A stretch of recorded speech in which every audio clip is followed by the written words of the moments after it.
There we are. I will say, these glasses are kind of dark. They are a bit dark.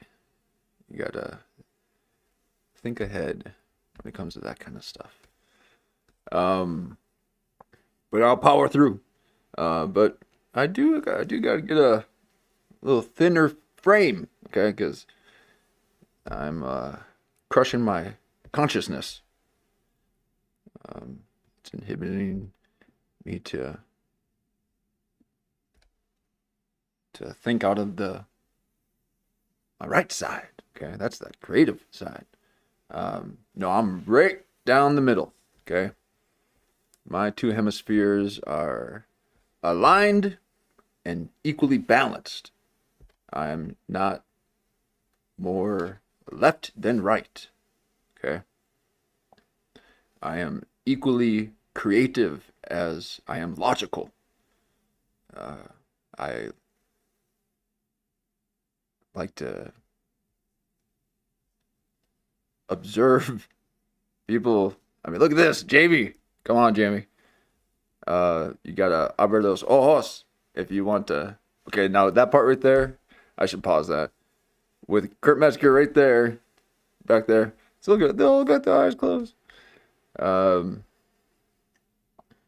I thought about doing maybe doing no sunglasses after 1,000 subs. Uh, but you ain't never gonna get my eyes closed. Okay, I ruined that for myself and hopefully all of these other people as well. Because how dare you not open your eyes when you speak to us? Okay, but this is the way of the every single one of them. This is the way of the creatives, the comedians. They don't need to be seeing you. So when someone is like that, old kitty, you know she ain't. Uh, but when they refuse to look at you, you know that something's up. Okay, and we got them all pointing at my nose. Okay, so this is just a little slideshow. Let me get out of the slideshow. I got a little text now, starting soon. Okay, these people um, have really be. I mean, look at old Theo trying to tell how to think. Okay. Oh, she got that. That's after she saw our episode. She got a little bit mad. Okay, but okay, here we are. Let me stop this thing. I sped it up because I added more to it, and now it's like a little mental merry-go-round, and I can't get off of it. Here we are. Woo. Now, we did spend a bit of time with Jamie, and uh, I I wanted to talk about how there's uh, quite a big difference between his solo shows and him interviewing people. Um, these interviews provide a lot of moments, and it's great source material. Uh, I find that Jimmy Kennedy is good at interviewing um, in his own way.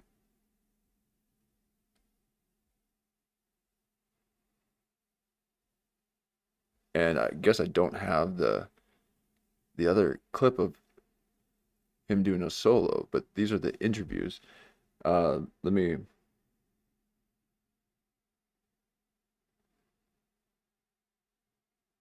So this is Jimmy Kennedy.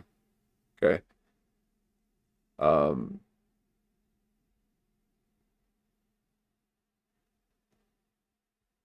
he does interviews and solos.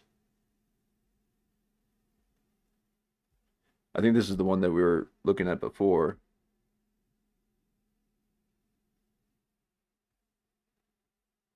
Or maybe it was this one. Yeah. I mean, he's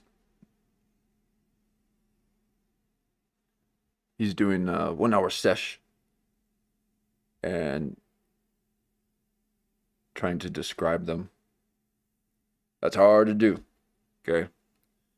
I go through many different variations of titles and thumbnails, only to take the fun right out of it. Okay. And right at that point is what you get. Okay. All the stuff before, all that inspiration is just my backlog. And you get the point at which I am just so beyond never wanting to see it again. And that's all I can do right now. But here we are. So here's, I think it was this one here. Yeah. Okay. Again, these lenses are a bit dark. And I wanted to pull this up and again compare the two experiences, okay? Because they're very different. I'm owed nothing. Okay, so this is him solo. He's got the cool background.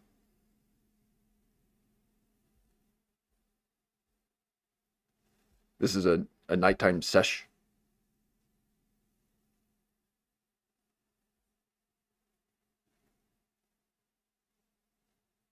I got my little version up here too. I'm adding the lines, okay? And then you can zoom in, full screen, and then maybe cancel those outer border lines out if you don't want those lines. They might that one might be a little too bright. Let me know. But I thought that was pretty cool. And it was an accident, and I thought it was cool. But again, if I add, no, this is what old AI tells me not to do, is talk tech with you guys and just go right into the content. But if I select that, does that clash? Does that blue clash with all that? Am I going to have to change that up? Or does the white kind of neutralize it and make it be okay?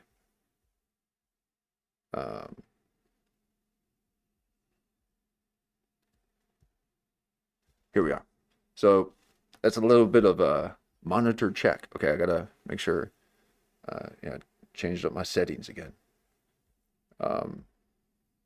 So here's old Jimmy Kennedy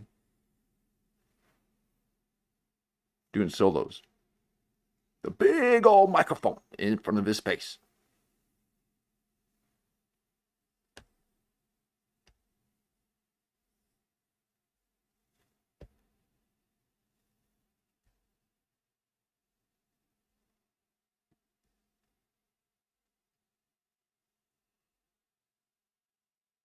Now, I've seen this before. A lot of people do it. Yeah. This is your setup. That's fine. Everyone's got a different type of setup.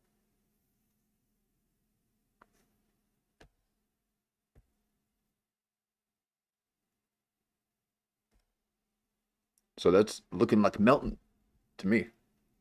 So he's going Melton. The chair and the... Even Melton doesn't have a microphone that big. These are references to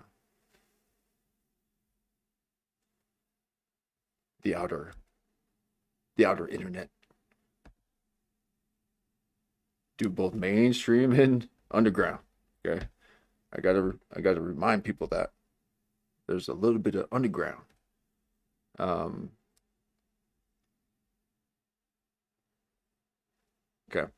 So, and we're gonna take it easy with Jamie, okay? Because uh, uh, I'm on his side most of the time, okay? So this is not, this is not out of hate or anything like that. This is just a observation, and throughout it, he'll be smashing his face. Okay, he'll just be smashing his face. Now, we've gone over this, and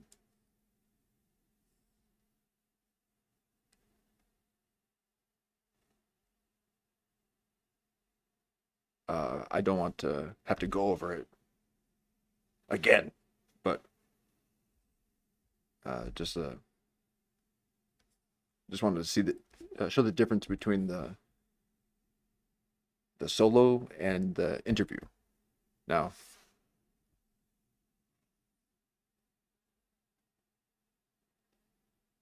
uh, you know, I enjoy both of them. Okay, there's not, I don't, well, I think the interview ones are better for Jamie. But I like these, but gotta do something with those hands. Okay. Um, and just, yeah. But here we are. I mean, I've only just begun. Okay, I got tons of mistakes, so I'm not say anything like that. But yeah, here's a little bit I of worked the hard. solo. I made Watch some out! moves. Oh, okay. So I'm not exaggerating. Okay, it doesn't take long to show what happens. Okay, so the thumbnail I've got, I didn't have to search you know, very deep for that. Okay, it was a natural occurring event throughout his solos. Okay, so, and we're being serious because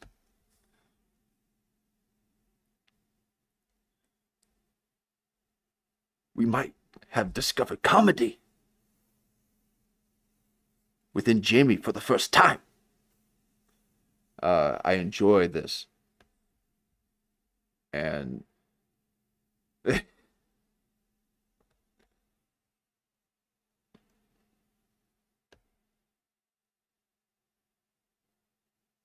so this is just a little bit of light poking. Uh, but this is just kind of funny stuff. Okay, so you are. And life has been pretty darn good to me. But I believe in the rule of law. There's an edit there. We're not in the Congo. See, he's already editing out his breaks. Okay, I suppose I need to do that occasionally because uh, if you want it to where I'm only talking, watch out. Okay, because it'll get you moving sideways. Okay, that's a fake rhythm, and people edit themselves to edit all that stuff out. Now I will eventually do that for your sake, but here we are, Jamie. Okay, so again, Jamie, I'm okay with the stuff that you're putting out. It's not, yeah, it's cool. This is just, uh, yeah. And then he'll start throwing hands at you. Okay, so now, if need be, I could be moving my arms around. I could be showing my angles, just like these angle makers constantly do. They want to show them angles, stretch out. So, but this is like, this is foreground. When you're messing with the foreground, you're messing with my view. And there's just a lot happening that kind of takes me out of it. But with the interviews, not so much. Okay? The interviews, not so much. So I'm just trying to show a comparison. Okay? Not poke or anything like that. Because we already did that. Okay? It was these accidental discoveries that are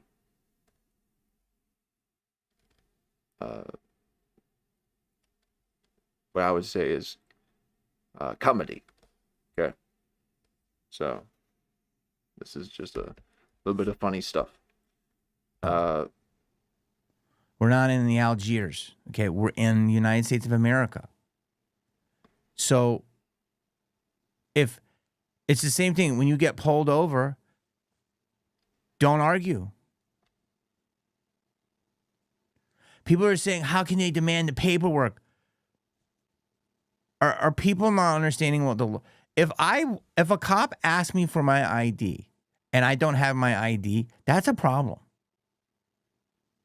Now, there might be a law that says you don't have to disclose your ID or whatever, but if I have an ID, Watch out. I will always show the cop my ID. Watch What are you out. doing around here? Sure, show it to him. I have nothing to hide. And if I don't, I have something to hide. It's not that hard. Comply. Let them do their job and see what happens. Why don't you give them 6 months of no protests and let ICE pull everyone out? Watch out. Okay.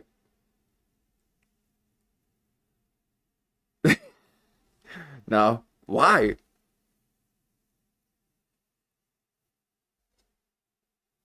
Okay.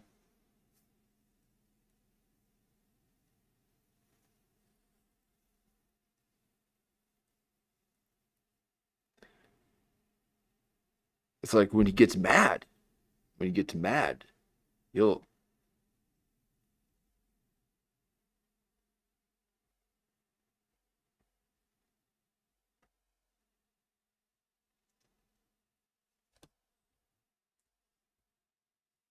All right, here we are. Watch and out. then use Watch all this out. time and energy to figure out a way. Oh, God. Okay.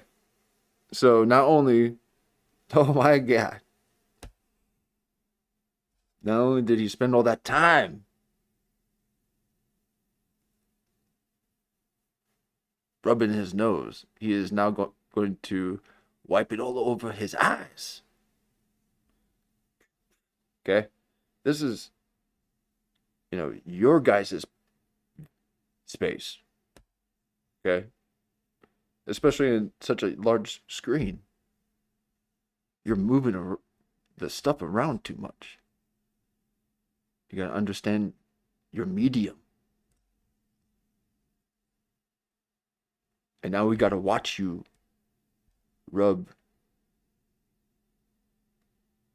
these natural oils in your eyes.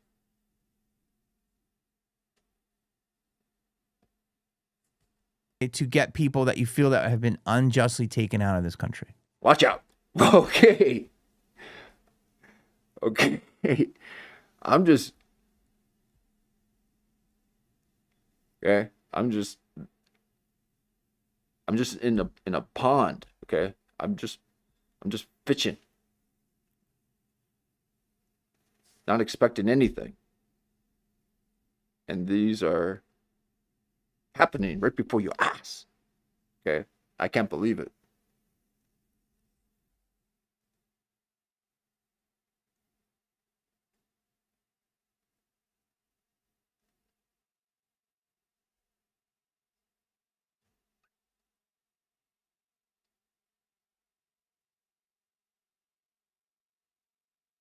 I will give him the benefit of the doubt.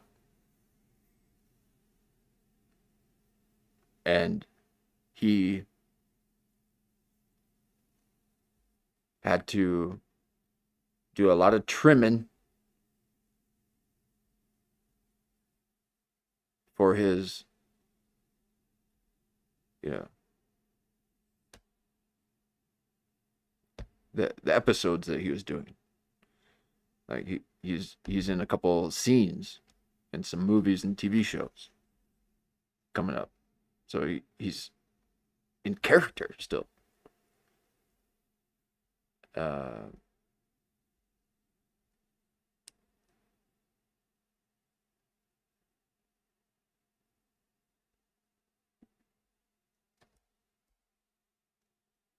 So again, I like it. Okay. It's playful. Uh,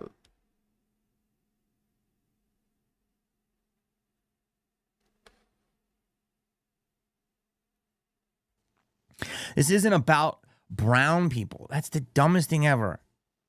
This is about, do you have the proper documentation to live in this country? I heard something about a guy who lived here for 20 years and he deported, and he's basically American. He got brought here as a baby, was taken out.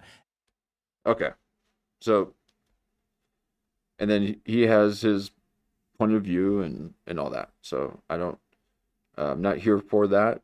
I'm just here to show a little bit of this. But you know, the backdrop and the color, and you know, I got my bars up there too. Okay. And again, here's what it would look like with that, which I like too. So a lot of this is just too much. Okay, I don't like this. This harsh.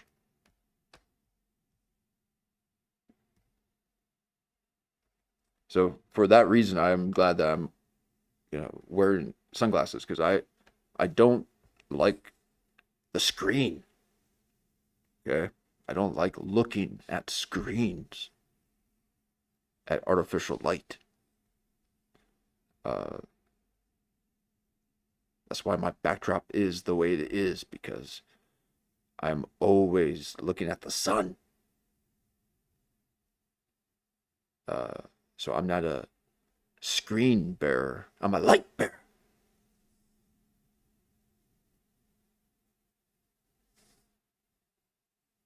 So you will know the difference when you watch these shows.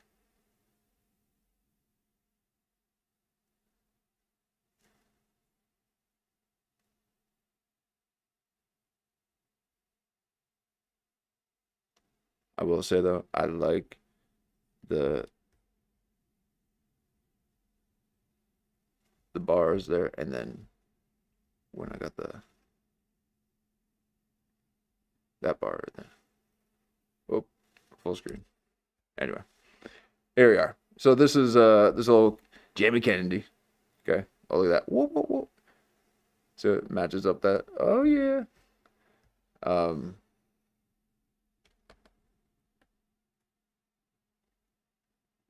So I think that's a cool frame up.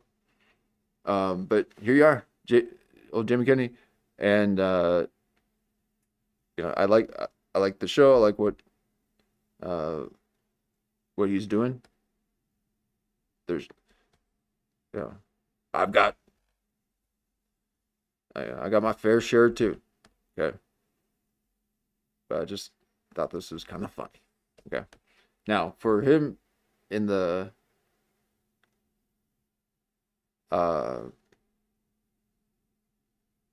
the interviews, that's a different story. It really all depends on who's there. Okay, he allows for people to just kind of be themselves, and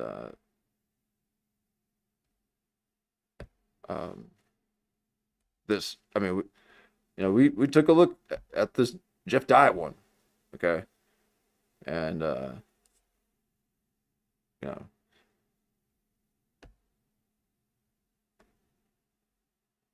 there, I think there's other people that are covering Jeff Dye, so I don't want to be covering Jeff Dye. Okay, so allow Ben Avery to do that, and he seems to be on it. So I dipped a bit in the Jeff Dye coverage, okay, and not trying to do that.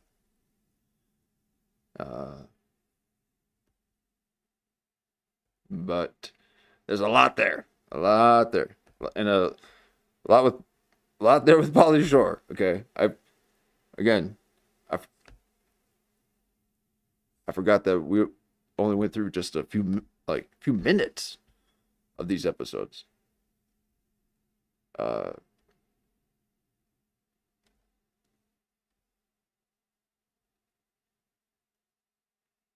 We could barely get through this one.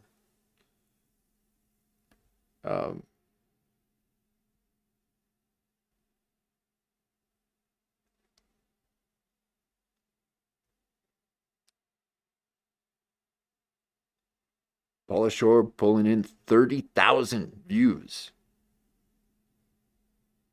Jeff Dye, 6.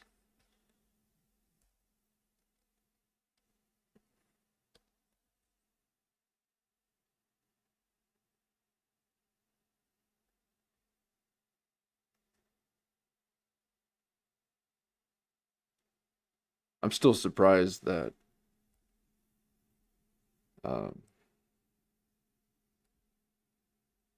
Santino got a mil out of Theo.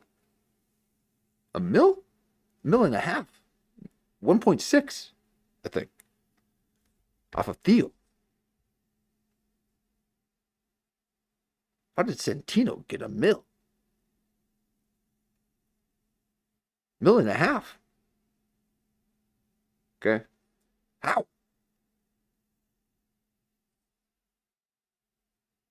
When I saw that, I'm okay. Well, Theo's too big. Okay, Theo's too big to be putting these random people on. If Santino's getting a mil, like 1.6 on Theo is mainstream. Because that's... How's he getting 1.6? But old Pauly, he is getting 30.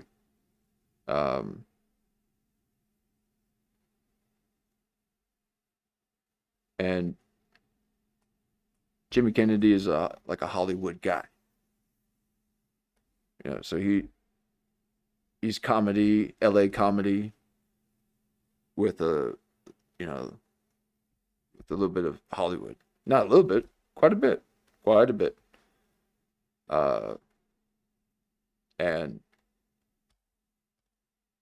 this must be why my screen used to be smaller, because I can't be this size.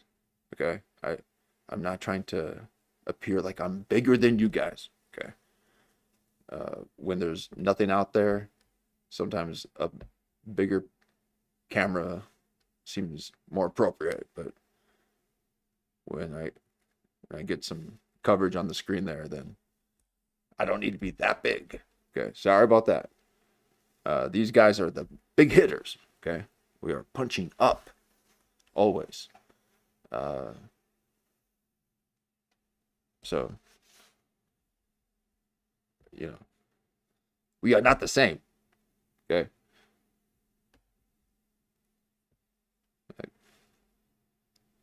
So you guys are way more experienced.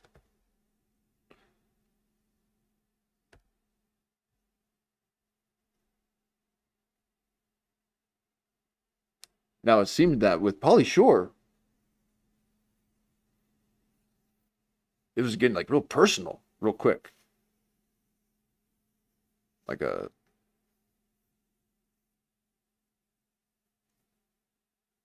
I don't know. And but yeah, it did kind of have a it is he does he have a book or something? So I think there was something a little bit kind of that he was kind of pitching something. But whatever, do your this is how you got to market. Okay. So no shame in that. Okay. A lot of people protesting, yelling, shame. It's like casting spells. Okay. So we're not casting spells.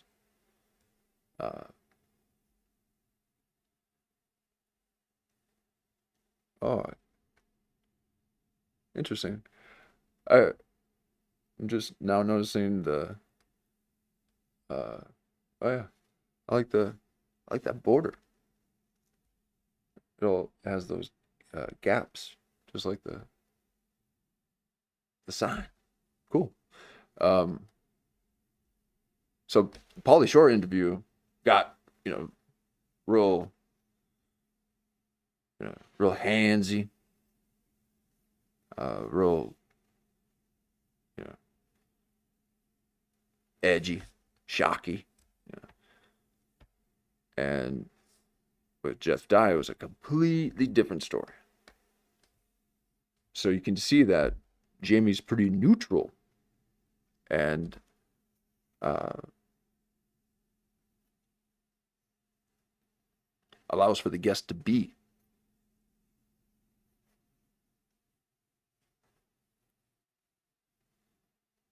Let me grab some water real quick. Sorry about that. 1 second.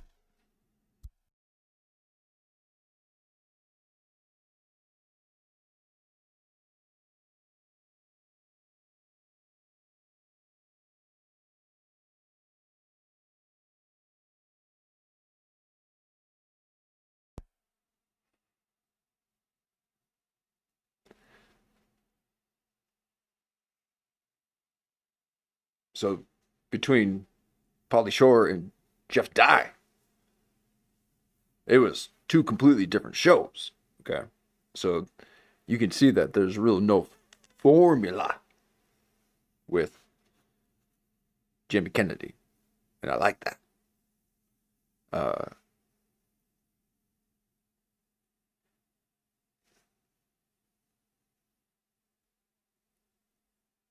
but he touches his face a lot in the solos.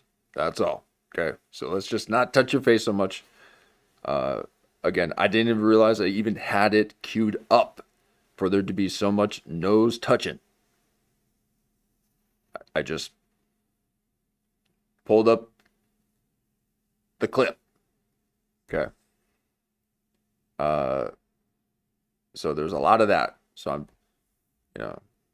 giving him the benefit of the doubt, and let's just say he had to do a fresh trim because of his scruff in his beard there for a role in a TV thing or a film because he had mentioned that he's in a couple and they're about to come out.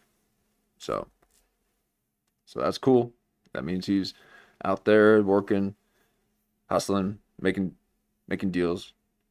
Okay, in the good way, not this. Oh, that's what Pauly Shore was. That's right. Pauly Shore was almost like trying to get him to. It's like we should, you can't do business in my town. Oh, that's right. He's producing films too. Okay, you're in my territory.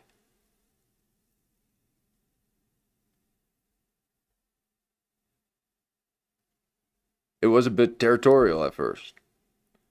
Okay. So these they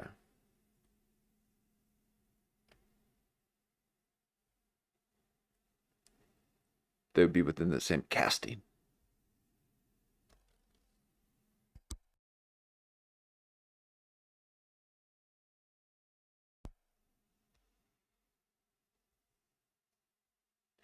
Now,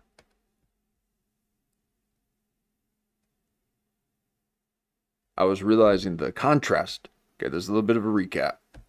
So I'll just type that in as recap. So there'll be an intro, and here's a little bit of recap. Sorry, guys. I need to play a clip here. But after seeing Pauly's interview and not even getting to see the much of it, okay, and that's why I like to go back to this and revisit it where we left off, because there was just so much that had happened, and we mustn't forget.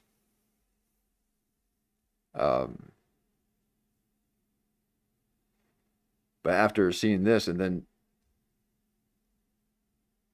seeing the complete shift,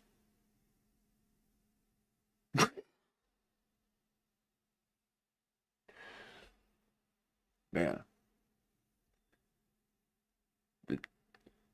Jamie's got it though. Okay, so Jamie can make you laugh.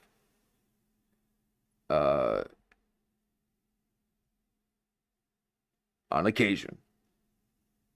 Okay. But it was a completely different type of experience with Jeff Dye. And we should go back and revisit this, because I don't think Ben Avery's even seen this. Okay. You thought he got mad before. Just wait until he sees how much Jamie had to carry the interview by just praising Jeff Dye so that he would feel comfortable within his own skin. And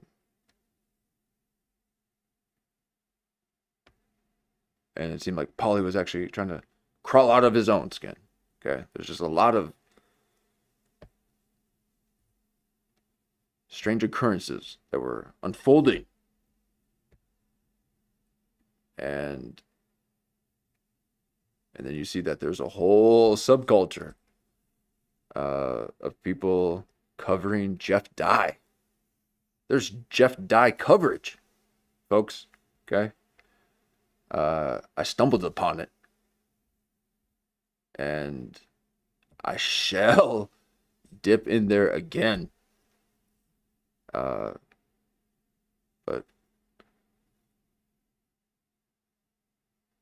yeah, there are other people who are covering them. So, I'm here for Jamie. Okay, so the whole Jeff Dye thing was merely a thing of the Jamie Kennedy thing. But again, with Jamie Kennedy, I'm here for a little bit of the chaos. Okay, I like that there's a little bit of chaos in his show.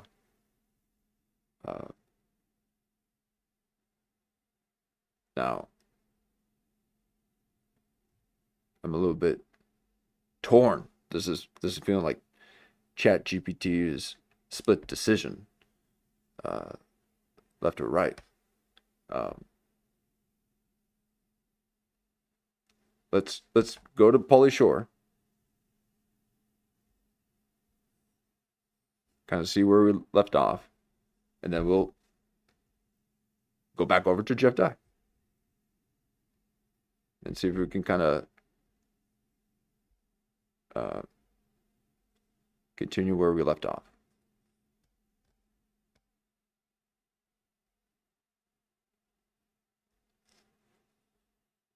Okay, I'm not getting the audio. Oh, that was really zoomed in.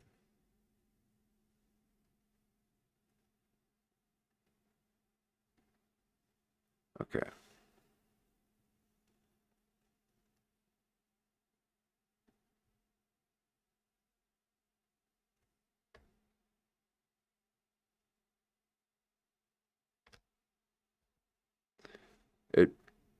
I'm gonna play it and see. Are you guys getting audio? No. Okay, so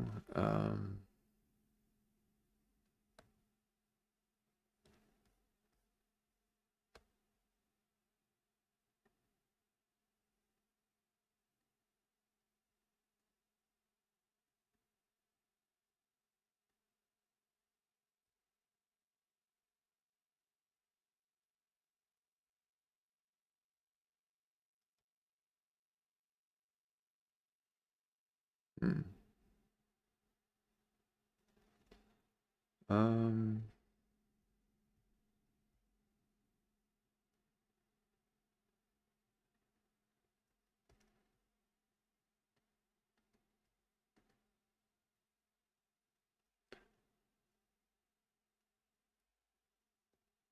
this has got to be a really simple fix, and I'm just not seeing it.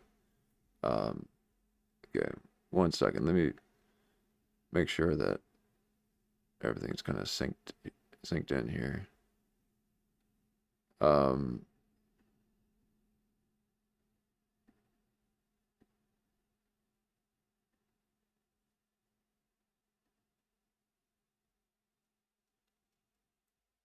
hmm.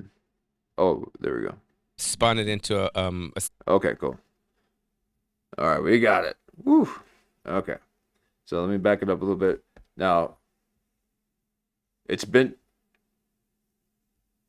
a few nights since uh since I've seen this.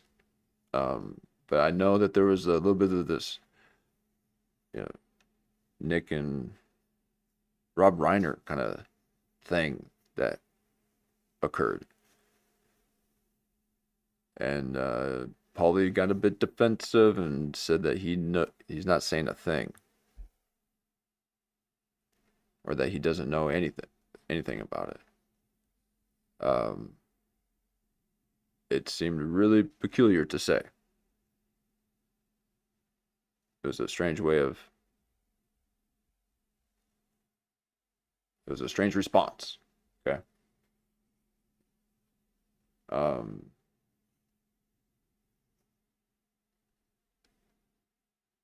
I'm not even sure where it is in this, but that's something for you guys to kind of take a look at.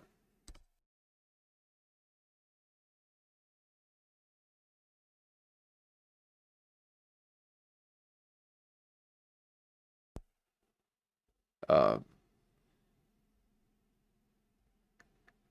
but let's see if we can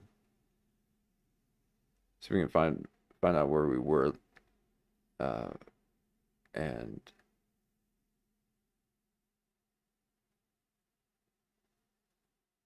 the scan that changed everything.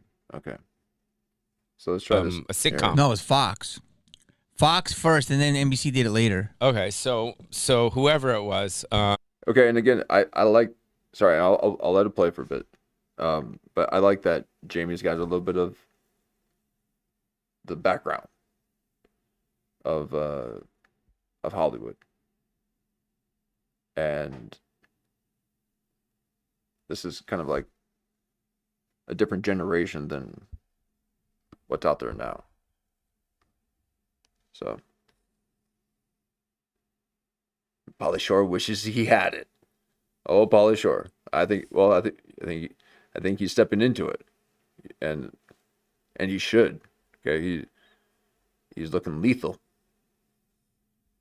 This is a good look for old Pauly Shore, and so I hope he's doing movies and having fun, and not being vindictive. Yeah.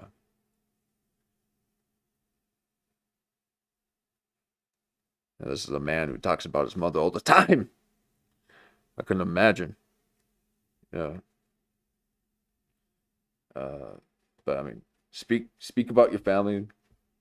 Do what you will. But you ain't ever gonna be part of my story. Okay. but he is connected to the mother archetype.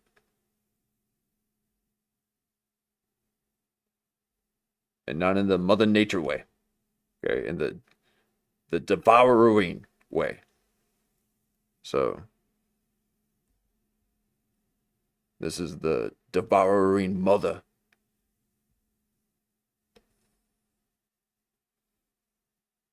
Now, we did talk about how he could actually be a victim of Hollywood in the 70s or in 80s.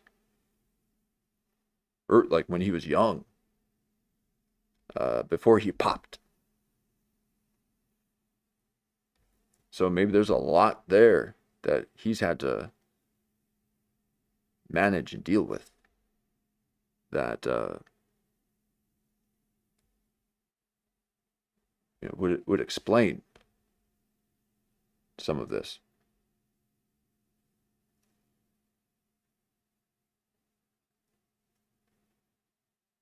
Because how dare you look so fly?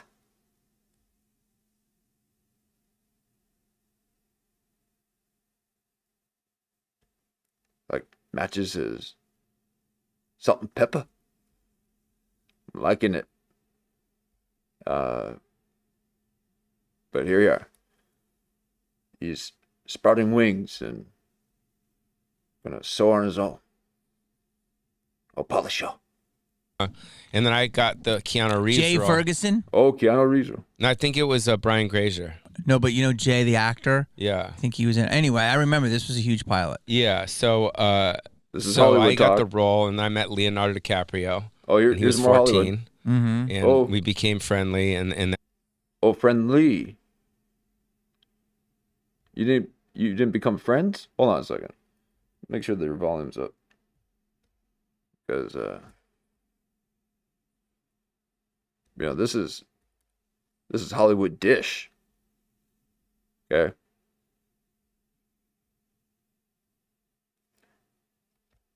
Thanks for joining. Yeah, this is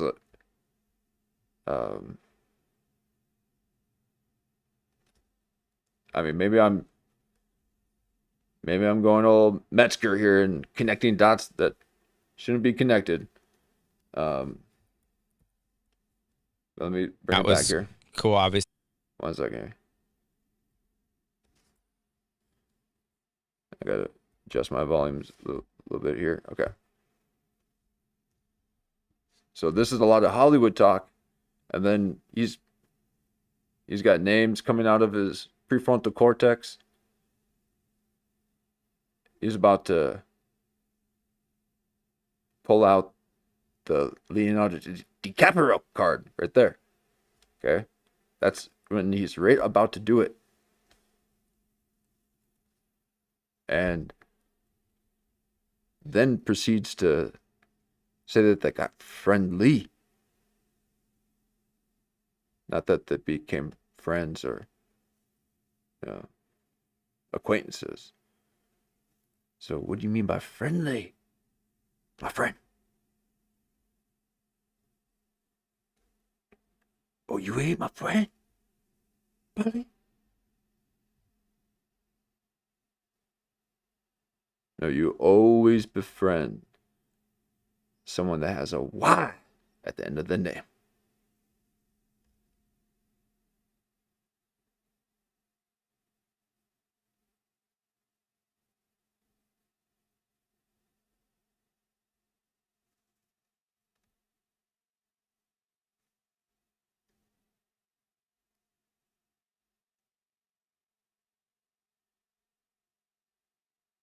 Okay, so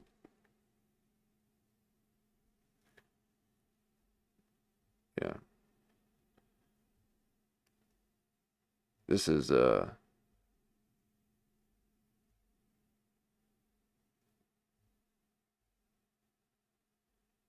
this method.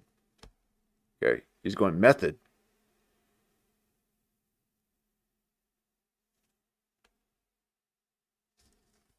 Brian Grazer. No, but you know Jay, the actor? Yeah. I think he was in. Anyway, I remember this was a huge pilot. Yeah. So I got the role, and I met Leonardo DiCaprio, and he was 14, and we became friendly, and that was cool. Obviously, he became who he became, and that was a really fun time. But I got For him, but not for old Pauly. Okay, yeah, we get it. Okay. Wow. Okay, so there's a lot, I mean, a lot of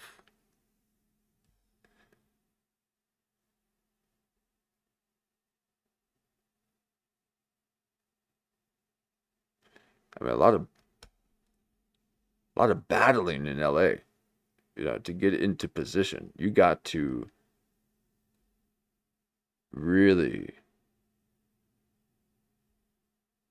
be willing to do what the other person isn't. And that gets to be really slippery slope. Okay. So little Candyland is a little too sweet.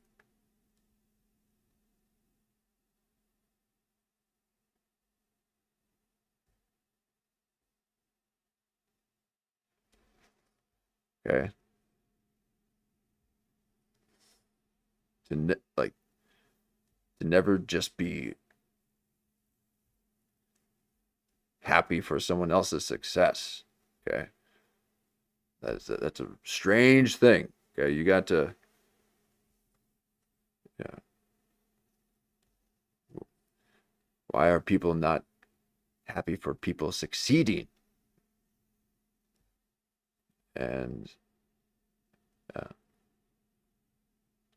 there's always the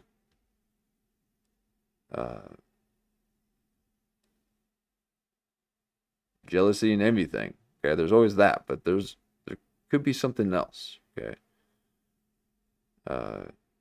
it could just be showing like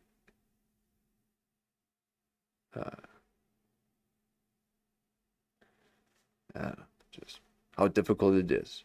Okay, so it's not their fault. Okay, these are our victims. Okay, and of another time.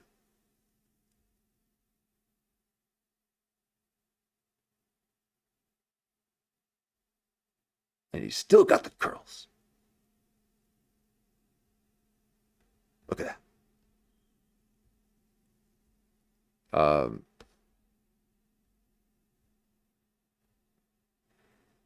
So what I see happening is that it's going to be far more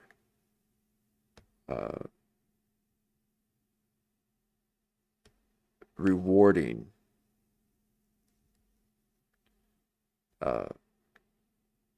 to just kind of see you guys in these real life situations than to go back and play pretend. That's that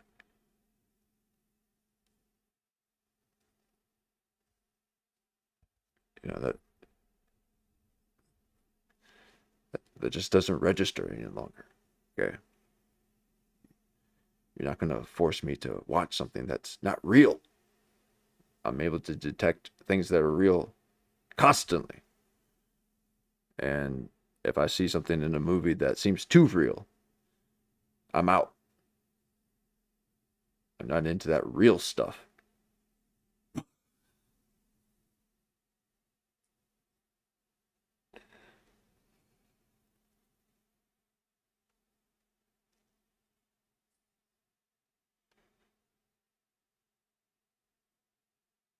How dare you make me eat my words? Pauly Shore. Ooh, that's that Hollywood magic with a K. Showing his angles. Okay, that's a 60 degree.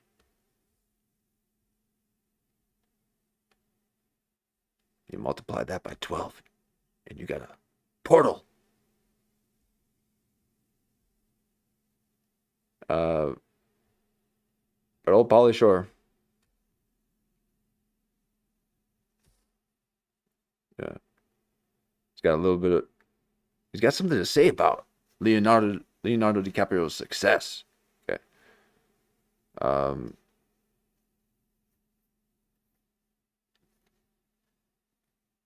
Now, yeah.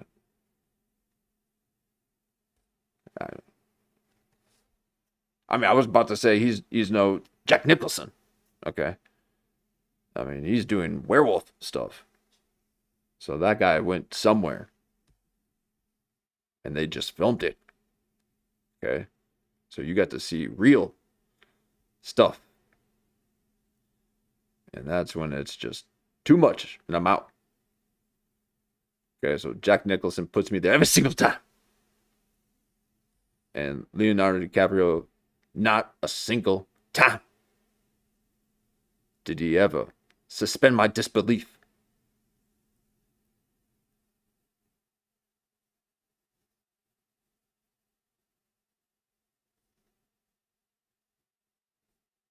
But he was good in Shutter Island.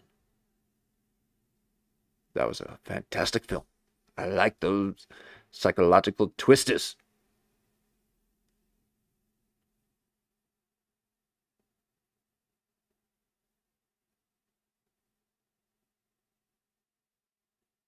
But the other guy, he's catching some heat.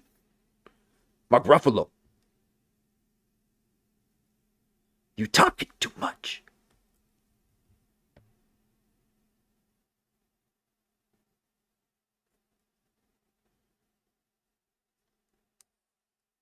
So a lot of these films are just propaganda arms.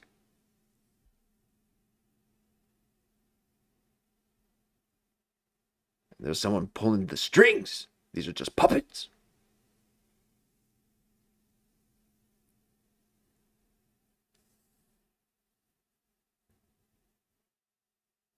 DiCaprio, and he was 14, Mm-hmm. and we became friendly, and that was cool. Obviously, he became who he became, and that was a really fun time. But I got fired. I got fired. Why? I don't remember. I guess they didn't think I was right. Oh, come on. Are you serious? You remember the year and everything, but you don't remember that one thing that might help you later on in life if you just didn't do it again. Okay, mine is starting the show right away. Right when I hit go live, I just got to do it. Instead, I do this recap intro stuff. Okay. But I continued to do it. It just helps me to warm up. But he's saying this. Look at that angle. Another angle. Okay, when have you seen my angles?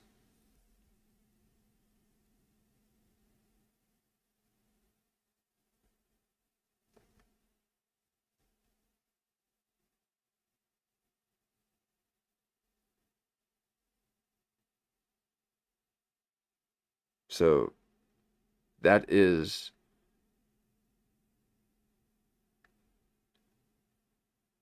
did you buy it?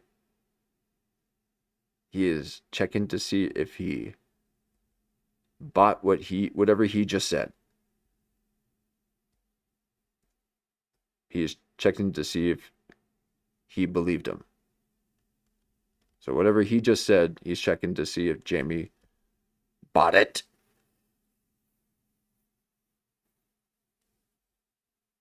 I ain't buying it, Pauly. No one's buying it. You're shifty. You know why you got fired? Everyone knows.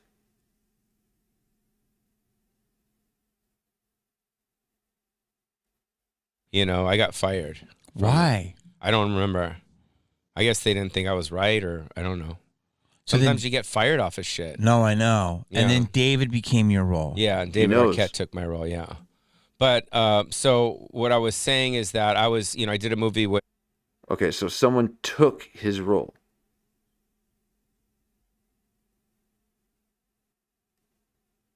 Now, that's not someone who got the call back and he didn't. Okay, that was taken from Pauly, and he most certainly remembers this, but doesn't remember why he got fired. But he remembers the people who take things from. I can't remember the names of people that were the dearest people to me, let alone someone who's done something like take something. But I suppose that would sear into that memory bank a lot better. Okay? So maybe we need to use hate in order for you to remember. Pain gets those neural pathways deep.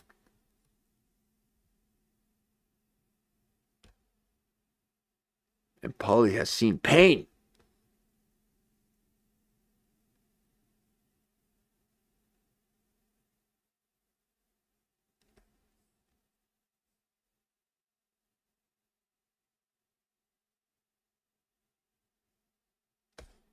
With Adam Horowitz called Lost Angels. You were in that? Yeah, I had a small part in that. Yeah. These are great movies and credits. I did a movie called Phantom of the Mall, which was one of my first films for Freeze Entertainment. I remember this movie. Who starred in it? All right, so this is okay. I'm beginning to remember now. I'm beginning to remember what was happening in this interview. Okay, if we were to go back from the beginning, you would see that he needed to be reassured from Jamie that he was famous.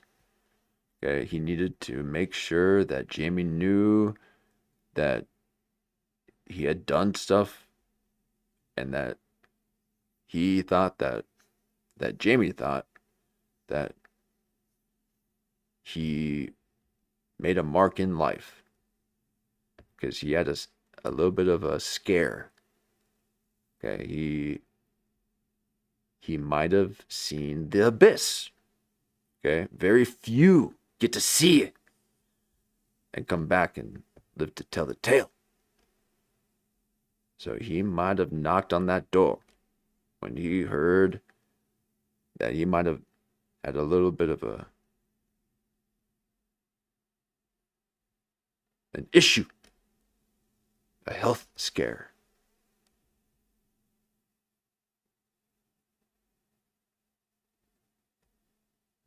And he freaked out when the doctors told him it was benign. Because everyone thinks that that's the bad one, according to Pauly. And I kind of agree with him. It's always the one that I'm like, okay, that means it's okay, benign. So Pauly spent some time in the benign after effect of not knowing if that was good or not. So he wants to make sure that the things that he did in his life meant something, because he had a little glimpse of the afterlife. And you are faced with everything you have done. And you've got to burn it and rise from it. But people hold on.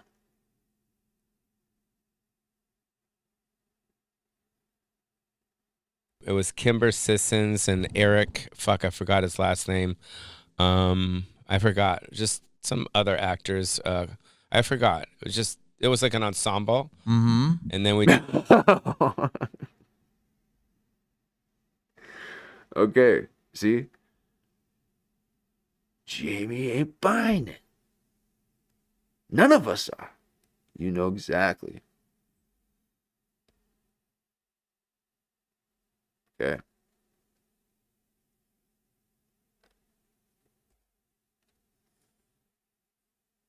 Jamie's a bit suspicious. You get a bit suspicious every time you're around Pauly. Everyone has experienced that. Even just seeing him in the grocery store. People are going through an existential crisis.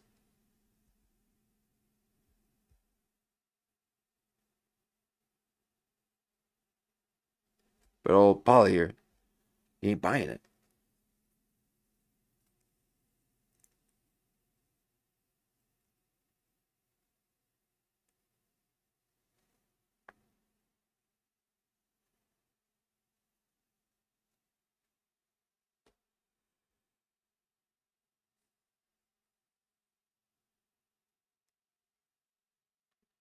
And I appreciate you guys going along with the ride with me. Okay, I know this is a journeyman. Okay, we're going on the journey. Um,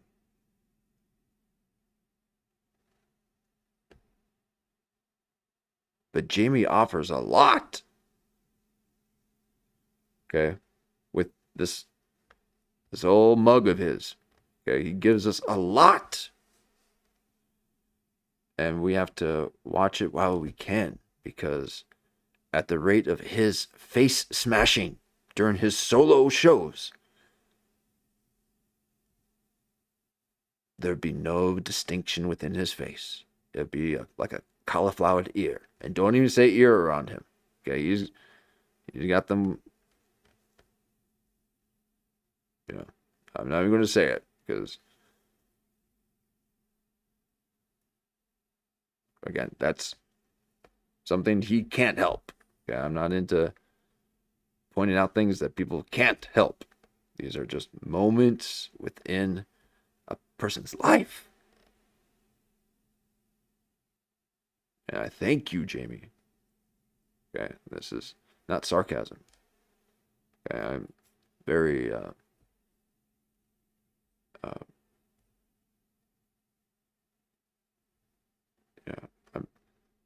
I'm enjoying this new wave of content where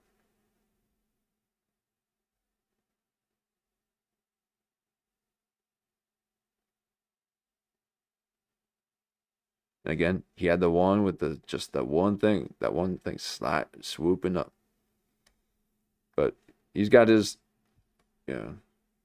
his thing.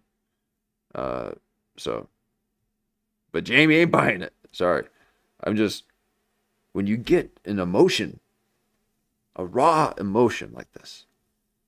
This is why TV and film just don't cut it any longer, especially TV. Okay, these films, they want things that are real, and so they just film themselves. I couldn't imagine just filming myself. But these people just film themselves.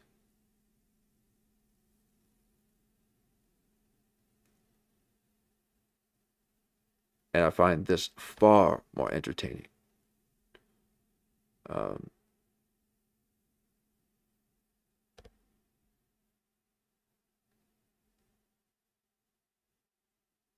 Did a movie called Wedding Band, which was with IRS Films. I did a lot of acting, but the point that I'm making is that I was acting a lot, and then MTV.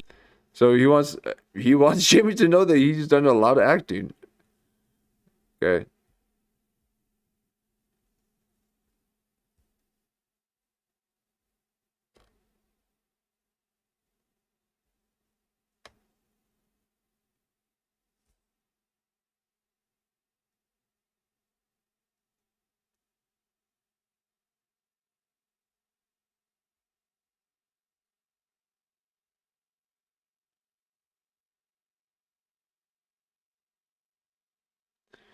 Jimmy Kennedy looking good. He got cleaned up. Look at that.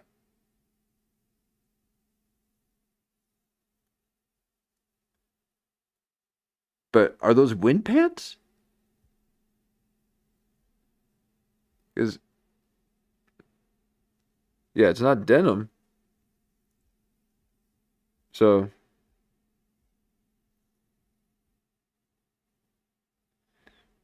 maybe it just looks nice because it's darker.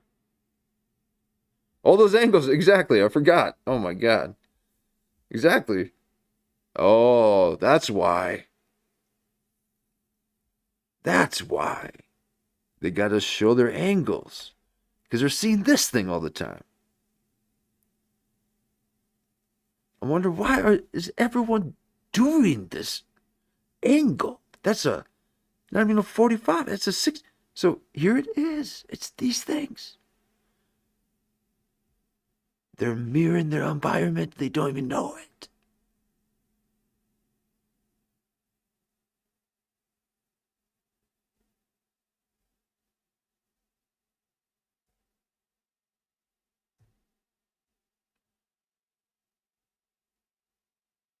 I mean, Jamie is pretty much looking like his backdrop, right?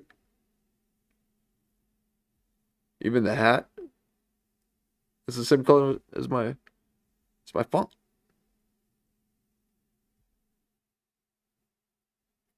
No, that's more like aqua.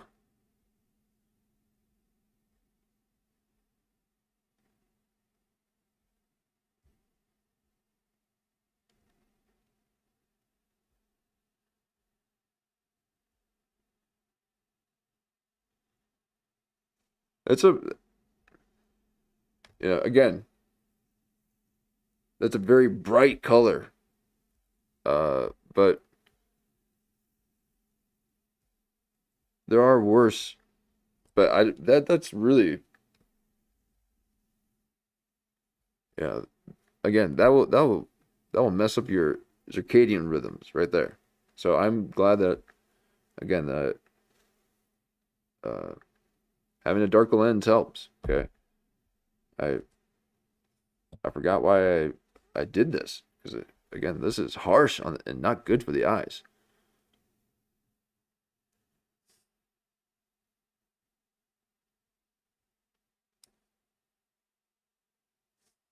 He came around, and then I went right. I'm going left with the acting stuff, and then MTV came and kind of took Like me a to this other place. And then from there, that did what it did, and then from there, all the movies happened. But part of me thinks that wasn't the right move. Do you know what I mean? Mm-hmm. Oh, absolutely. Oh, yeah. Like, again, looking. Absolutely. Did he not believe him, so he had to say it out loud to convince himself? What was that? And then he just realized that he just did that? Oh. Okay. Sorry, guys. It's going to be one of these nights, okay? There's just so much.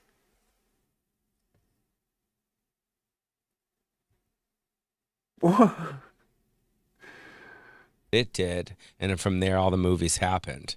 But part of me thinks that wasn't the right move. Do you know what I mean? Mm-hmm. Oh, okay. Let me back up, because he's oh God. Sorry, he's again, Jimmy K is just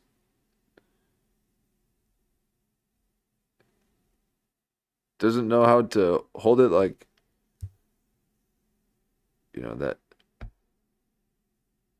that interview guy who did Erica Kirk.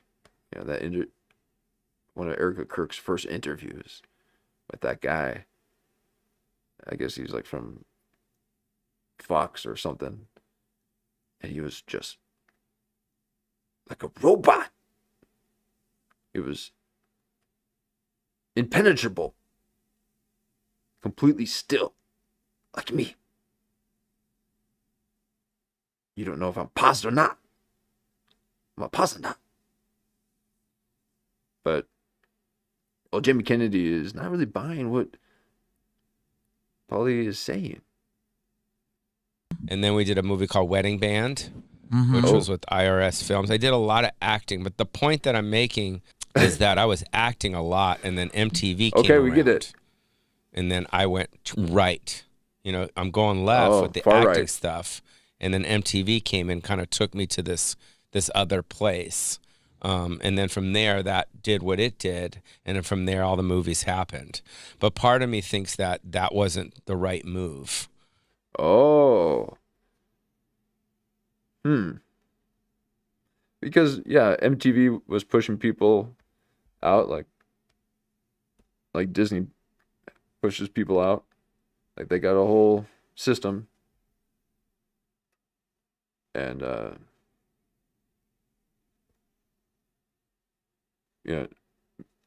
as in produces shows and everything around people. They launch them. Okay.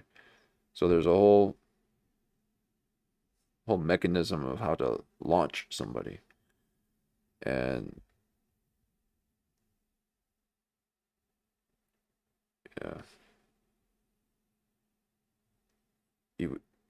there was failure to launch. Pauly Shore.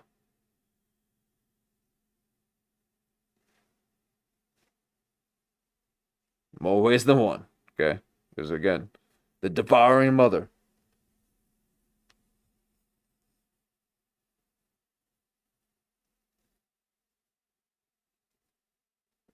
But again, this was from another time.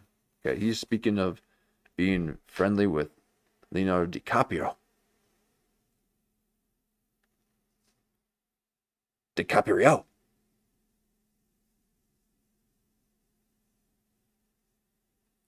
And experiencing that thrill within the grill when you see someone else get launched and become a star, and you're left there in the dust.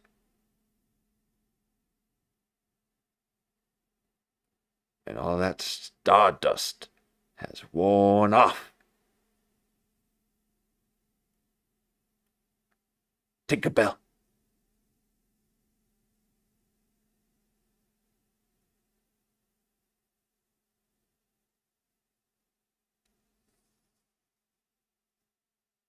Do you know what I mean? Mm-hmm. Absolutely. Like, again, looking back on some of these big milestones in my career, like how am I not, working as much as I would like to be as far as acting, because I miss acting. You miss acting, I'm sure. You act in. Yeah, Pauly,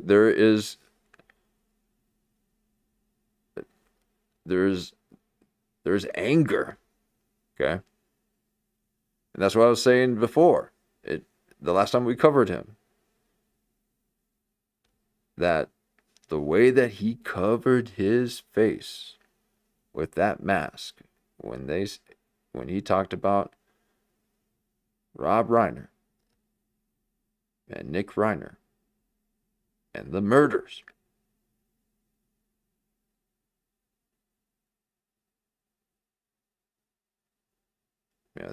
These are people from another time.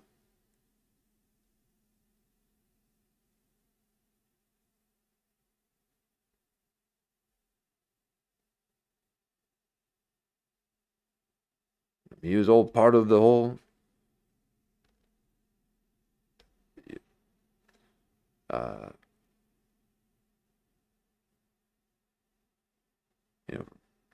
River Phoenix stuff, okay? I shouldn't even be saying his name.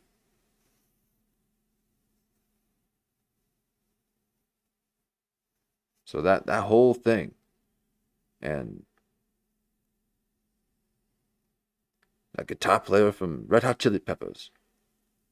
Okay, that's some scary stuff happening out there. And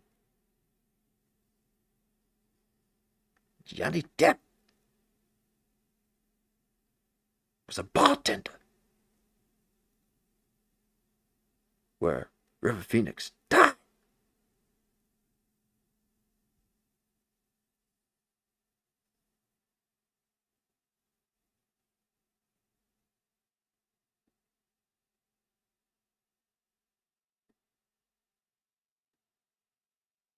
And the guitar player from Red Hot Chili Peppers was there too. Okay, that's some crazy shit.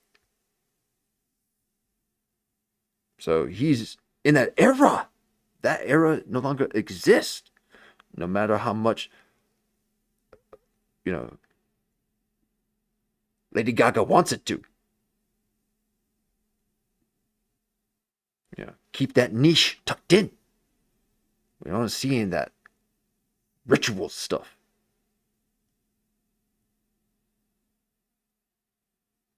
Okay,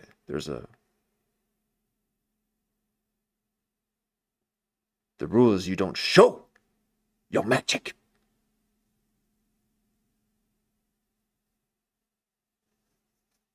And these people are showing their magic.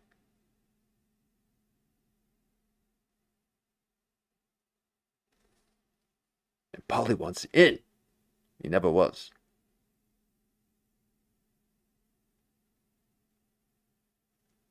So that's a different time. Some stuff, but the phone's not ringing for us. At least it isn't for me. It's You ain't not. never gonna get me Because Lady Gaga. also for me, I really put myself in a place that, like Pee Wee Herman, where it's like very, it's like What? Very what? Say it. Say it with your angle again.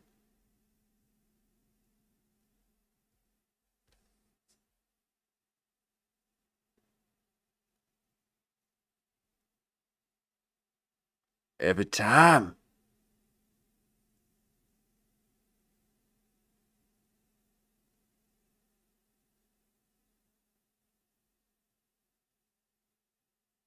So you tell me.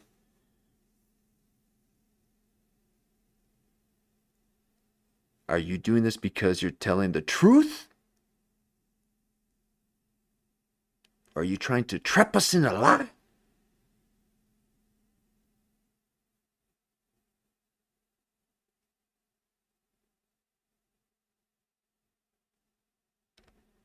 He's casting geometry.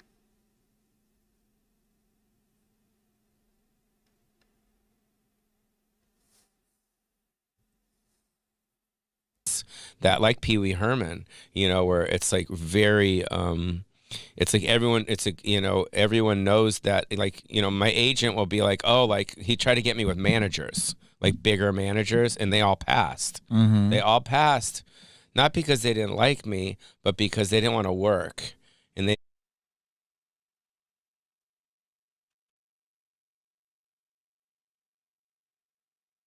Now, let's just put together the things that he says during these moments. all passed, not because they didn't like me, but because Okay, so they all passed because they didn't like me. And then he's about to deflect the blame off of him and say it's for other reasons. So he's going to shapeshift.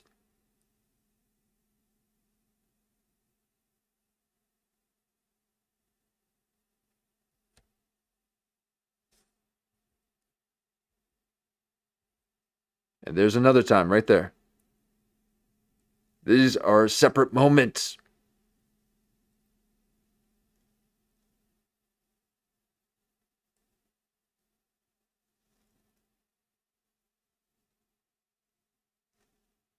Okay, this was even before this. Okay, so now 5 seconds, 10 seconds, 15, 20. 20 seconds later, he's doing it again. Now going back, 10, 15, 20. Going back again, 10, 15. Oh. Okay.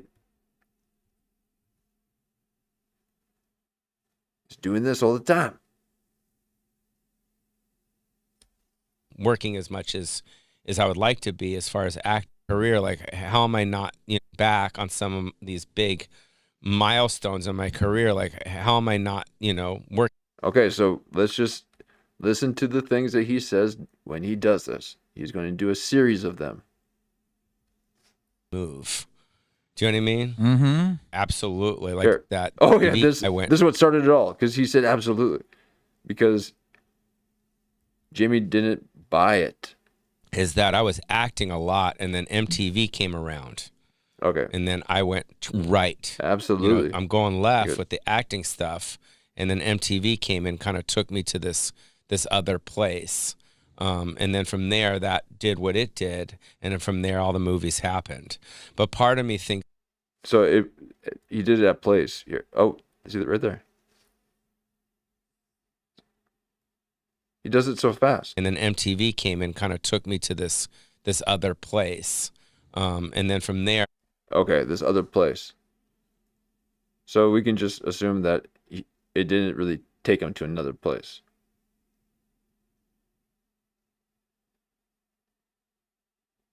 Now, we know Pauly from all that, so it would make sense that, yeah, it did take you to a different place. But maybe in his eyes, it didn't take him to where he wanted it to be. So he's accepting it as the path.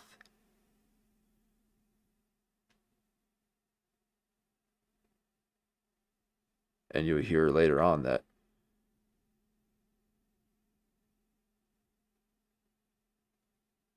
he thinks it's the wrong way. So he's convincing. This is his way of convincing. That did what it did, and then from there, all the movies happened. But part of me thinks that wasn't the right move. Okay, so he did not touch his head when he said he did not think that that's the right move. Okay, he believes that. He is settled in. He ends with a down. He's not up trying to convince with his forehead, right? It is rested. Okay. But not hydrated.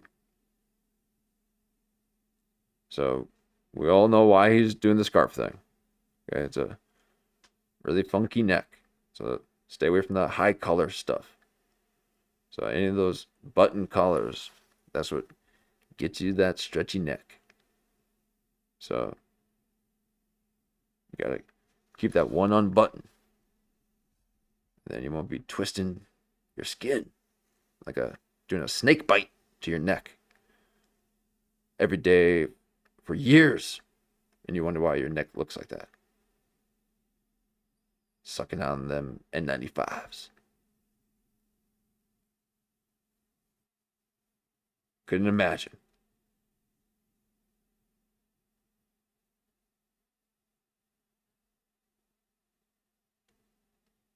But he was assured of what he said right there. He didn't have to put his arm up, touch his ear, in a sign of trying to see if you bought. Did you buy that one? Yikes. Did you see how foreign that looks? Because not once have I ever said anything to try to convince you. I'm not trying to convince you. Ever. So, these are convincers, not comedians. And you see it.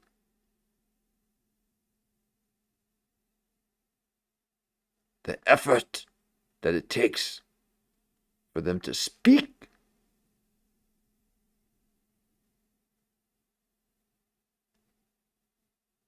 They think they need their face for that.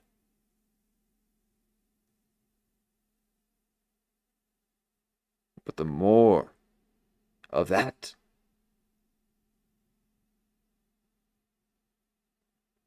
the more you're trying to convince us. So, I don't like trying to be convinced.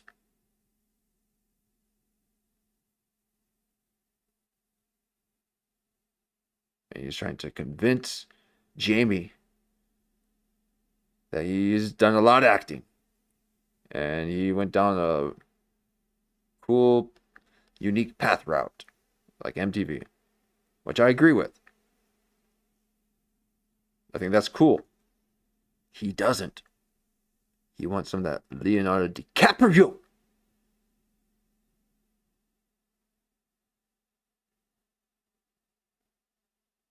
Limelight. He's deserving of that.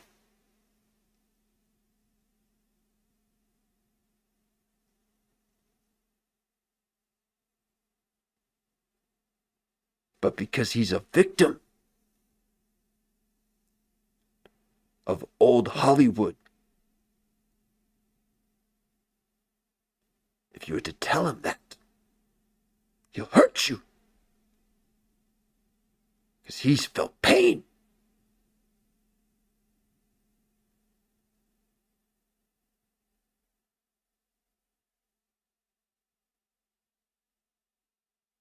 So there's a lot of anger.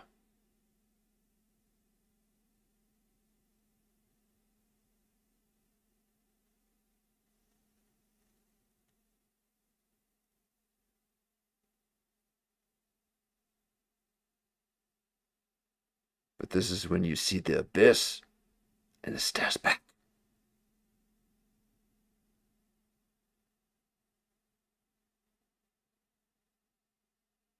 You're faced with yourself.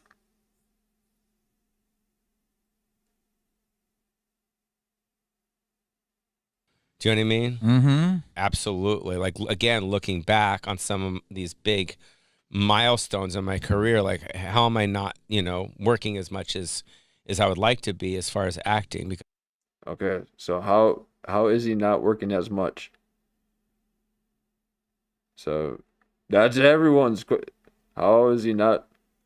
Okay, that'll put my arms up immediately if I'm thinking about that. Okay, that's a.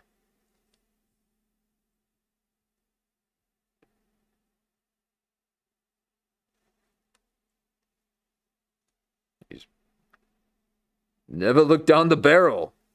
Never. Oh man.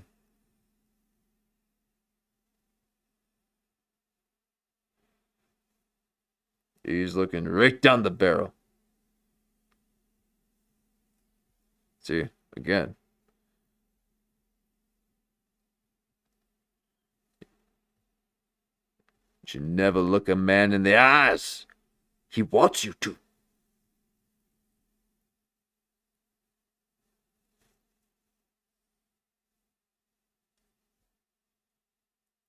If someone's looking at you like that, you run.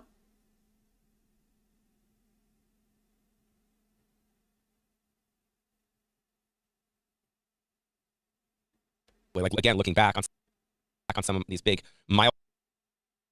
milestones in my career, like how am I not, working as much as I would like to be as far as acting? Because I miss acting. You miss acting, I'm sure. You act in some stuff, but the phone's not ringing for us. At least it isn't for me. Oh, see, us. And now he's saying, okay, for him. So he's stressed out. He's, a victim of old Hollywood. But he is still old Hollywood. And they're thinking in terms of theatrical releases.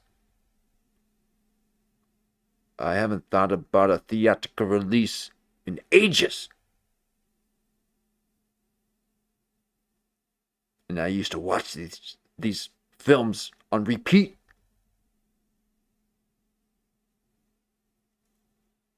So quit with the nonsense. It's a dead medium.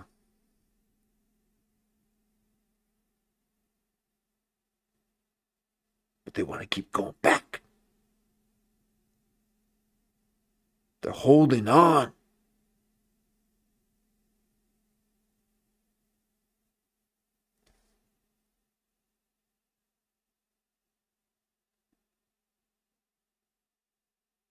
You ain't the one to save it, Pauly.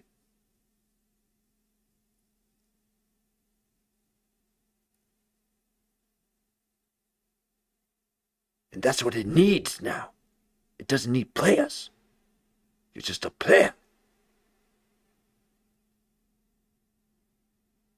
It needs to be resurrected. Because it is dead.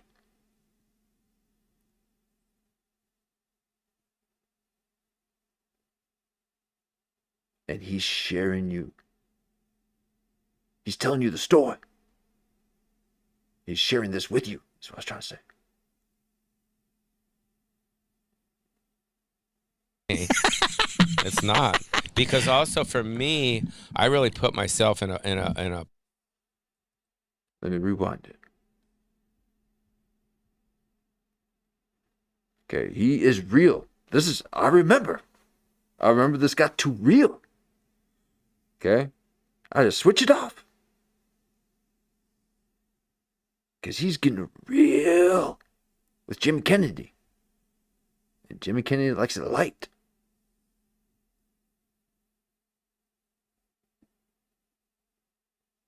Well, he'll go deep sometimes. He'll go deep.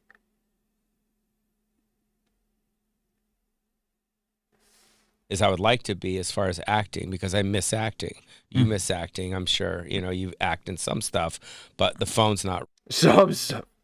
Oh, man. Just a quick little jab there, huh, Pauly? You've acted in so much stuff. You had to remind us. And old Jamie just acted in some stuff. But yet, here you are on his show. And you've started shows in your house. And nobody watches. You might have started it even before Jamie.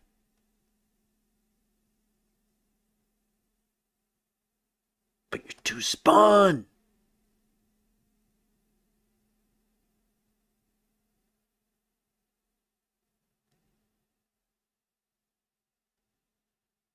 Wake up, Pauly. Turn the lights on. Because it's seeming like no one's home.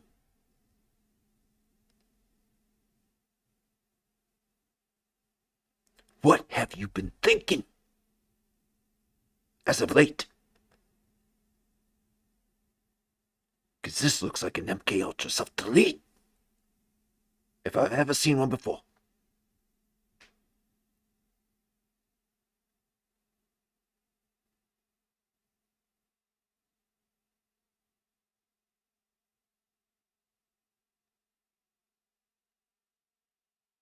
People better be checking in with Pauly.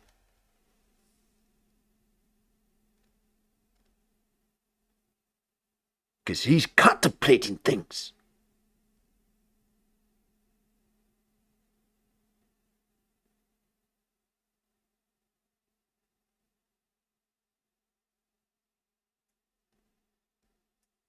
This is real life. That's why people don't want to watch movies.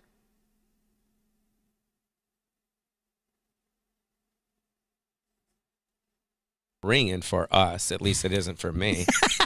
It's not, because also for me, I really put myself in a place that, like Pee Wee Herman, you know, where it's like very it's like everyone, it's like, you know, everyone knows that, like, you know, my agent will be like, oh, like he tried to get me.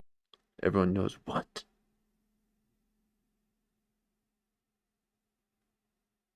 With managers, like bigger managers, and they all passed. They all passed, not because they didn't like me, but because they didn't want to work, and they didn't want to, and they all saw.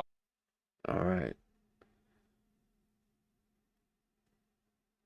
You're jumping all over the place and you're getting me out of my voice.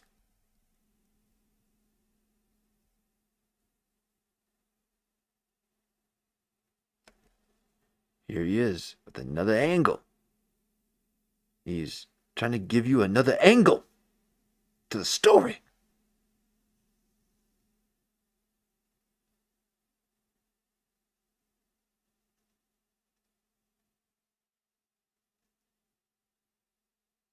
Do you believe this?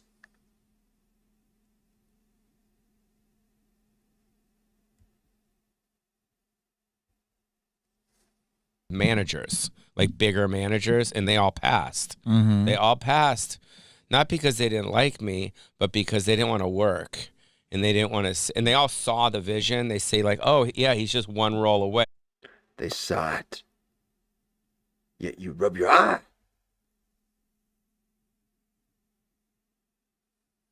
Now I just rub my nose. So what does that mean? Ooh. That's right.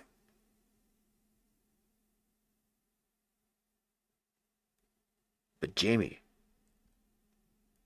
not buying it. The Richard Simmons thing, or this thing, or that thing, but we don't want to do the work because Pauly has put himself in a place that is just. Pee Wee Herman?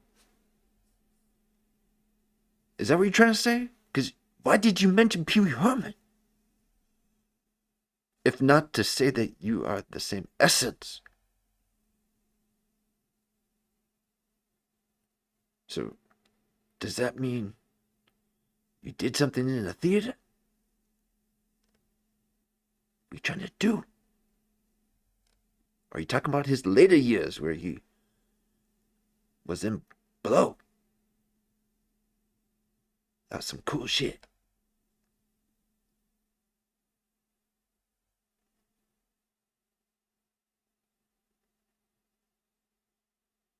You ain't Pee Wee.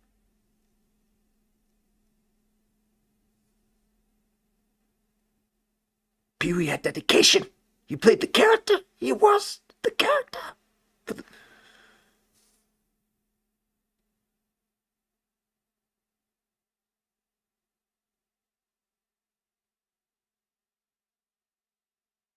This one note and this one thing, and it's good and bad. You know, it's good because it helps me sell tickets, but it's also bad because I can't act, which is what I really miss, because I miss acting. I really miss acting.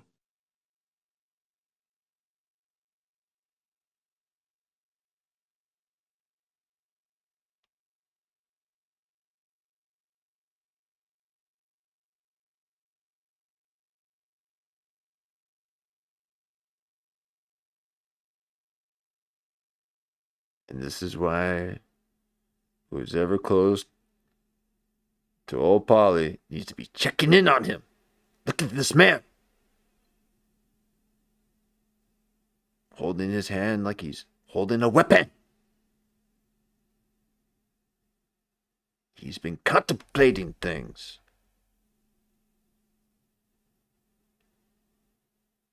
So unless you don't want this MK Ultra kid to self-delete, I suggest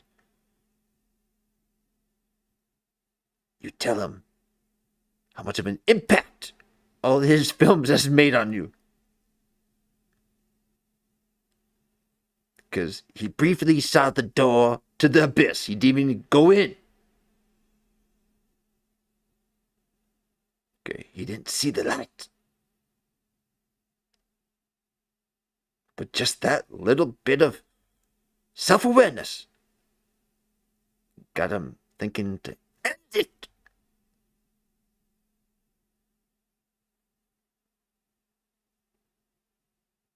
Because he's not getting parts. And that's what he really wants to do. Your child!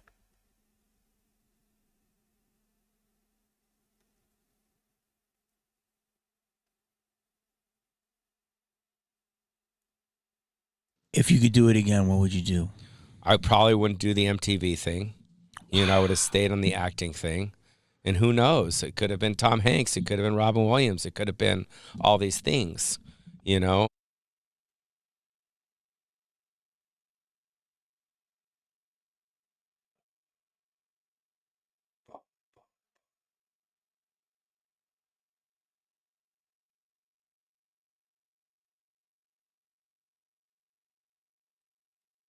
A man not aware of his own genius is no man at all.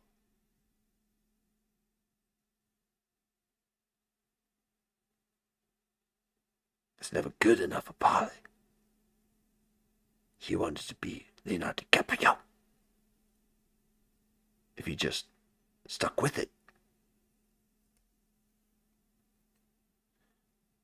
Now, there was Leo in that time. And there was Joaquin Phoenix in that time. I didn't mean to fluctuate that name. Okay.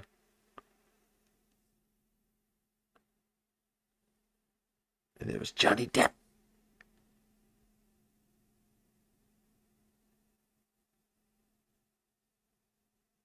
And that guitar guy from Red Hot Chili Peppers. And they were all part of a group. They wouldn't let Pauly in.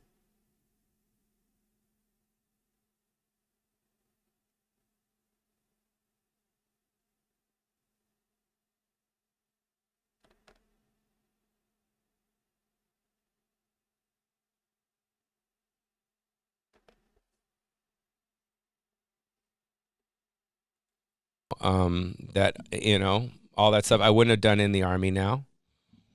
Wow. Yeah. In the Army Now was the first movie that took the career into a place of like that. Like we had Encino Man, we had Son-in-Law, these hits, and then New Line came to the table and they said, we want to do a movie called Totally London, where I play an au pair in London, and I was in a deal with. Here he is again. This is a different time. Okay, this is the furthest we've played this clip. So this is a new time. And this is at least the 4th time. Now, if he does this 12 times, he's put you into a portal. So he's creating the gateway.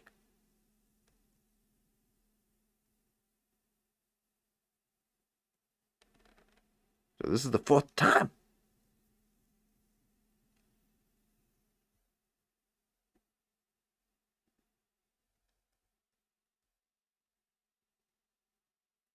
$18 in.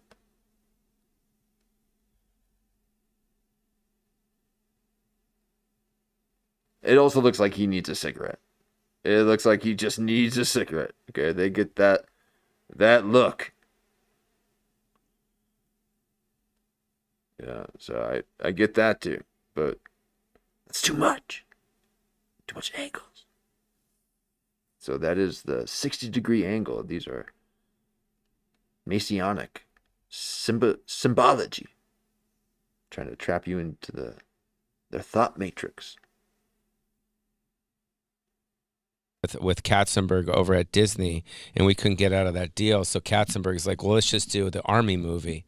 And the Army script was good, but it wasn't as good as the London movie. You know, And old Jamie Kennedy, thank you. Because he'll let you know when it's not adding up. Okay? So your geometry isn't adding up, Pauly. Okay, you don't see me trying to cast geometry on you guys. So Jamie doesn't even see the geometry yet. But he can hear what he's saying. But people move around like that around me. I put a stop to it.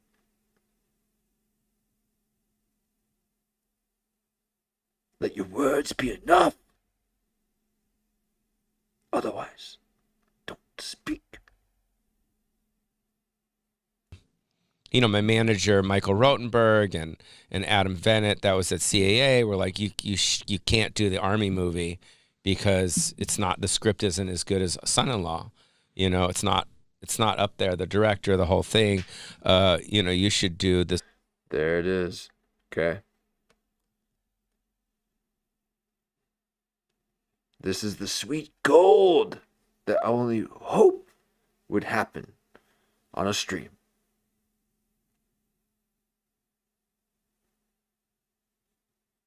These discoveries.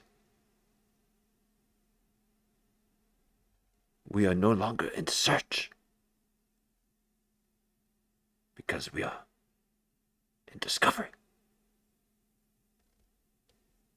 Okay, that is, again,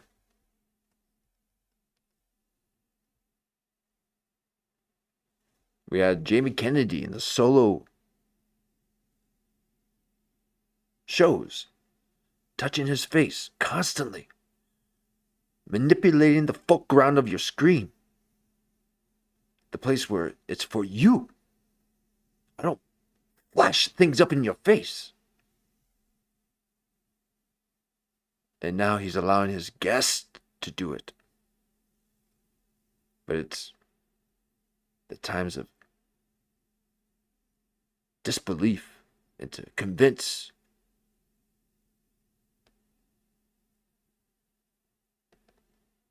He's got to extract that from the recesses of the mind that where lies are stored.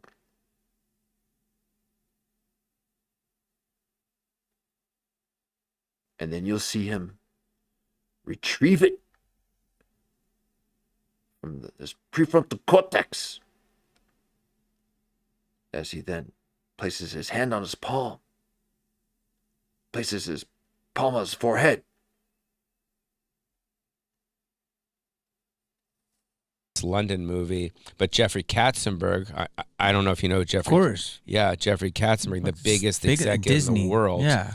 He's like dangling, going, "No, dude, we're gonna make this good for you. This is gonna be good." And I should have listened to my manager and agent, and sided with them and say they got me back. But I wanted to work, and then in my eyes, I'm like, you know what? This can't be that bad because I'm a comedian. I can make this good. You know, the Army movie, because you don't. You never go into a movie thinking Jamie that it's going to doesn't be believe bad. him. No. You go into it like I'm going to do the best that I can and put my heart into it. 1000%. Even when I did Jury Duty, which didn't do well. Okay. So he's 20 minutes in, and it's just all about this. All about this. Okay, and I get it. You want to talk about the past, I guess, but stop and be here now for what's in your life.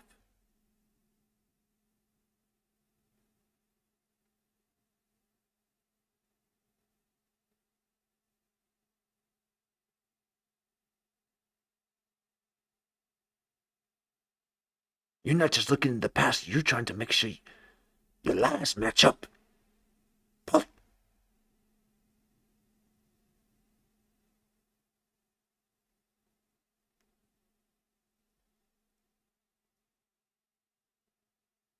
Stop trying to convince us and just speak.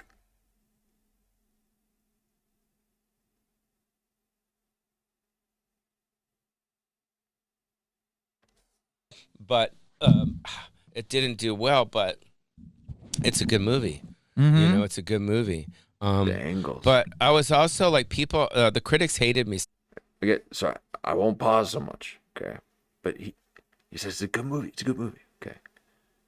This is a very troubling man. A troubled man.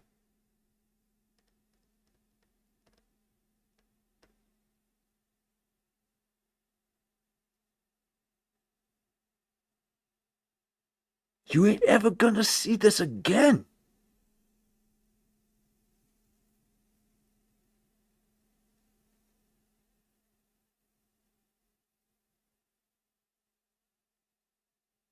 This is better than Bert Kreischer and Tom Segura.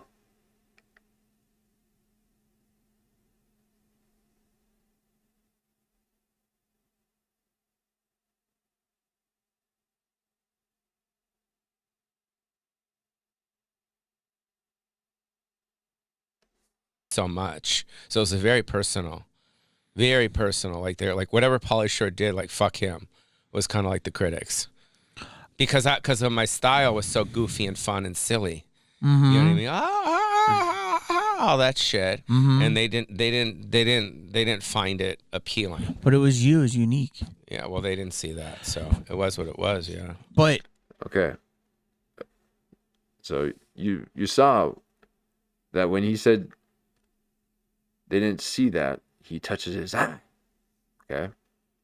Every single time he touches his eye, let's talk about a perspective. They didn't see it the way he saw it, or he saw it a different way. These are tells.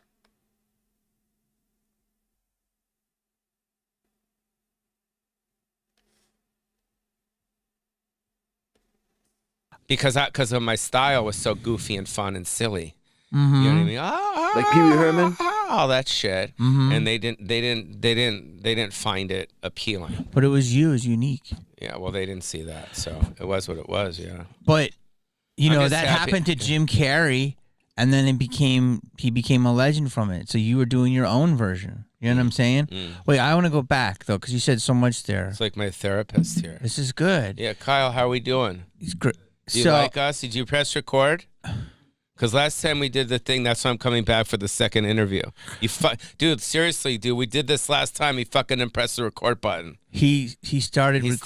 He stopped recording after the gay massage. Okay. Listen, and it was in his hand. Listen, go slow. How did you start acting? Because you're not a nepo baby in acting. Yeah, You no, have it's to- Donovan Leach.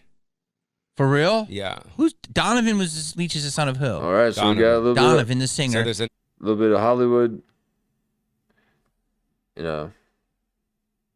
Hollywood dish, and he's trying to see if he can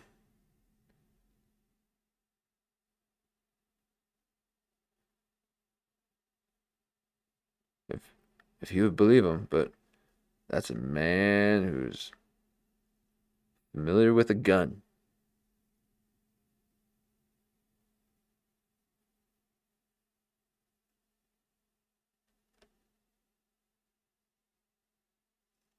Okay, he wears that mask all the time.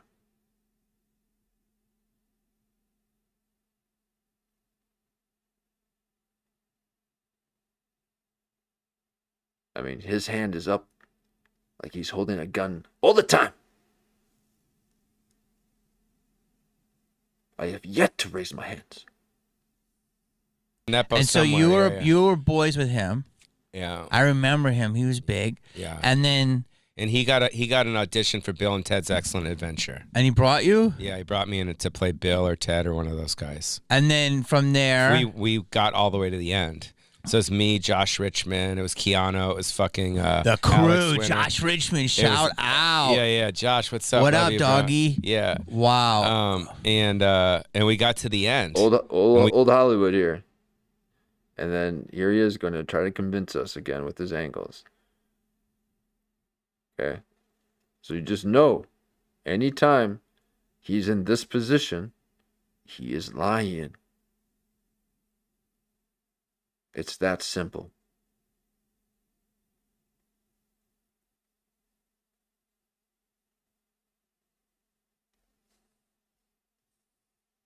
We all got mixed and matched. You know, I read with Alex, Dono read with Keanu, and it was hot. I was hot. It was like, holy shit. And this was So this is one of your first. This was your first thing. audition ever. Yeah, first audition ever. Okay. Yeah, There's And that gun so- again. and that's what happened. Oh, I don't know if I can So even then say you- that. Barbara on YouTube. Barbara Binstein, who was Donovan's manager, asked to represent me. So I was like, all right, let's go. So then she started getting me all these roles. So you wanted to act before, or you just Yeah. Okay. I just loved, yeah. So you wanted to act. You just but love it. grew up. You weren't doing plays and shit, were you? Or maybe. No, I never done a play. Me neither. So I guess you don't really love acting. Okay. They just love being famous. So these are not thespians.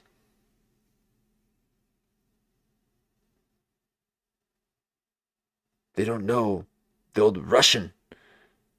acting teachers' names that I don't even know. Okay? Because only actors know stuff. Method.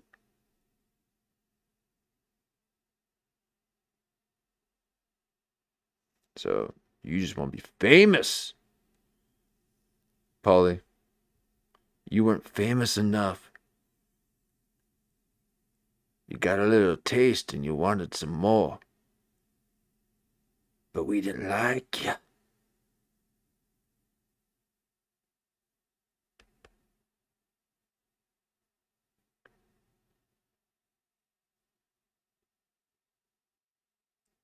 You wanted everyone to like you.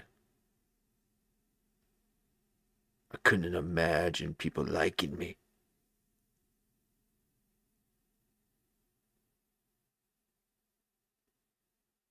And he wants everyone to like him. That's sick. So you wanted to act before, or you just... Yeah. Okay. I just loved, yeah. So you wanted to act, but you grew up, you weren't doing plays and shit, were you? Or maybe? No, I never done a play. Me neither. So, okay, so you're acting and you're serious, because you You said ain't so acting. much, dude. I could see the pain in your eyes. I could Yeah. see the pain. Yeah, you think that's pain? Mm-hmm. Yeah, that's pain. Yeah, that's what that is. That's pain coming from my life, not what I inflict on others. And I just inadvertently mirror it occasionally. Because you've seen horrible things. Haven't you, Pauly?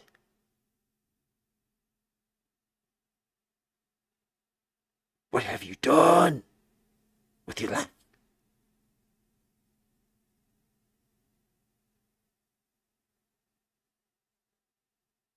He's cartel through and through.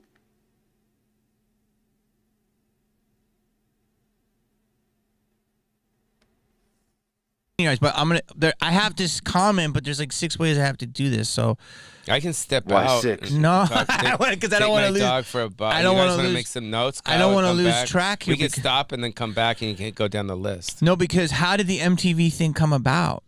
Because you're acting, and you're into acting, and you're into respect. What I'm sensing from you is that he's what you sensing. did, even though you became a thing, you didn't get the respect you feel you deserve. And that... Oh, and there he is. And Jamie is wondering, you realize how lame that is, right? But Jamie's professional and he's just going to, do his best to not make Pauly look bad, okay?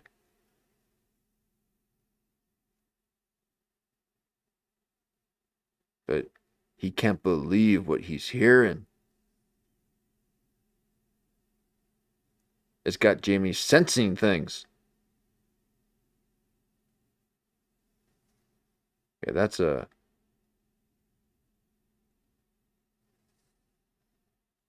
fight or flight mechanism. So he's in survival mode because he's got to figure out truth. That's what happens when reality is being warped. That hurts. Yeah. You get Well, respect in comedy. Yeah. The thing was And by the way, the side note, I don't want to take you off. I thought everyone hung in their groups, like serious actors, only serious actors, comedy with comedy. And I learned all that wasn't true when I went to the Playboy Mansion. And that's another story, as you know, because everyone went there. Said there was no... Well, it was a place of freedom, and it was a place that everyone can be themselves. 100%. And it was a place there was no cameras. Cameras weren't allowed, and you could just have a good time. Yeah. And have some drinks, and have some food, and dance, meet some girls. Yeah. You know what I mean? 100%. Kiss, F ring. Yeah. You know what I mean? Girls, Pauly? Really? That's a little bit of a theatrical cope. Okay, that's a guy who is theatrical. Wants to say the things that he thinks that guys should say. Okay. 100%. Yeah. And so I feel that you're saying you were doing this. How did the MTV thing come along? Terry Danizer, who was my manager at the time. Fuck, was it Terry? Yeah. Drew Wilson. She was the head of talent at MTV. She was kind of like Jim McCauley for the Tonight Show. Yep. She was from South Africa, and she saw me. I got a showcase through Terry Danizer, who was my manager. And he was with a company with Jonathan Crane, I think. I don't know if you remember that. I remember him. Yeah, big. And it was just a Monday night at the store, and I went on and I fucking killed. I just killed in front of her, and she's basically said, "Oh, did you? Hey, lovey, you want to come?" It's like, "Do you want to come to spring break?" And so she flew me to spring break, and I roomed with Christian Slater. Yeah. Why? Who's he doing? Promoting He was something? promoting Gleaming the Cube. Oh my gosh, these are good memories right here. Wow. Yeah. Okay. So he was promoting Gleaming the Cube. So back then, MTV would pair you. If we went down, we'd be roommates. Yeah. You wouldn't get your own room. They were cheap, and that was just the way it was. And then I went down there. Had a great time. It wasn't a great time. I was nervous. FBI because it was handler? live. Okay. You know what I mean? And Corey Feldman was like the #1 guy there. Okay. You know what I mean? He Corey was Feldman. promoting License to Drive. License to Drive, Yeah. or something like that. And all the actors were there. Amy Dolenz was there. Who else? Mickey Dolenz' daughter from the Monkees. Yeah, she was there. And then Christian Slater was there, and I was just like, I didn't really know where to fit in. Mm-hmm. And then, and I went on. I did. Was it Top 20 Video Countdown with Downtown Julie Brown? Mm-hmm. And it didn't go good. Yeah, I was nervous. I fucked up. I don't know. It just wasn't great. Did it live at spring break. Yeah. Okay, and then? And then basically they kind of pushed me away. It was like this. Yeah, like Joel Gallen and Doug Herzog were like, eh. Okay. You know what I mean? Heads of 'Cause I was MTV. nervous. Yeah, I was nervous. Okay. Yeah. You're And then- 20? Yeah, 20, 21, yeah. All right. And then from there, I went back to LA and I started developing my young. stuff. I started developing my stand-up. Okay. And I got really good. Okay. I mean, I fucking got a really good, 15 minutes. Okay. Like, really good. And then I did a show called Comic Strip. Imagine if I only spoke for 15 minutes.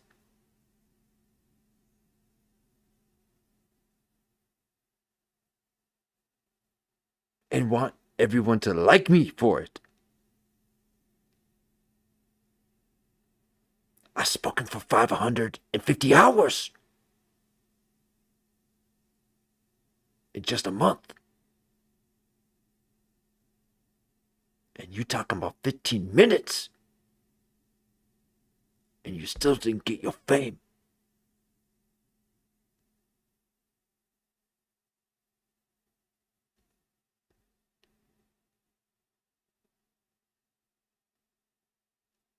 But Pauly's like this because he's a victim of old Hollywood. This is old Hollywood that you won't see again.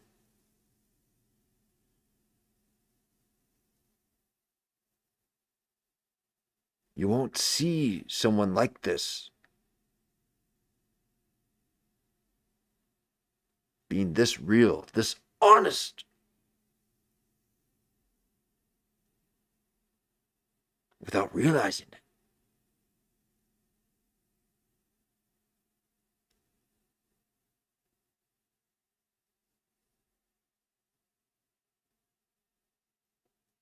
So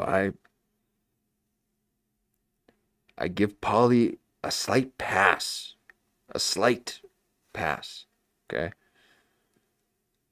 Because he was young in Hollywood.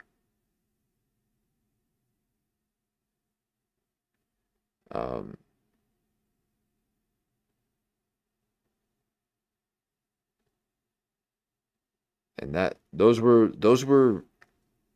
the golden era. That was the golden era. So that would be hard to let go of. Okay? So I can understand why You might think that, especially when that no longer exists. So you're holding on tight.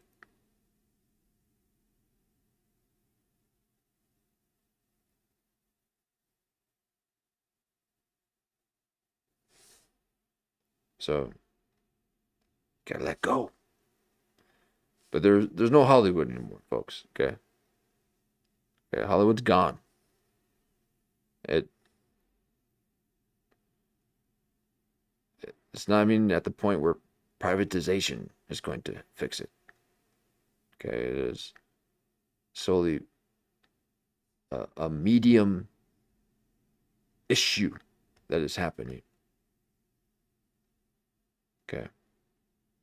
And they're trying to reroute everything to fit an old medium, to even dumb down television, to repeat plot lines, because no one's paying attention.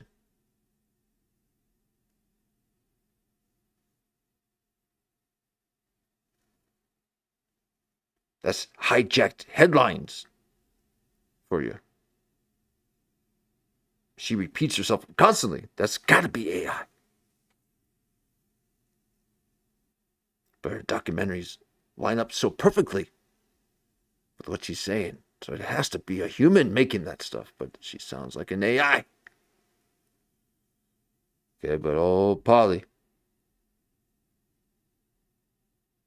he's holding on to the old LA. The old Hollywood. Sunset. The Viper Room.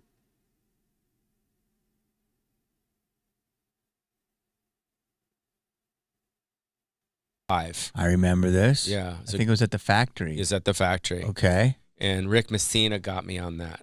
Bitch, paint my house. That's what Chris Rock's joke. That's the first time I ever saw him. Remember that? Yeah. With the hooker. Thank you for everyone. Yeah. Bitch, paint my house. Bitch, Okay. paint my house. So yeah. Thank you so much so for I got Rick Messina. I did really well and there. The Weasel. And we took that You guys are tape very kind. and then we sent it to MTV. Back to them. Even though this you were was when acting. I was with Rotenberg. Okay. Okay, and I like a little bit of this Hollywood talk, okay? Because again, it doesn't exist any longer. So these are stories. Now, you gotta know, the source, okay? So he doesn't got his angles up. So some of the stuff that he's saying is true. Or at least he believes them to be true. But he doesn't believe himself when he's throwing his elbows up. So he's not even convinced himself. But a little bit of this old Hollywood talk is good to know, because that's an industry in distress.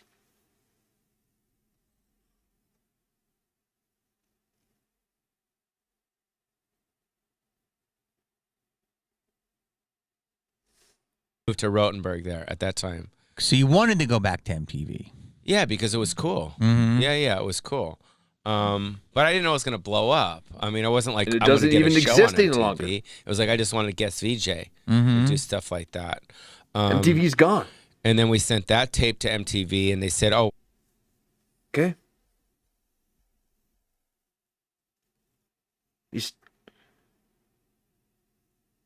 That's how quick it happens.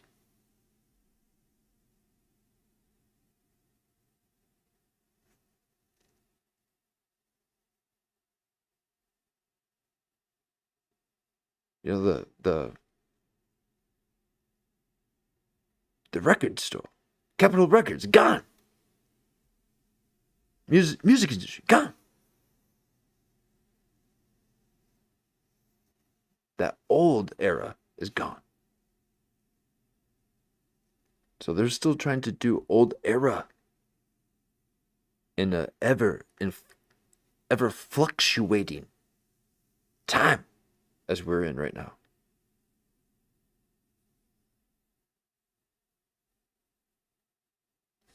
Wow, he's come a long way. That's been like about 2 years since the spring break that he fucked up, and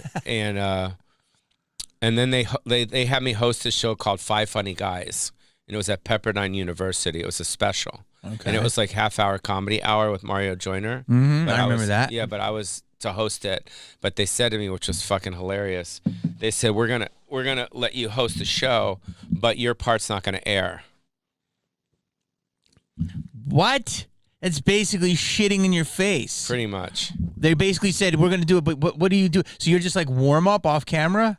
No, they said they would tape it, and I can keep the tape and show my friends. But they didn't want you. Why? Because they were hating.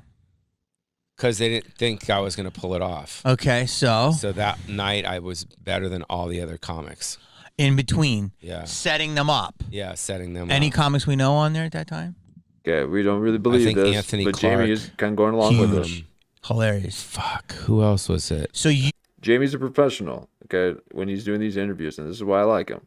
Okay, he'll just let people be in their delusion and just to keep the thing going. He won't press too much. He does a little bit, but not too much. It was basically like premium blend. Yeah. And you were the host. I was the host. And bring up comics. You killed it. What happened? And they said, fuck those Five Funny Guys. He goes, this is our guy. To do a show. Just to, start doing late night guest VJ spots. Okay. So every time I went into New York, they all, Michael Rotenberg would say, hey, Pauly's in New York. He's doing a show. Can he guest VJ? So I started guest VJing, and they'd put me like 3 a.m. Mm-hmm. And that was kind of like my spot. Okay. Well, there's a lot here, and we're going to continue with this. Let me pause for just a brief break, and we'll continue to see if Pauly Shore is going to be trying to convince us of things while he throws his elbows up in the air, casting geometry spells on his victim, Jamie Kennedy. So please stay tuned. Just take a brief moment here. Thank you for watching.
All right, we'll be starting shortly. Thank you for your patience, and we'll be starting shortly.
All right.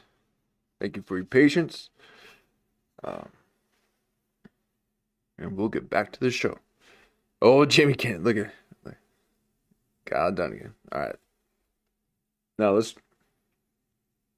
go back to old Pauly Shore.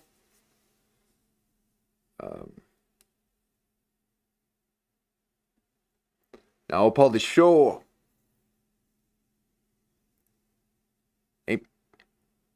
He's pulling the numbers. Okay, he's got 30,000 views with this interview. And Jeff Dye has only got 6.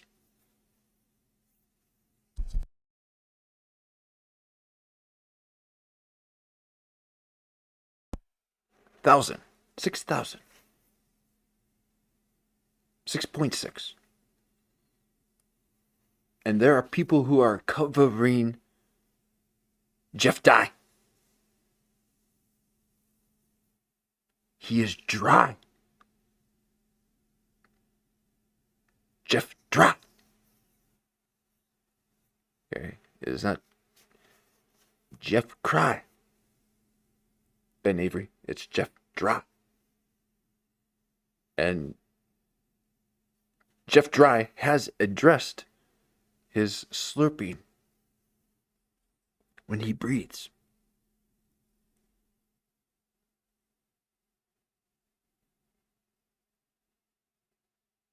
But Pauly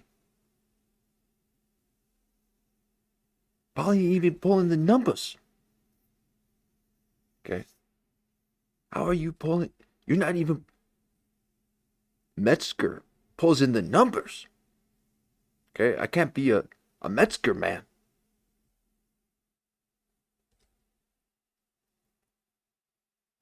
Okay, but he's got some pop. Okay, and you got 30,000. Where's your pop, Pauly? I need a pop.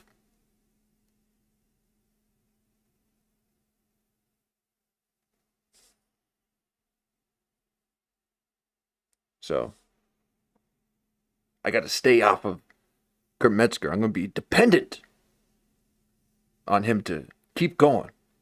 And you don't want people to be dependent on you.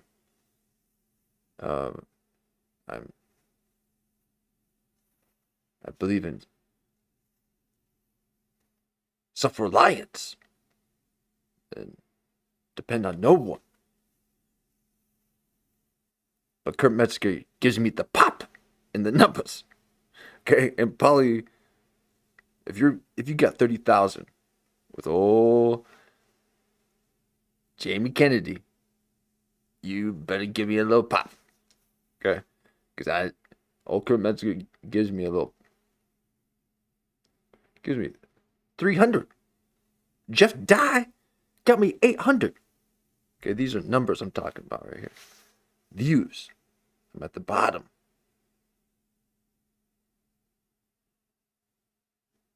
But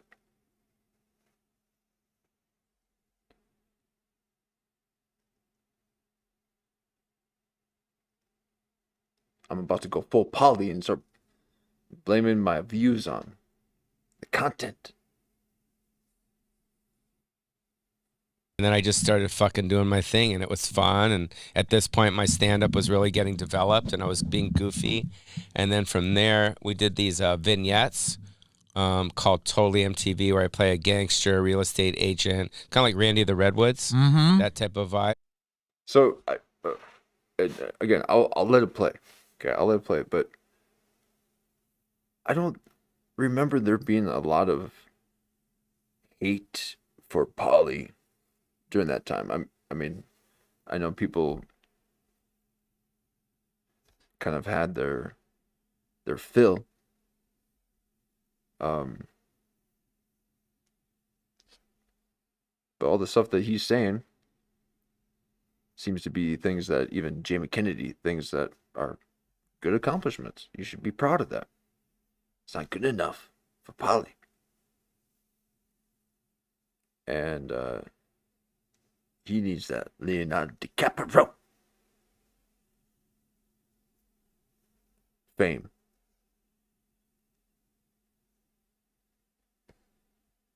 He loves acting, but never stepped foot on a stage.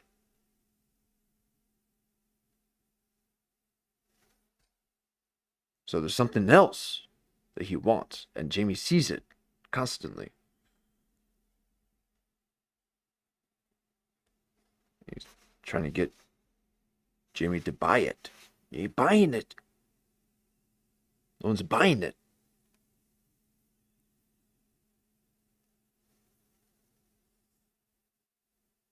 So just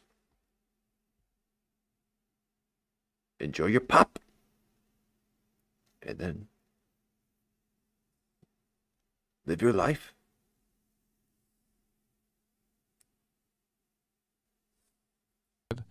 And those started airing, and those did really well. And then after that, that's when they offered me Totally Pauly, yeah. I want to say this was the late 80s. No. Early 90s. Yeah. Totally Pauly started what year? 1990. 1990. So yeah, it was like late 80s. You were doing stuff before 90. Yeah. Wow. Yeah. And then the MTV thing just kind of like slowly just kind of, took off. How long was the show? It was an era. 6 years, yeah. 90 to 96? Yeah. What was funny, it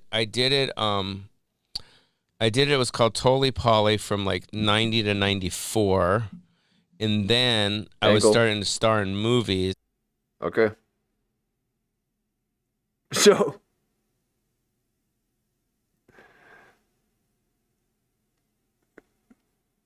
I promise this is a different time. I did not rewind this to those other times that he was doing this throughout. Okay? This is yet another time.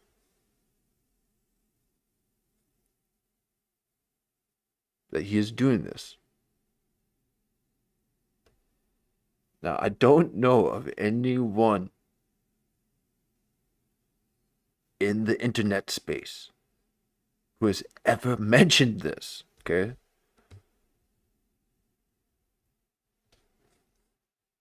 But you have to see this to believe it.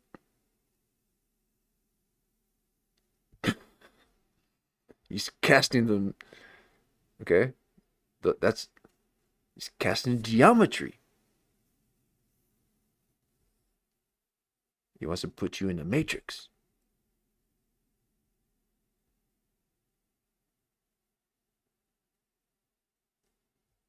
At 60 degrees. He's already done 6 of them.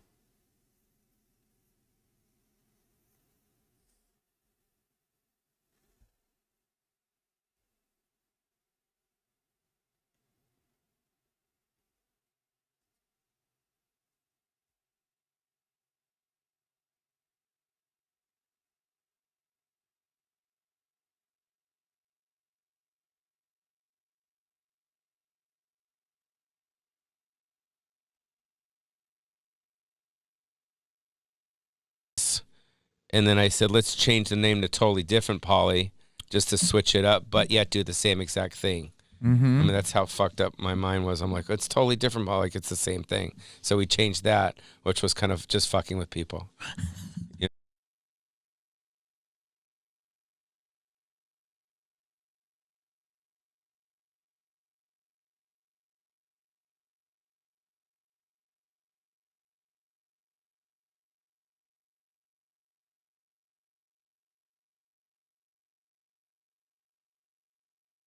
You've been using the bow lately, Pauly?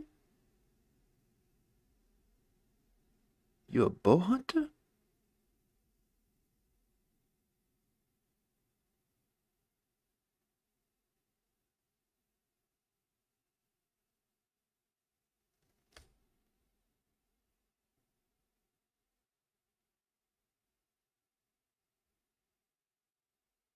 know what I mean? But wait, so you know that if you have a hit movie, I have so much to say because I know stuff about you. If you have a hit movie, you can do a dramatic turn because the town will give you the shot. So you're doing Totally Pauly. Obviously, you became you, so you felt like it put you in the corner. Which they did do that back then. I do feel that people can do more now and get away with shit. Like they'll hire an influencer. The whole business has changed. No, I get it. I'm not. Yeah. And you like when you do a hit. If you did a movie that made, well, you did. There are moves to be made, and there are still moves to be made because you have 2 people from your last movie. That has to be encouraging. That both have Oscars. When you see that gets you hype. Yeah. I just here's the bottom line, Jamie. I just love acting. You really do. I love acting more than comedy. Do you, Pauly? Okay, we've, all of us here have seen that every time you do that, that means that it's not the case. And Jamie already knows that going in, sees that you're doing it. So he's not going to believe anything you say right now. Okay. And here you are. Both have Oscars. When you see that gets you hype. Yeah. I just here's the bottom line, Jamie. I just love acting. You really do. I love acting more than Get that right there. Okay. Here's the bottom line, Jamie. I just love acting. You really do. I love acting more than comedy. Way more than comedy. Wow. Yeah. Have you ever said that? I've never heard you say that. I've said it here and there.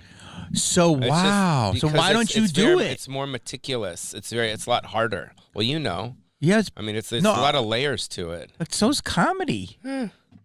Comedy's hard, but it's. He wants the meticulous.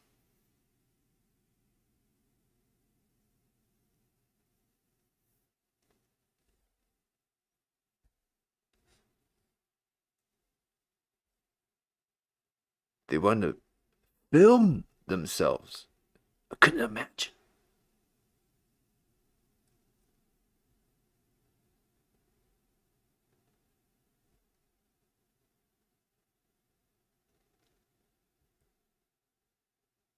But every single time you do that, we know it's not true.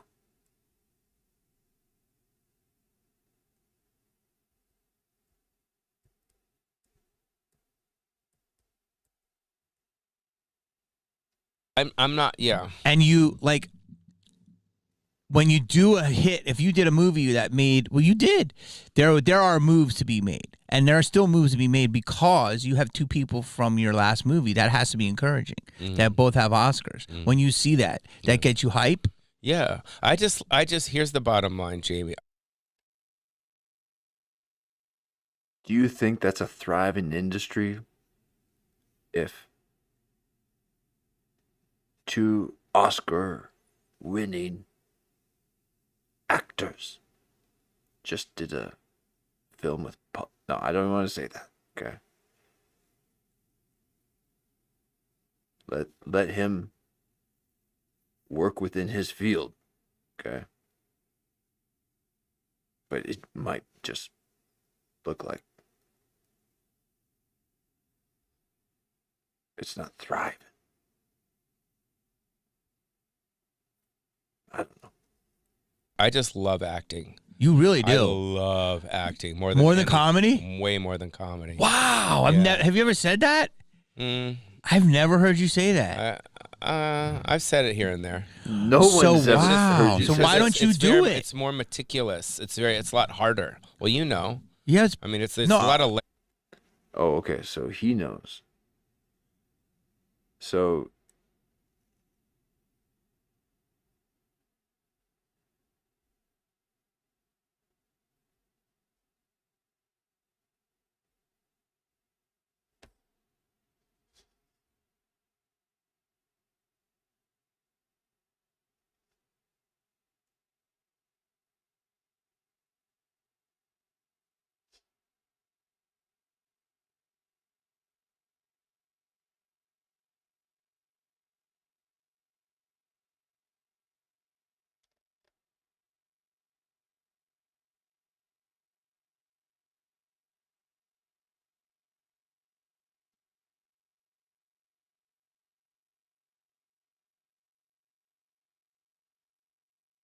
layers to it. But so's comedy.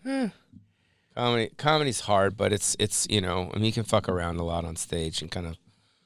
You know Yes. what I mean? Yeah. So, do you want to go hard at it? Yeah. So that's what you have to do. I want to.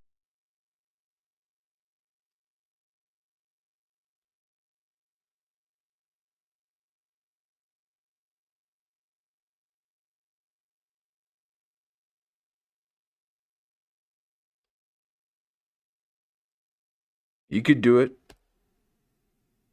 if it existed.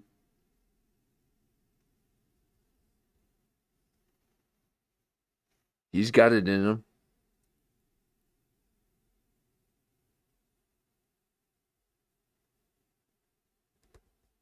He looks initiated.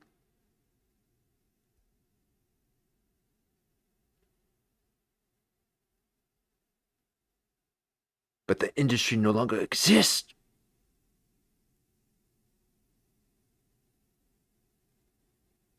So what you doing?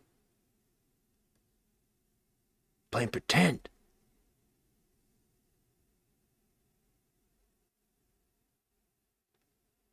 I want to get this Richard Simmons thing going this year. How is that going? It's going good. I did a short film that did well, and we have a great script from a writer named Jordan Allen Dutton.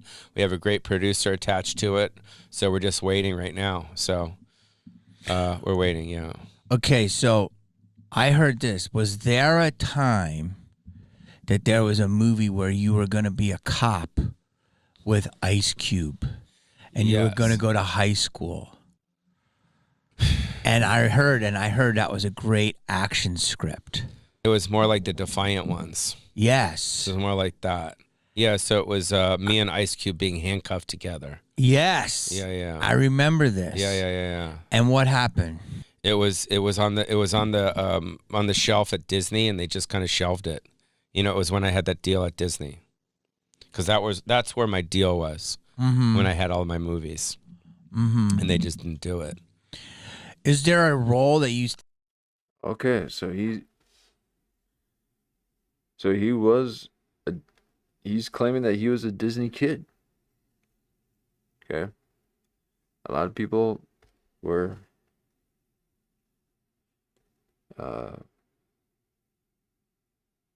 given holding deals.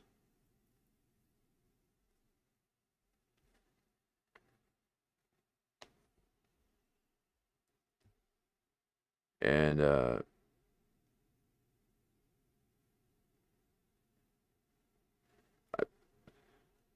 I'm sure FX did that for Jamie Kennedy at some point. I'm not too familiar with his story, but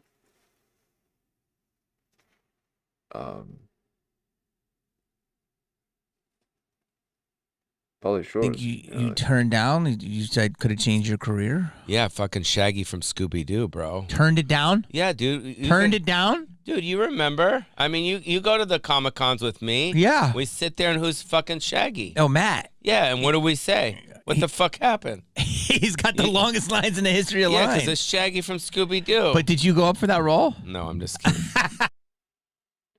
So they do these conferences.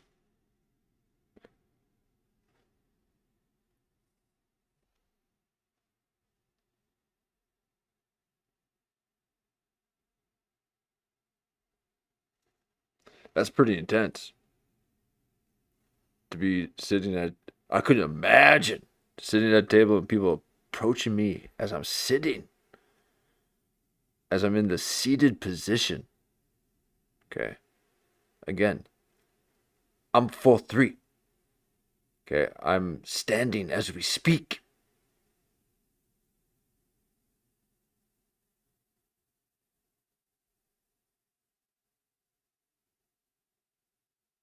But these people will sit behind a table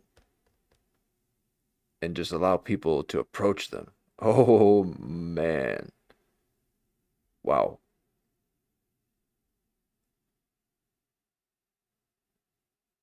I'm never approached.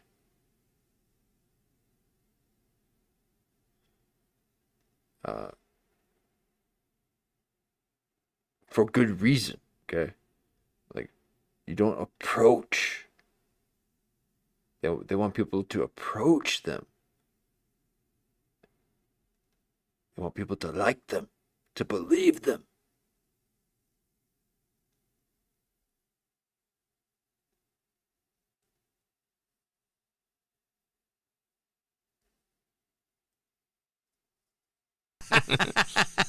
Kyle, it's a benign tumor. It's benign. Wait, Benign. so I didn't know that you really loved acting this much. Yeah. You got to do an indie. That's what I want to But do. the turn is there because you know it's a feel good story. You can do it, but I feel like Pauly went dark. Okay, Pauly went dark, and he wants to now do heavy films that are really meticulous. Okay, you know, Joaquin's got everyone wanting to be the anti-hero.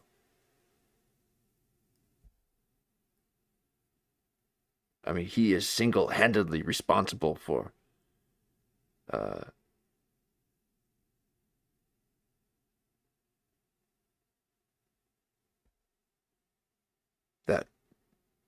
30 Seconds to Mars guy, all of his roles that he does is to try to outdo Joaquin.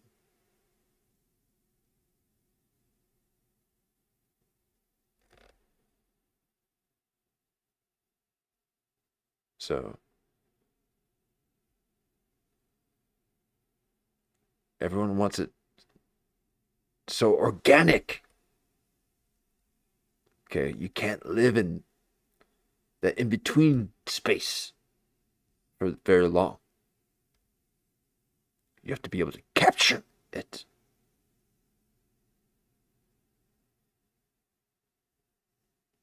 And Joaquin dances in it. He is Shiva.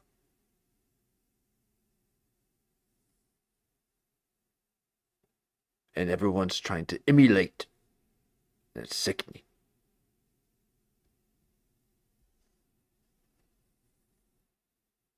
Yes. You know what I mean? Yes. Like you can. Do you have an agent now? I do, and it's frustrating because good? he's fine. Agents He's great. He's good. His name's John. He's trying. He works with Patrick Renna. You know Patrick, who's great, Of course, and a couple of good actors. So he's trying, but he's got that. Okay, there's the angles again. Now, let's briefly just talk about Joker. Okay, old Jan here's got a good point of. Okay, Joker, amazing. Part 2, just didn't cut it. Okay. Now,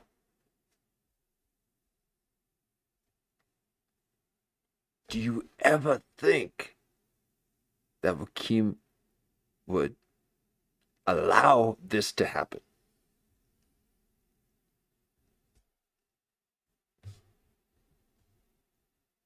In my opinion,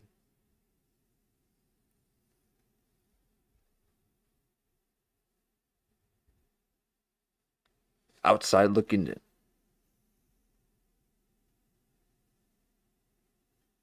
he might have sabotaged that one. Deliberately.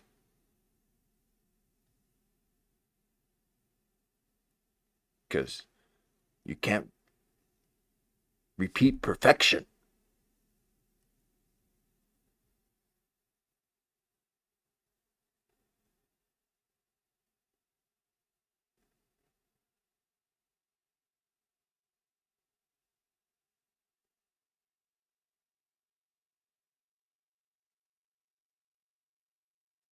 But he wants it meticulous.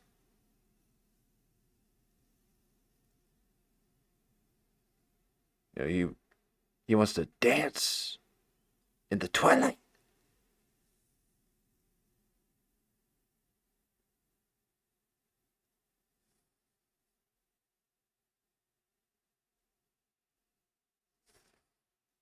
Barrier, that Pauly Shore barrier that that I carry, but everyone says the same thing, like it just takes that one role, it takes that one. See, I think it's really about a director. I don't think it's about a producer. I mean, look what happened with Simon. I mean, Jesus Christ. Incredible. Dude. Our hero. Hilarious. Dude, incredible. I mean, we're talking about Simon Rex. I mean, he is now like the most serious actor. Hilarious. Yeah, he's the man. But that's just one director. That's called, his name's Sean Baker. Yeah. And that's it. So to me, and Tarantino did it a long time ago with Travolta, with Pulp Fiction. So to me, I think it's God. I think it's Kismet. I think at right place at the right time. I don't think. Okay.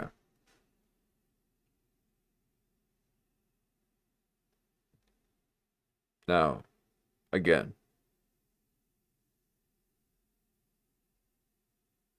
he's not necessarily appreciating his past accomplishments. He feels like it should have been done a different way. He doesn't see that a lot of people actually enjoyed his stuff. To a certain point, and then kind of moved on. Again, it's just like Bobcat. Okay, you can't expect him to talk like that the whole time. But he does. When he needs to. But he doesn't actually talk like that. But yeah, Pauly Shore. I just don't think that exists anymore, and he's not seeing that he's in that right now. You got 30,000. Okay, you got a nice little pop, Pauly, and this is, where people like you need to be. But they're trying to force us to theaters.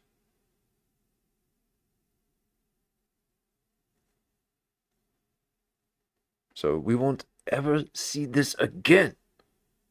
Okay, this is old Hollywood. Well within new media. But young old Hollywood.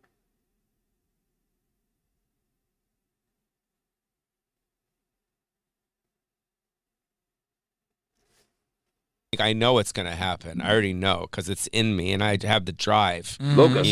And someone's going to give me a role, and I'll be able to do what I need to do to handle it. Yeah. So in another world, would you do less comedy? Yeah. And now you would just do more acting? Yeah. Yeah. That'd be fun. I like that. Yeah. I mean, why not? Yeah. Well, that's the thing. Like, I've been on Rogan before, and I talk about being sad. You know what I mean? And he says wait, what was it? It was see, Okay. I mean, we've already seen it. Yeah.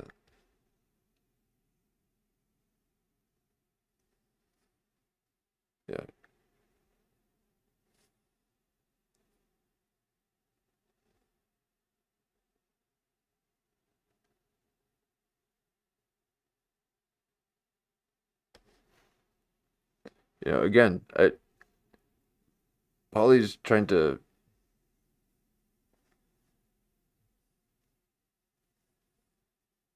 have the film industry like the 90s.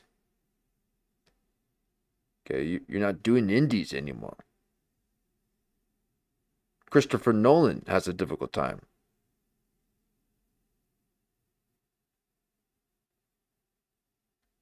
So you're now participating in that new experimental era. Okay, that's what that was for then.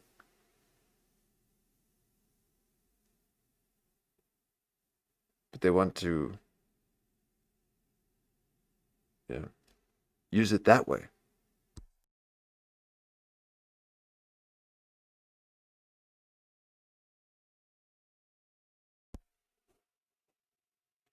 So they just need to redirect that.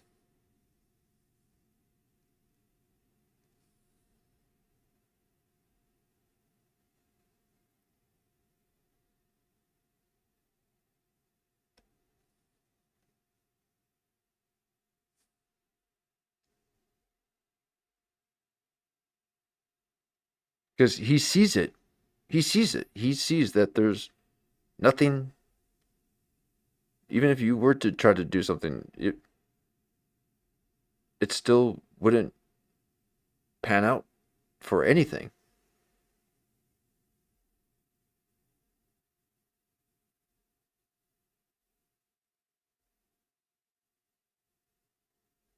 Okay, that's why you have to be. That's why there's this new exchange right now. Okay, this is the new medium. Now I have my layout just to be matching your guys's, but I got it like this too.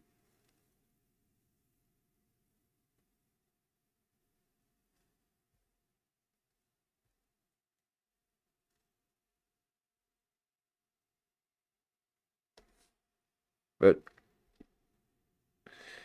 oh man, he knows. He knows that even if he could get a project off the ground, he wouldn't make his money back. For a long part of my life and my career, I was always on a movie set. You know what I mean? It's always like going to the movie set. And for doesn't exist this part of my career, I'm any not. longer. And that was like the funnest time of my life, was just getting up at 5 and going to the set and going to makeup and hair and doing the sides and going to the thing and doing a run through, a blocking, and then go back to your trailer and they're like, all right, we're ready. And just fucking rocking and rolling. You know what I mean? It just, okay, this is golden age converse. Okay, this is gold. Because again, this is an era in reflection.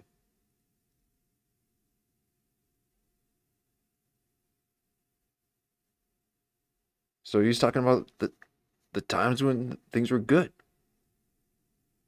Those times don't exist. And Netflix is just the bubble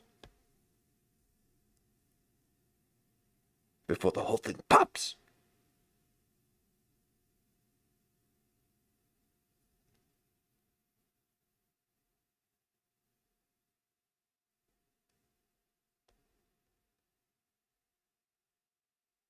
Directionalist.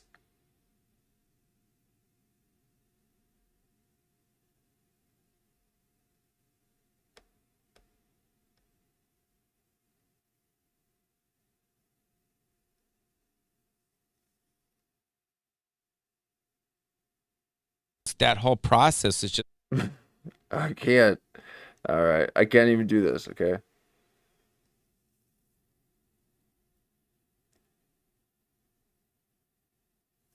Okay? And I'm not even trying to make fun. Okay? This is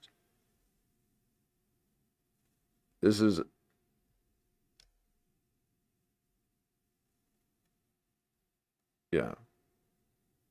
Complete despair, giving up.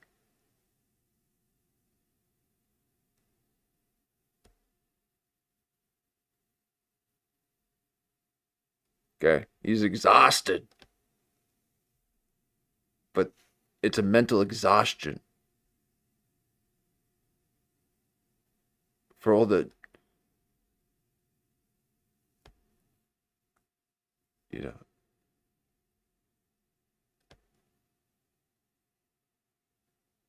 geometry that he's casting.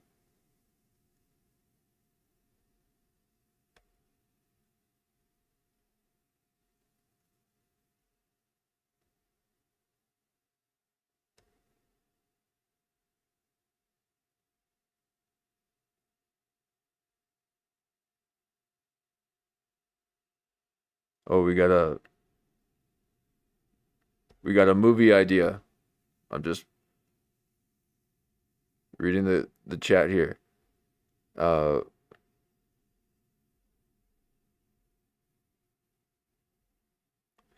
Yes, you need.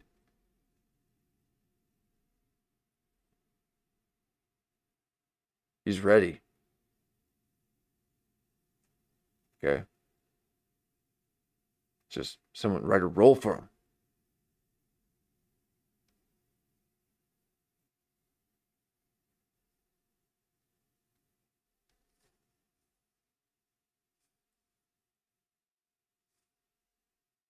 Okay. Those times no longer exist, Pauly.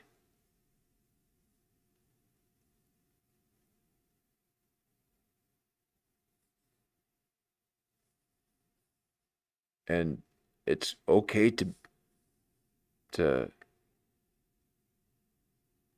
enjoy that.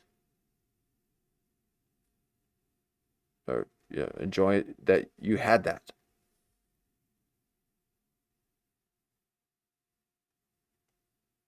But it doesn't exist.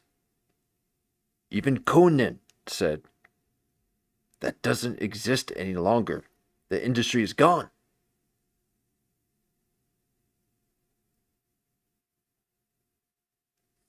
So why are you trying to get back in?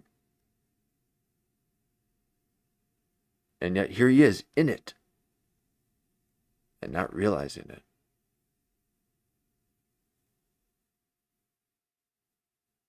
And that's what I'm saying. He doesn't realize that the things that he's done were cool. They're fine. They're fine. Okay. Quit wanting us to love you. Okay. We don't want to like everyone.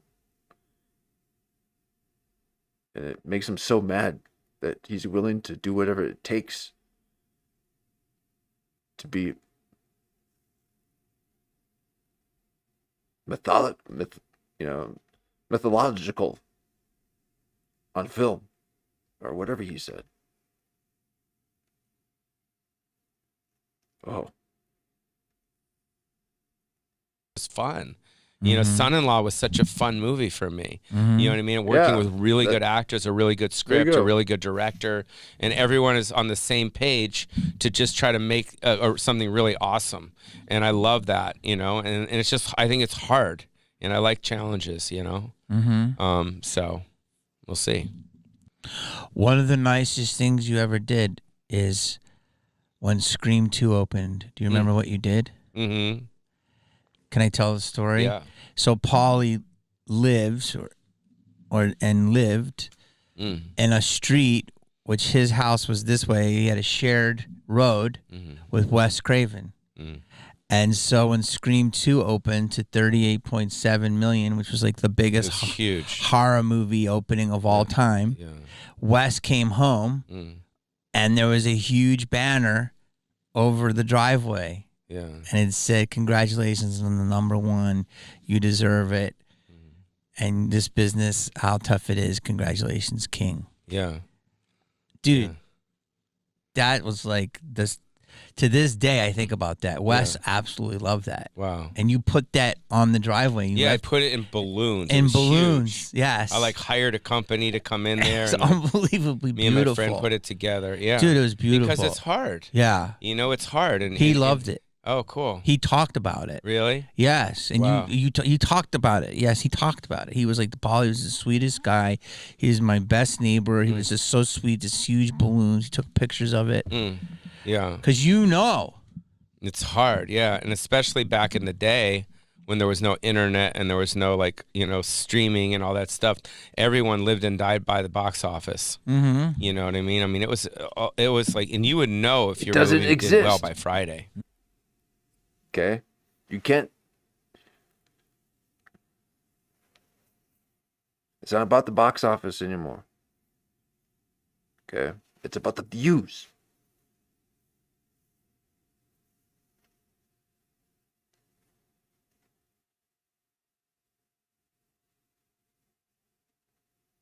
No one's calling information about what time the movies are playing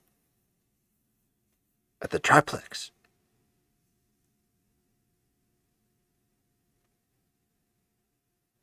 But they're sending their notifications to Candace Owens. 350,000 people live.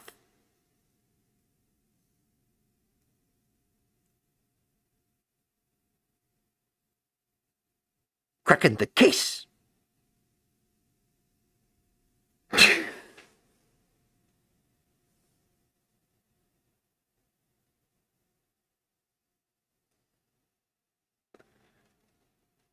She gets me every time.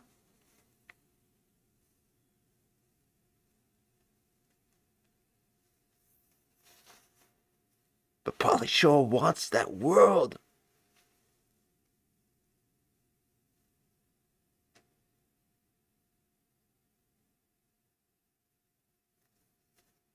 You gotta forge your own. Or Saturday morning, early Saturday morning, because you would have the numbers for Friday, and you knew Saturday would be way more, and you knew Sunday would drop a little, but then they would add it up. Oh, it's going to make, you know, this amount of money, and that's it. Oh, that sweet schedule, man! They had that thing dialed in perfectly too. and we all messed it up. It was such the perfect schedule.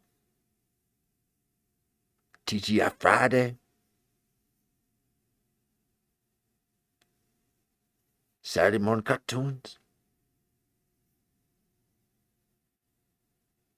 even Wednesday and Thursday night was great television. It's because there was money involved. Through advertisers. And you all messed it up. You didn't like corporations getting the money.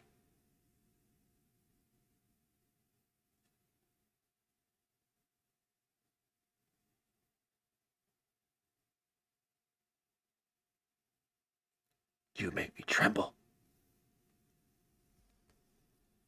Great thing, yeah. Nothing worse. You put a year of your life into something, and it comes out, and you wake up, and by noon, your agent's telling you it bombed. Like, or when you have a hit. You know it's going to be a hit. You can feel it, but, like, it's the worst feeling. Oh, that... He's like, oops, because...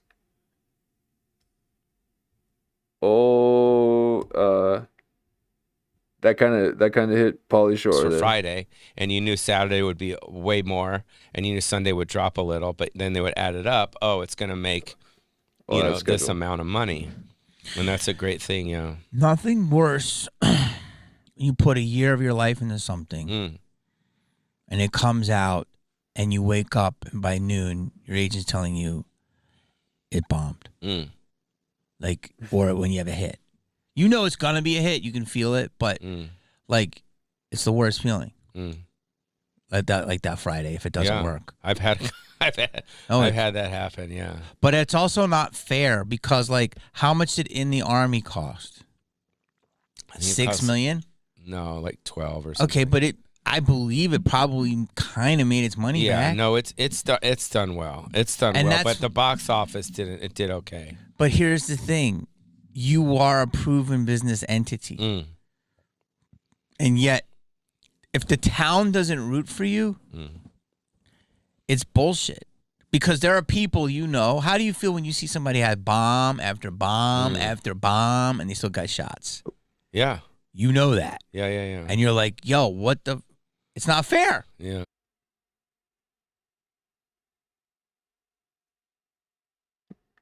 Let me check something here. I wonder if I was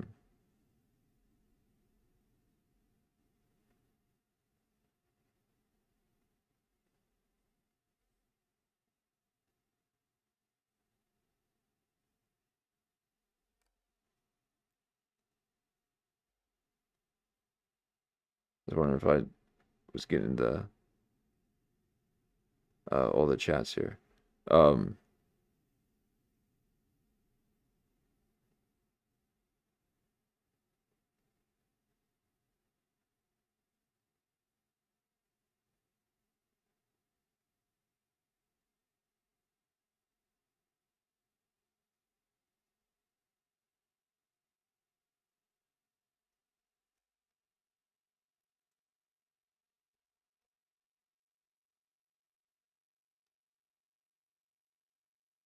There's so much here. I think a lot of it is kismet, timing, karma, meeting the right person at the right time. It is, but there's also a work. Yeah. Like, you got, if your movie made enough money, they should give you the shot. Here's another example. Chris Kattan, his movie came out. It was a movie, I don't know, what the hell was the movie? It wasn't the one where he was the Roxbury. It was his solo movie. And I believe he was the detective. And it opened to $11 million. And the town said, oh, it costs like $10 million. They go, oh, didn't work. It made its budget back in the first weekend. So sometimes the town, you know this. They're rude. They want, Travolta said it best. He goes, you have to make movies for the people that hire you for movies. He said that. And how many times has Pauly heard that? And he's an artist. Okay, he's not doing it for those corporations. See, but Jamie is a professional. Okay, he's not trying to play the artist that needs to do the films. Okay, he's a producer. Okay, he produces content, and not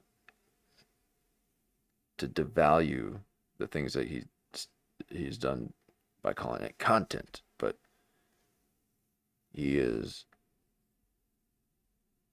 experimenting within different mediums, which Pauly refuses to do. He is insistent on us watching his Richard Simmons film, which only makes me think that he's kidnapped old Richard Simmons.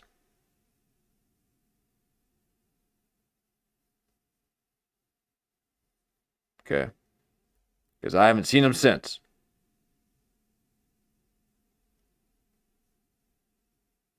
And maybe Paulie's stressed out because he thought he would get the film out, but all of a sudden COVID happened. So now he's stuck with Richard Simmons until he can release the film.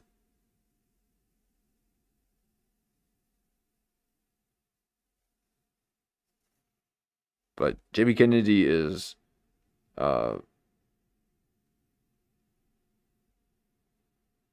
willing to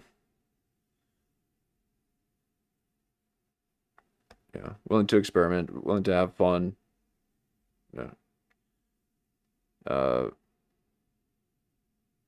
But he doesn't take anyone's bullshit though. Okay, Paul is just a little upset about stuff, and we don't need to feel upset about it as well. Okay, you can have your life and quit forcing us to empathize with you.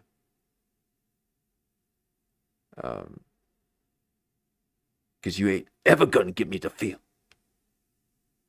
No one has. I ain't never felt. And Pauly Shore for sure won't get me to feel.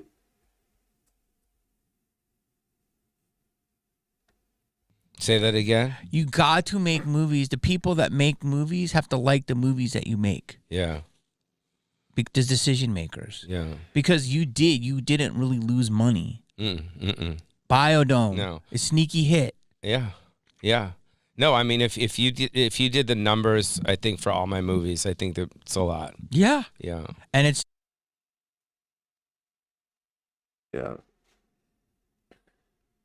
Man.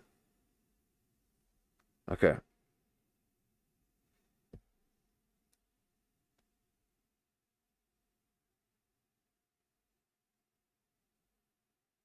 I don't mind the Hollywood talk. Okay, I don't mind that, but this is just a little bit of there's just too much of this stuff. Okay. You can have a little bit of it, but you gotta This is why Joaquin won't let you talk about him. Okay? Because it sounds like this. So please stop. But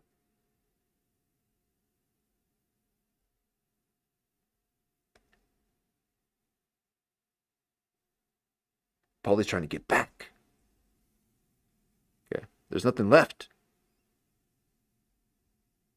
Your mother's no longer there. Pauly, let go. And quit dragging us with you.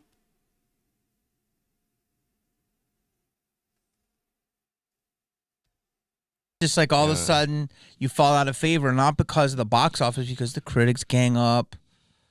But it is what it is. I've definitely moved forward from it, and I don't beat myself up about it. Okay. You just did, right before our eyes, by smashing your eye.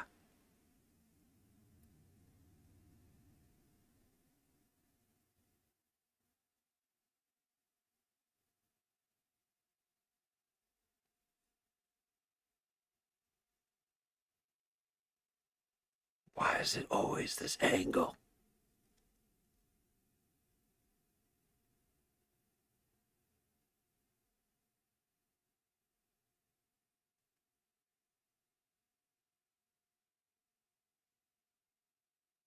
They're emulating the environment.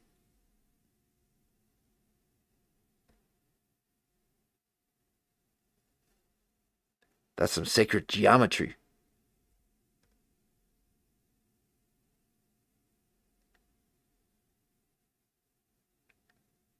That's almost a full Irogan.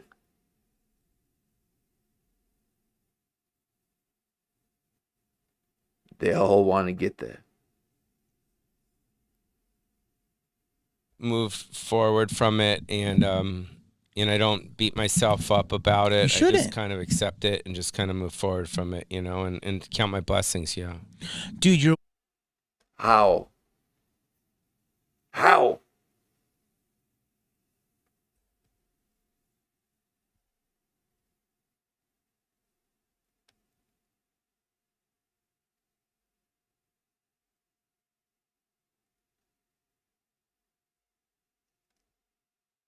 Oh, Pauly. Okay. And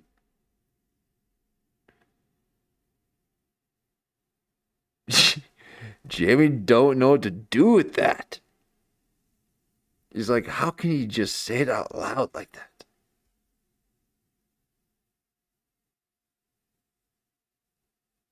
When he knows it's not true. So then, what else has he been saying that's not true?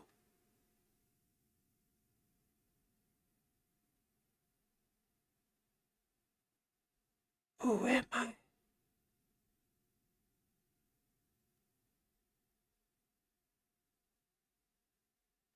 Old Jamie Kennedy. Yeah, you can't put one over him.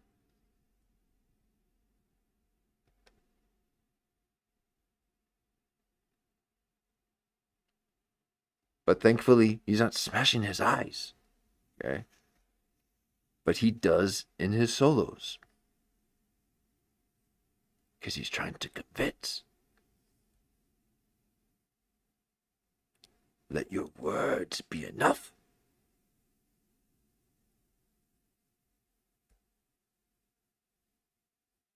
You gotta resonate.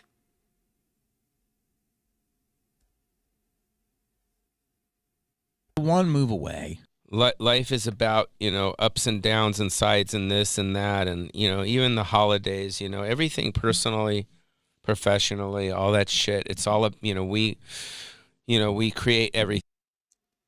What did you even say?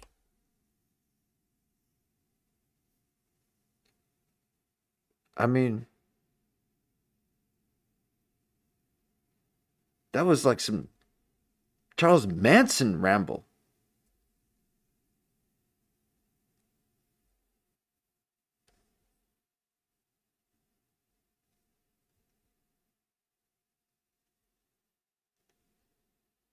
Relieving stress from the job. Because it's too tight.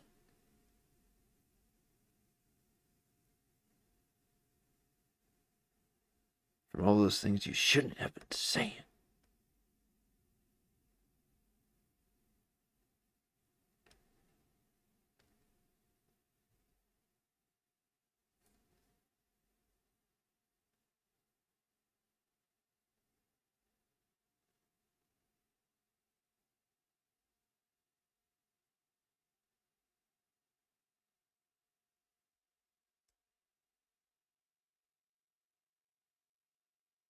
Imagine what you've done.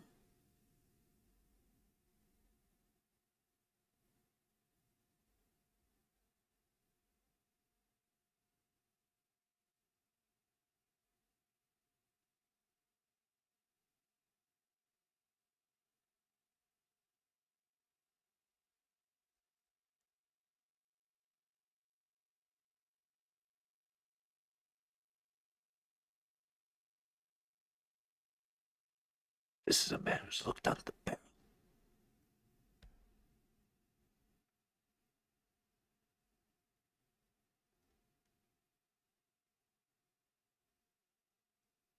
And now wants to point it at you.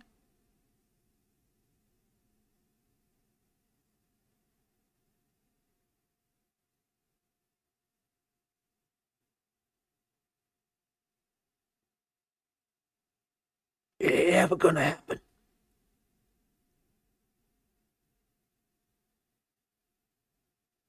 You gotta let go, Pauly. Let go.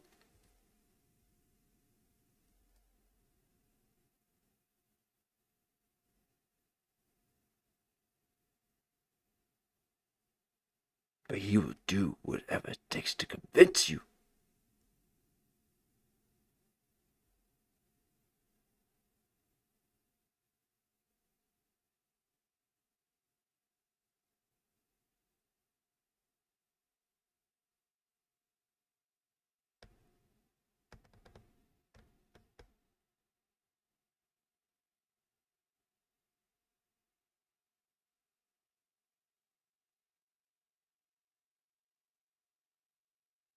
He's already justified it.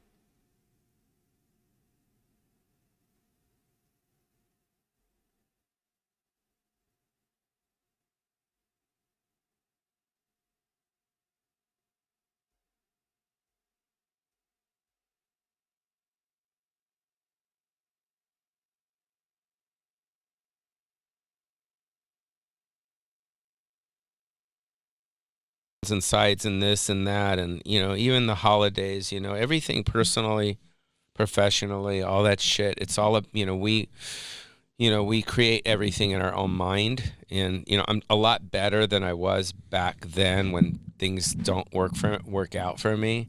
I'm not as affected.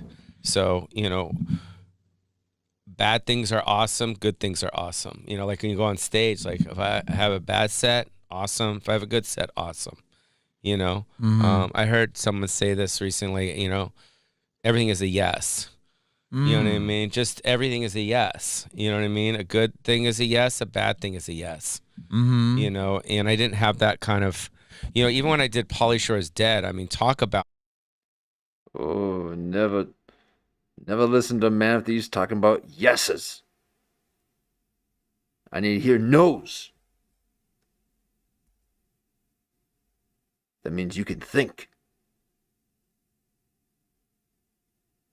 People that be talking about yeses are needing people who don't think.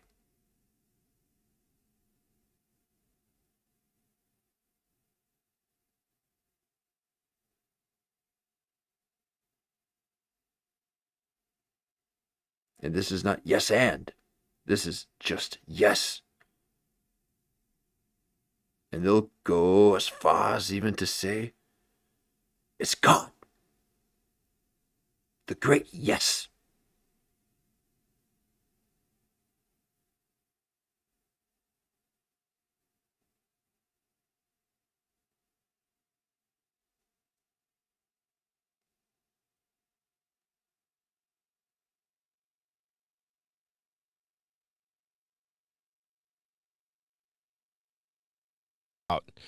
Taking it really personal. Talk about taking the drop really personal. I mean, I'm going to do a movie about me faking my death to become famous again. You know what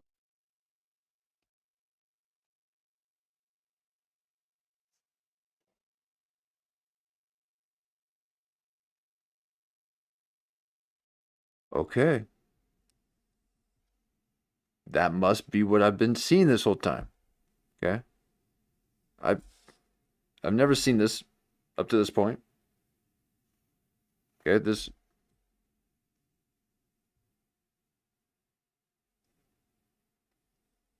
he's trying to get all serious now. But he's not going to fake it.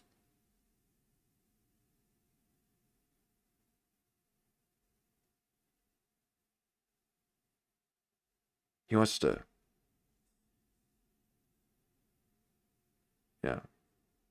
He's mad that Isaac Cappy got a little bit too much attention.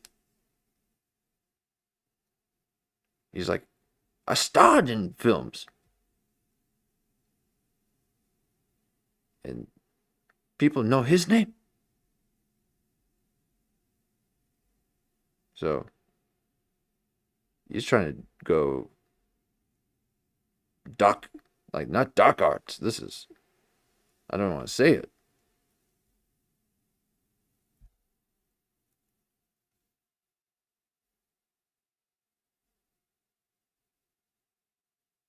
The whole time I've been saying that he's got this self-deleting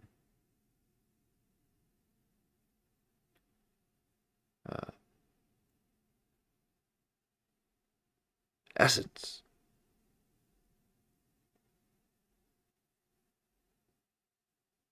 This is why you stay away from these filmographers, these filmomatic actors.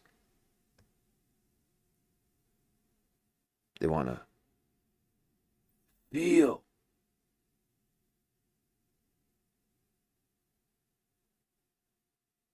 And be something that they're not.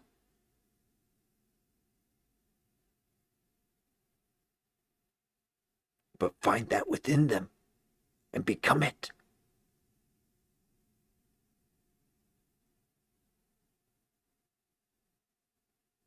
I don't want to see your alchemy.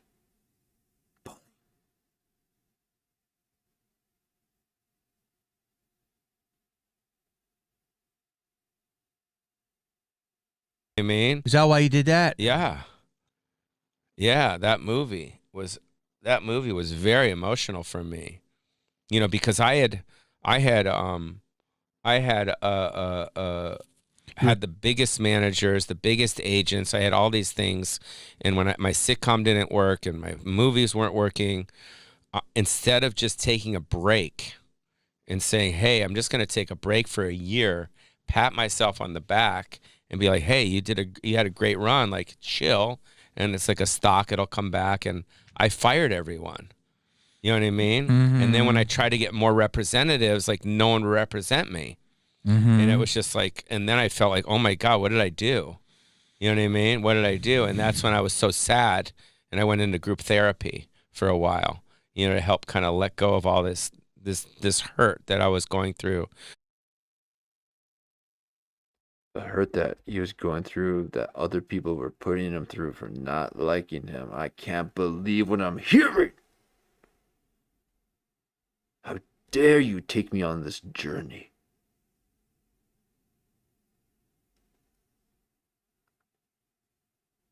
It's pathetic, Pauly.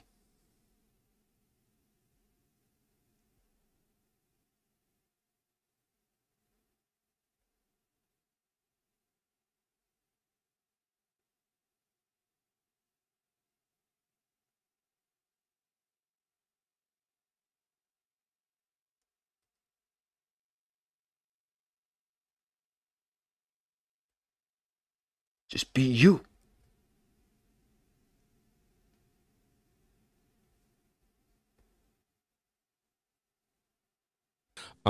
Which is a whole other conversation. But I was going through a lot of sadness, you know, where I put myself in a place based off of my decisions in my career where, you know, I was kind of not wanted. So I had the money, and I said, like, I write the script with Kirk Fox, you know, Pauly Shore is dead. And it was the beginning part of the second part of my career, you know, because this was like the early 2000s. And I directed it, and I financed it, and I, you know, asked all these favors. And it was funny, like, when I did it, no one would be in it. I mean, I got like Todd Bridges and Dustin Diamond and all these kind of, you know, because it was making fun of people's careers and shit. And then I did a Hail Mary, and I called Sean Penn. He did it. And he did it. Yeah. Yeah. And then it just turned the whole movie around. And then all of a sudden,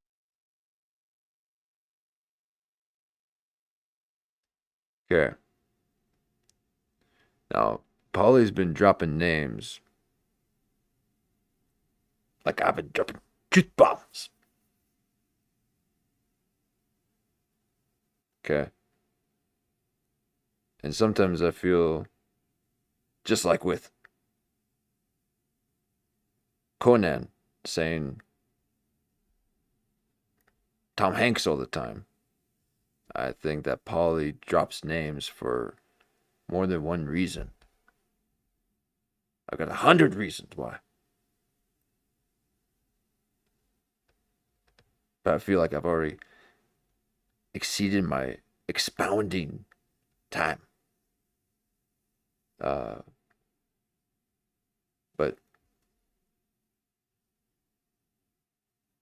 even Jamie ain't buying it. and he did it. Yeah. Yeah. Oh, And then it, right. So you got, and I called Sean Penn. He did. okay, so Sean Penn. Now,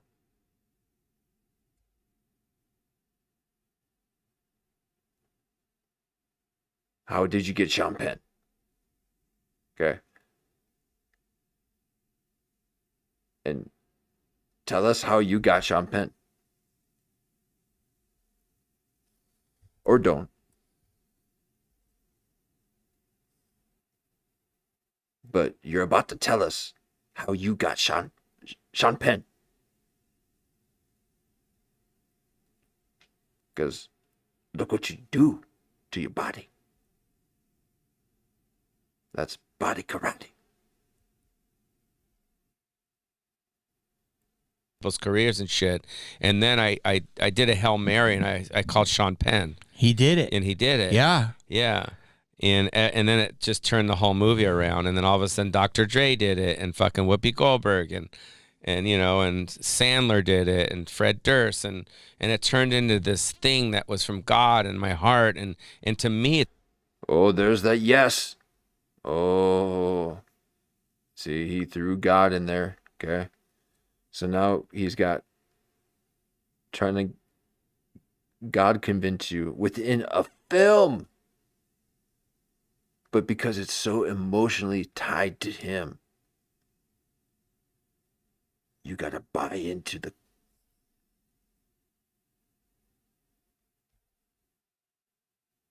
That's gross.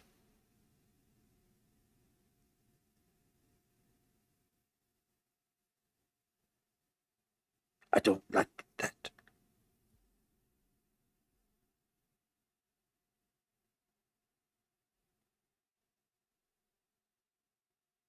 That is sympathy, not merit. Allow us to get to the point of enjoying you. Quit forcing it on us. But you never let us.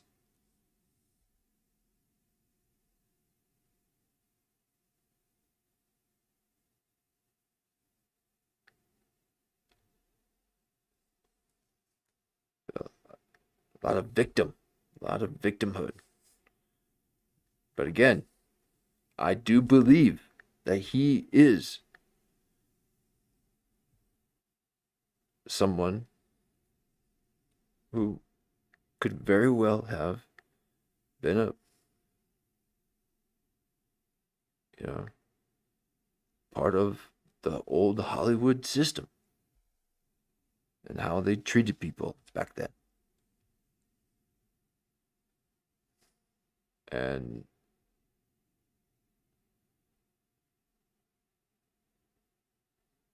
I'm sure he welcomed half of it. Okay. I'm sure he had no problem doing whatever it took to, so that's fine. But then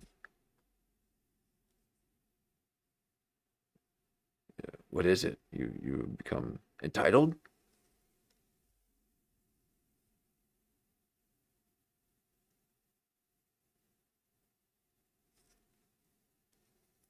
I mean, there are far better actors than old Pauly Shore. Okay, so why are you holding on to this so much? Do a comedy with Jamie Kennedy. But it's too... You've been trying to pitch him ideas and convince him the whole time that nothing's genuine.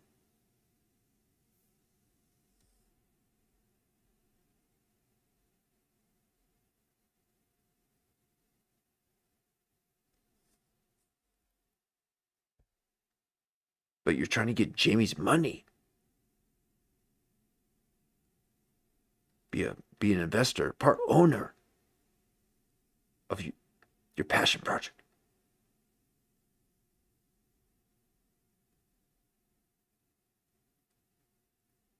He thinks it's therapy. He thinks stand-up is his therapy. They forgot how to perform.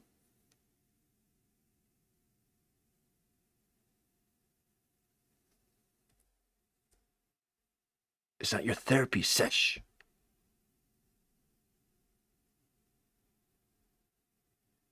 Don't get all cathartic. Pay tribute to the act of creation. But old Pauly, man, he just won't. I won't repeat myself, but he just pulls it out on me. So, Pauly Shore, man, come on, man. It's the best thing that I've ever done. You know, Pauly Shore is dead. Is I don't want to call. Oh God, see, here it is. Okay, they want this, like, death ambiguity.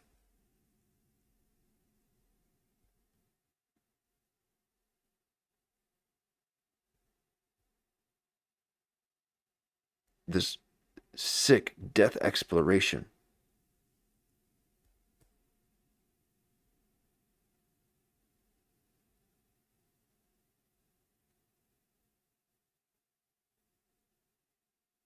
That's not even transformative. It's just that he can watch.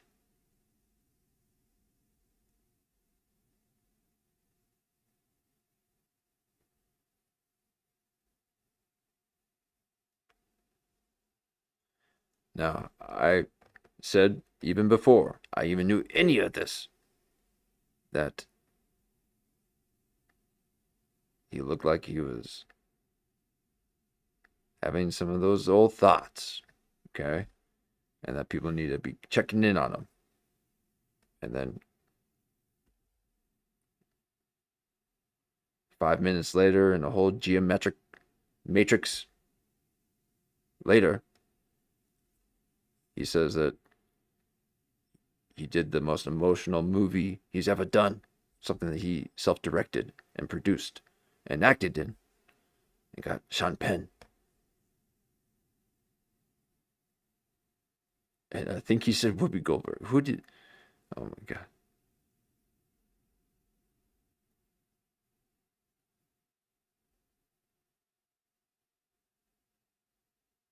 But he wants people to be thinking about his death. How sick. How sadistic.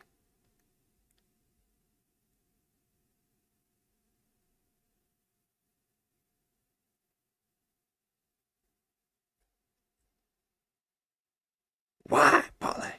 Why? Call it a masterpiece, but fuck, you got to see it. It's very dark. I have to see it. Oh, it's fucking hilarious, dude. Is it a script or is it a documentary? No, it's a feature. Well, not documentary. No, it's a feature. But It's it was scripted. scripted. It's all scripted, yeah, but it's all fake. It's all like not real. Well, because you're not dead. Okay. See, you know, here it is. This is rookie creative stuff right here that he's doing. And this is what I do. Like, I'll move my thing around and be like, hey, look it, I can be within the thing, within the show. I'm the show within the show, watching the show that's talking about the show. Okay? That's amateur circular feedback loop stuff. And that's his first passion project. The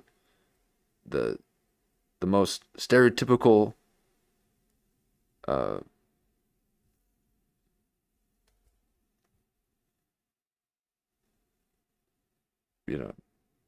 thing.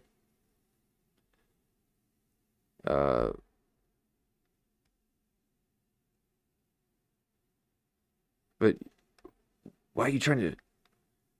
Okay, this.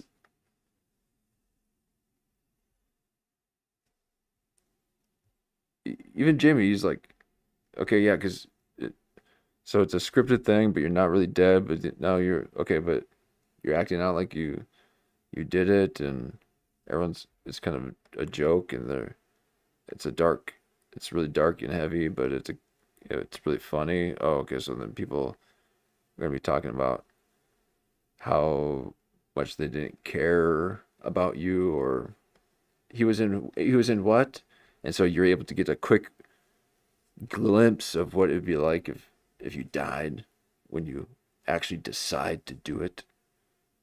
Okay, because you thought about it so much, because you're trying to relive the past.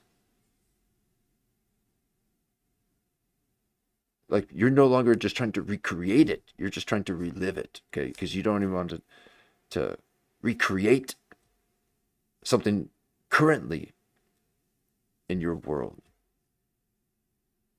as a inspiration. You just want to relive it back then, like when it was. It ain't like that any longer. Stop doing that. I don't know why people insist, but they do. So Jamie here, he's already moved on. Okay, he's done his shows and a little bit of film work, but that's still decent for out there and for credits and all that stuff. But Pauly's not,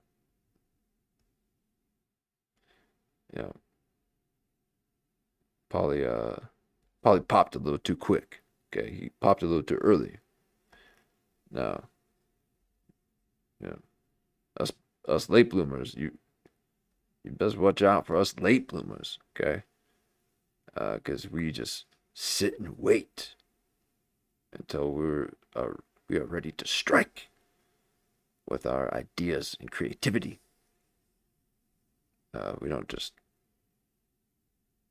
we like to observe and test the waters. So Jamie Kennedy will not relive and romanticize old Hollywood like Pauly Shore clearly is, among other things. Okay, that's just one of many things that Jamie Kennedy has to mentally overcome just to stay on that nice level path of truth. Okay, not yes. Yes is windy.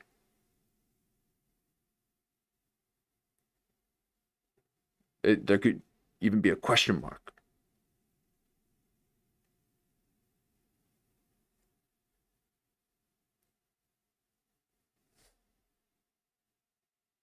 So truth is level.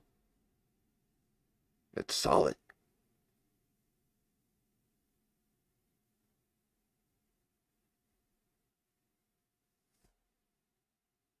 God is love, not yes. You manipulate us.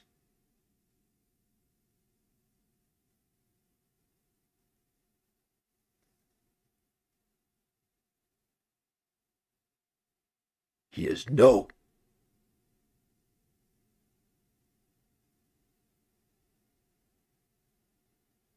Yeah, I am not. Okay. But wait, you know Sean, Yeah. and he agreed to do it. Mm-hmm. And then once he did it, everyone did it. Mm-hmm. But wait. Okay, so what did you have to do in order to get Sean to do it? Okay. Because this is what you did last time.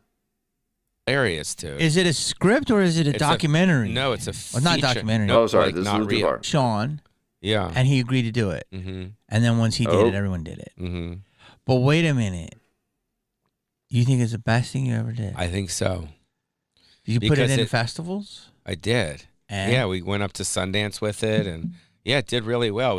We sold it to 20th Century Fox, and Are you it sure? did well. I mean, it did well Are you for sure? me. See? Okay. How many times? Okay. This is why you're not getting the parts, Pauly. You ain't good at lying. You suck at acting. Clearly. Because no one's buying it. You ain't suspending a disbelief for 1 second.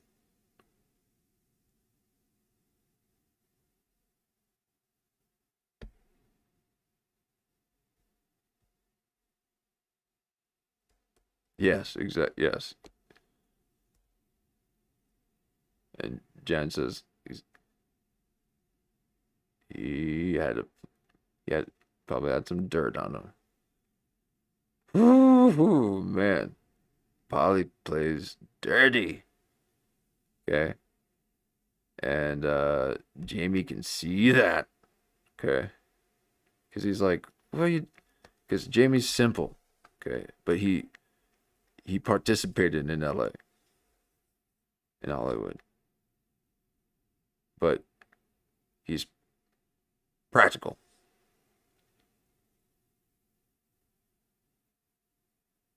And he's like, wait, Pauly, you're not just kind of just happy that you did some stuff and then now you're doing other stuff, but you want a completely different past,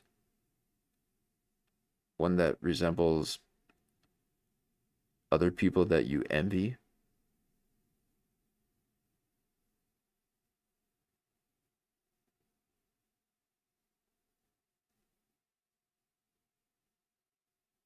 That's some strange behavior.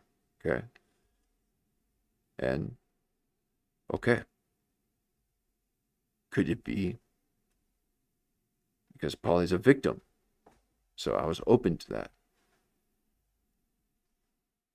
But then he's always playing a victim. So I ain't gonna get caught in your geometry. I'm not a numerologist.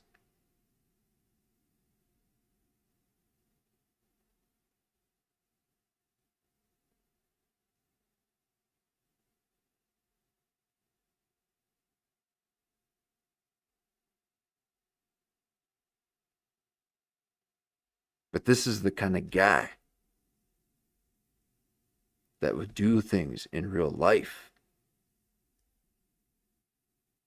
to then try to do them on camera, and it never works out.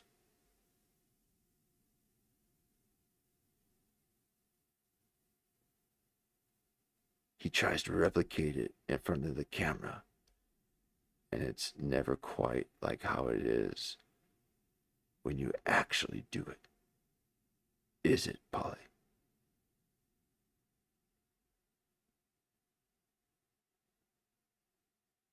And you just don't know why.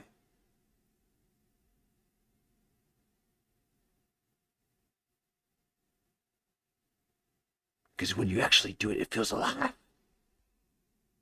You feel alive.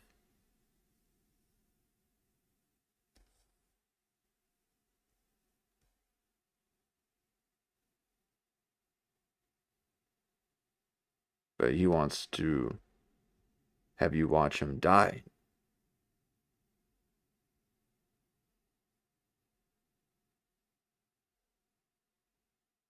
Now, I remember there being actors that would not want to play roles where they actually died. Or, well, okay, not actually died, but where they died in the film because of a bad energy that comes with that. I can completely understand that because all I could see on this guy was that he wanted to self-delete. And I had no idea he was actually doing he was preparing for a role. He was preparing for a role. Okay. Oh, man.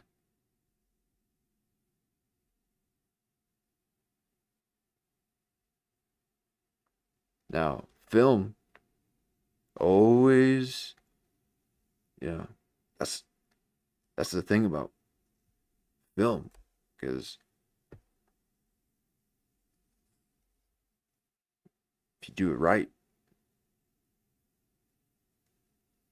you don't know what is real and what's not.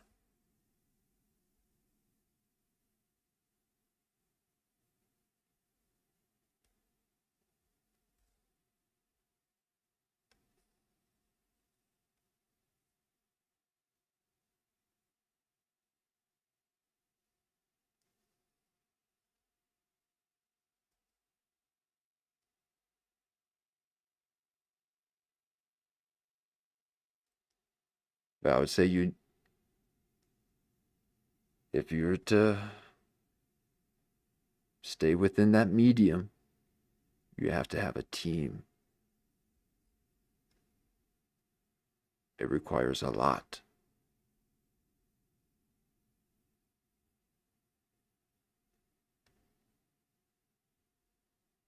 Otherwise, it just looks fake. Even if you actually do it and you've been thinking about it.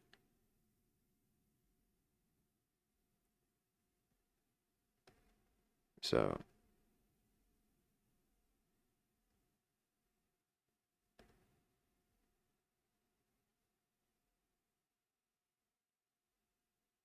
I prefer a little bit of filter on my films. Okay, I like the way film looks, and I know it's expensive. I know very few people are doing it, but I don't like red cameras. I'm sure they do amazing stuff. Okay, I just don't want to see the stitching in the people's wardrobe. I want a little bit of filter. Okay, I don't have to see every last minute detail. But I know it requires a lot of people and highly trained, skilled artists and craftsmen. So,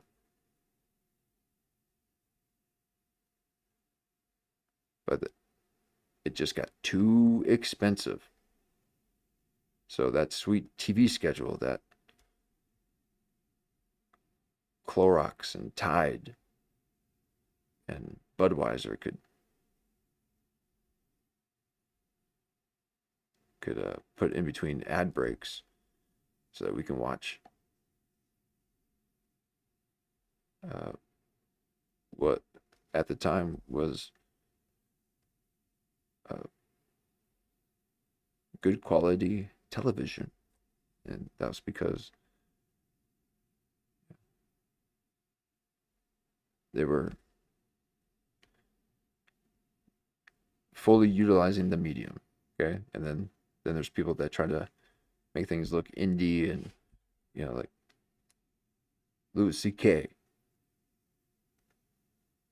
kind of just lo-fi kind of stuff. And yeah, you can do that for a while,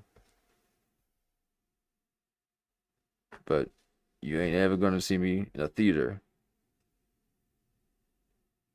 watching Joe List.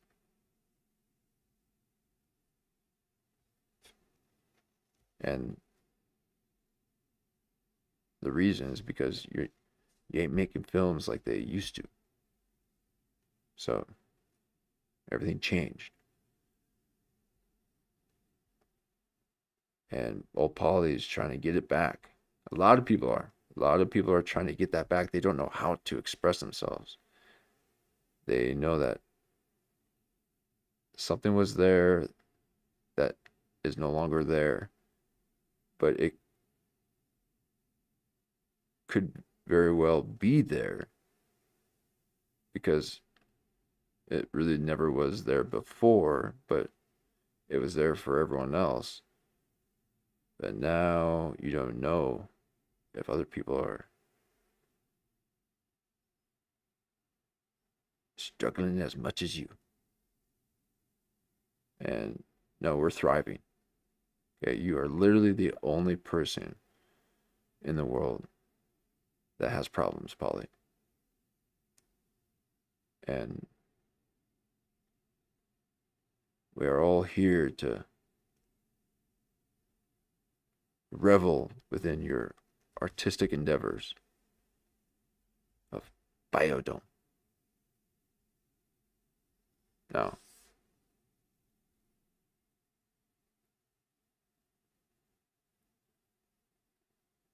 have your thing. I don't want to, yeah. I don't want to be against another man's pop. Okay, so you had your pop and that was fun, and you didn't parlay your pop. So very few get to pop again.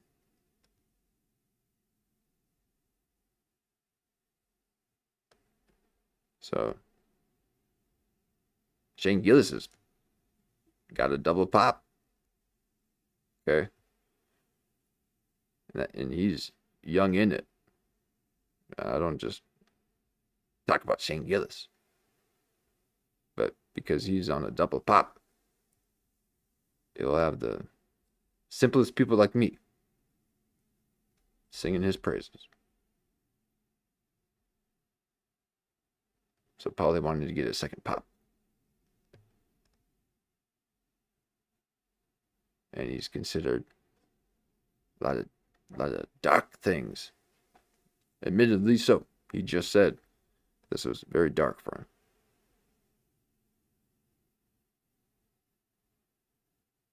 Okay. And again, let's see what let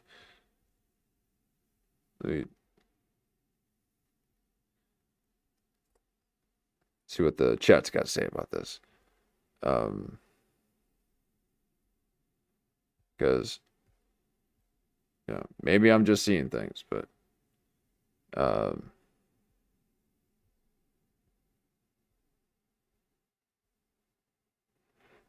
mean, you guys are pretty much seeing the. Okay.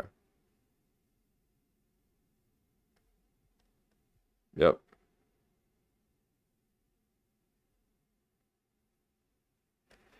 Okay. Okay. These are some. So.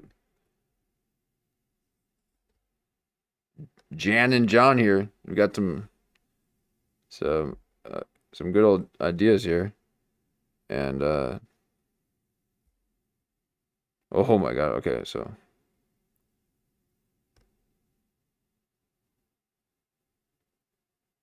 oh, you think that Pauly Shore should throw Andy Dick a lifeline, huh? Ooh. Man, that is I mean, because that is.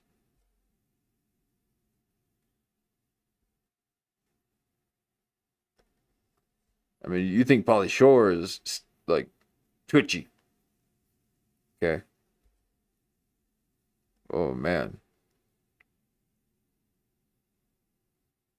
But they would be able to, that they wouldn't cancel out each other's energy. They actually might balance out each other's energy because unlike Harlem and Glassman that completed the Ouroboros and was just the snake eating the tail, not going anywhere, or whatever that symbol means. I'm making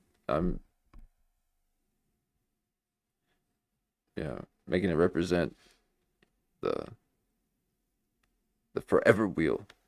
Okay, speaking in tongues and circles, but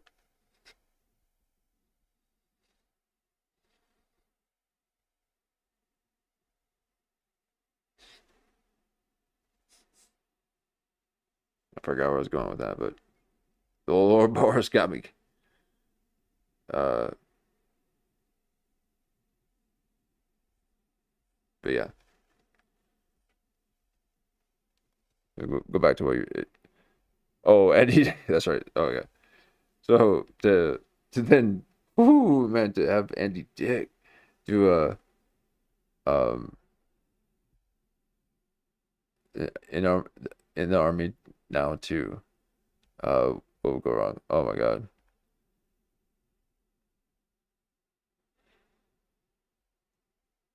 That could be good.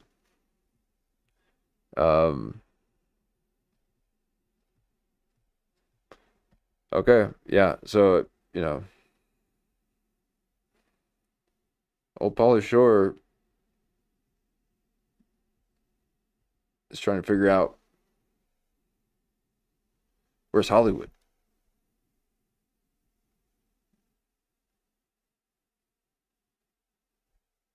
Because he's going as so far as trying to create his masterpiece.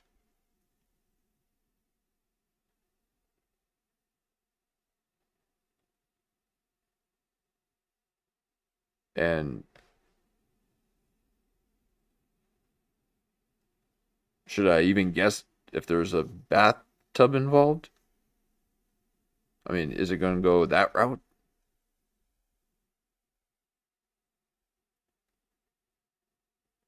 And I would actually say probably not because the way he's been holding his hand to his mouth. So he's probably not even aware of, the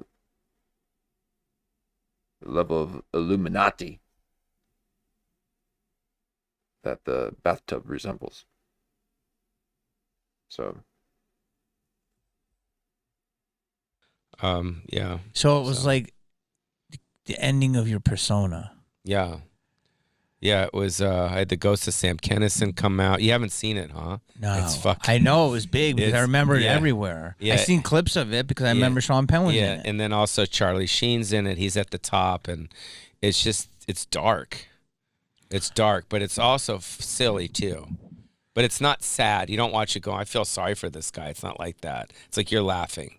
It was hard. It was hard to make. It was hard to make because you really went through the tone. Also trying to find a tone as a director and the person that wrote it that appealed to my audience, but also appealed to people that didn't like me. The critics and so that's why I ain't never gonna like it. Actually, I almost started liking it for a second. You ain't ever gonna let me like it. Because you get in the way of it. You get in the way of me liking it.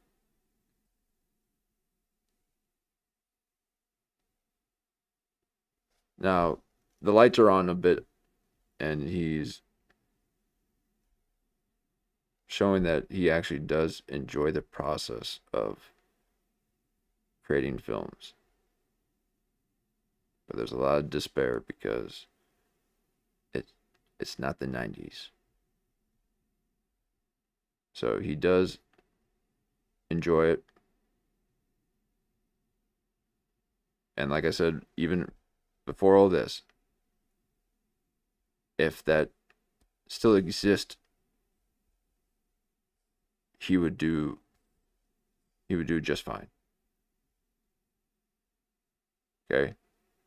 He wants to get emotional. He wants to be experimental and try to capture magic.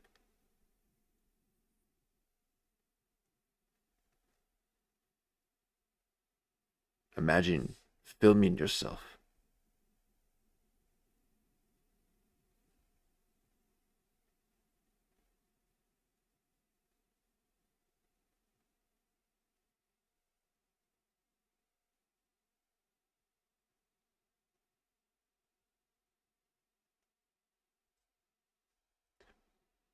But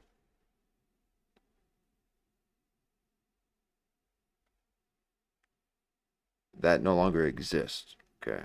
That world no longer exists.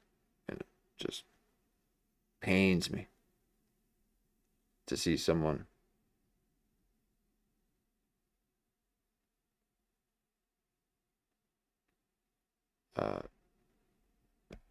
still going through it like it's still there.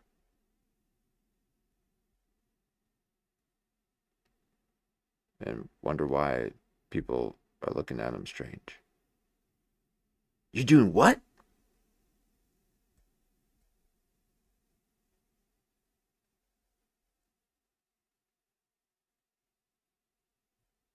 No one's seen the film, Pauly. Ensembles are some of the worst. Everyone knows that.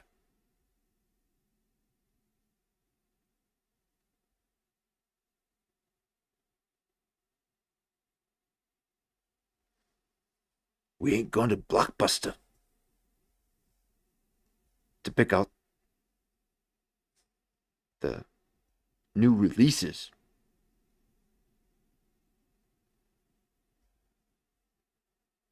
But when you were in films, we were.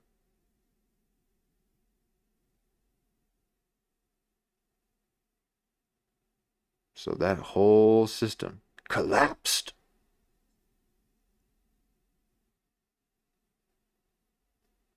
It no longer exists.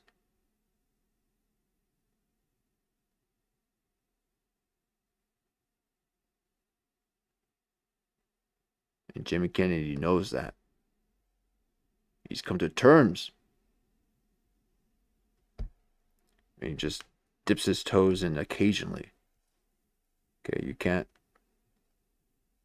be this invested into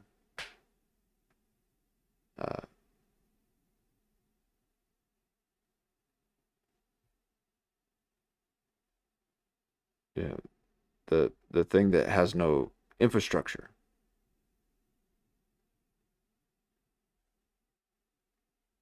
And it's not because you are so forward thinking that the infrastructure is not yet there.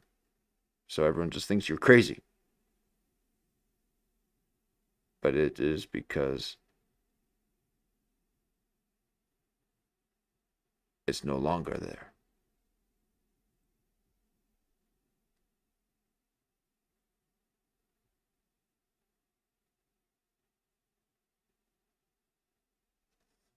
And he could have been good at doing it. I bet he could have been good at directing the films. I bet he did just fine with this one. But you got to get reps. You know, there's people directing TV shows. Just get the reps in. Okay, that doesn't exist any longer.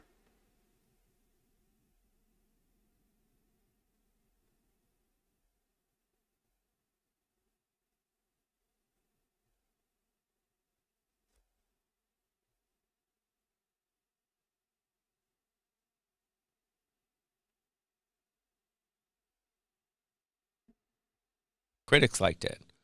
you know, because he's like, oh, he's making fun of himself. Did you get hot off that movie? I think so. Yeah, I think so. I started doing a whole bunch of Showtime stuff after that. But yeah, you know, it was cool. It was a fun, you know. I remember it because it was big. It made like a pop culture splash. Yeah, and it was a Blockbuster. It's before Blockbuster ended. So it was like big on DVD and all that shit. And it was cool. Wait, it was from Blockbuster? Hold on a second. Did you just say Blockbuster? I just said Blockbuster.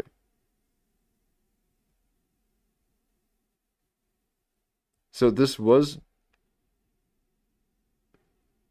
during the Blockbuster days? And I just passed you up?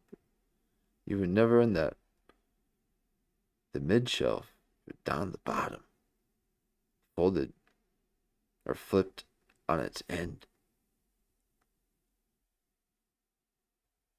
But yeah, you know, it was cool. It was a fun, you know. I remember it because it was big. It made like a pop culture splash. Yeah, and it was a Blockbuster. It's before Blockbuster ended. So it was like big on DVD and all that shit. And it was cool. And I screened it at the Comedy Store, which was fun. And yeah, it was cool. How's the Justin movie with you and Harlan? What is it? Oh, and now we have the first question for Jamie Kennedy. That's the first time I heard him ask Jamie Kennedy anything, let alone anything about Jamie Kennedy.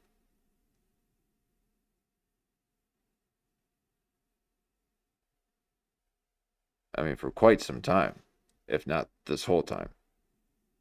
I mean, maybe early on there was the occasional,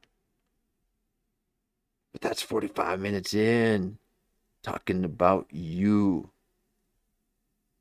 and what you did and did not have.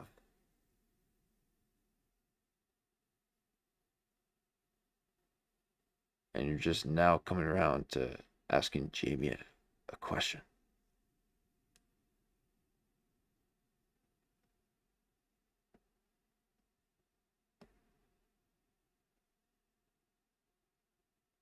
That's some old Hollywood.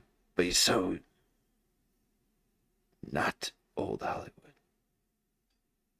That's still that old Hollywood. You would never see anyone.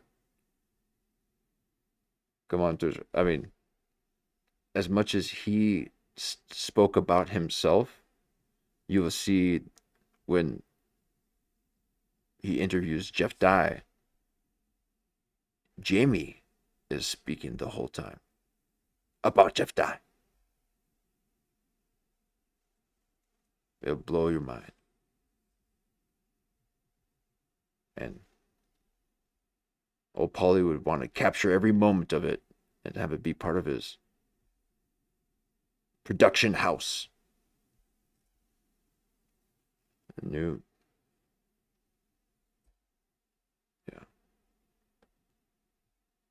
subculture of fake stuff. I mean, this kind of fake self-deletion kind of stuff is a bit too much for me, okay? And it's too cringe. And for all the reasons that you guys know, okay? It's narcissistic, it's a bit pathetic, and I'm sure he addressed every single part of that in the film.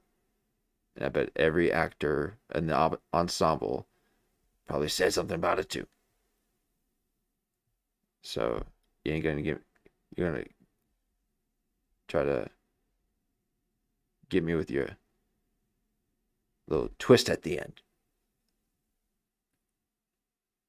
But this ain't no Shutter Island.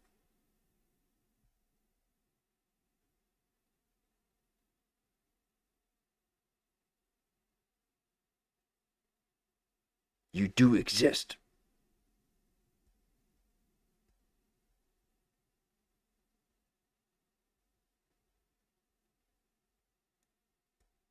called Wingman. Yeah, Wingman. It's great. Is it fun? Yeah, it's awesome. Yeah. We're trying to get it released. Yeah. You know, It's tough. Oh, and there it is. See, this is all he wants to know. You know, he's not wanting to know anything about Jamie. He wants to know how he's getting stuff out. How he's getting stuff out there. Man,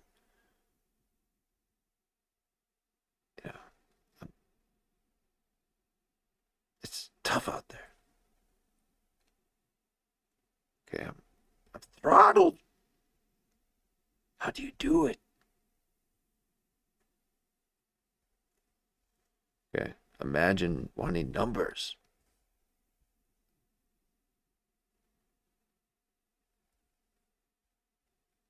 Okay, I'm uneasy with two people watching me.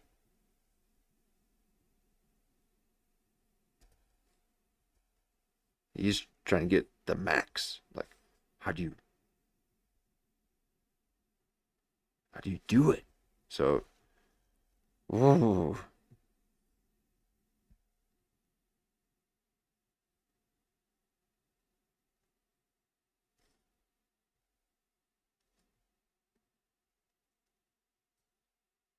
it's a different world now. Netflix is about to buy Warner Brothers. Oh, and there, oh man. And he knows it. He's like, oh, no. God.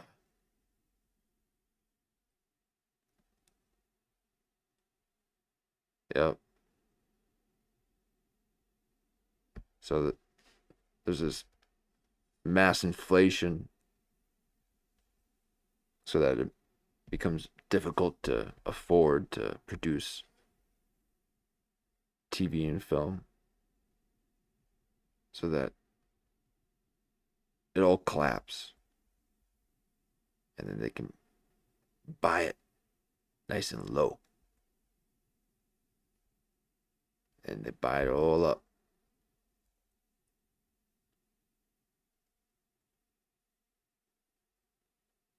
And you got to make content that they want.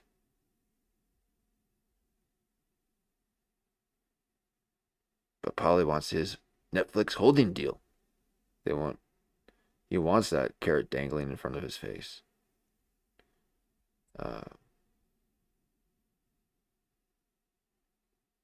Dude, Yeah, I know. I want to ask you about the store.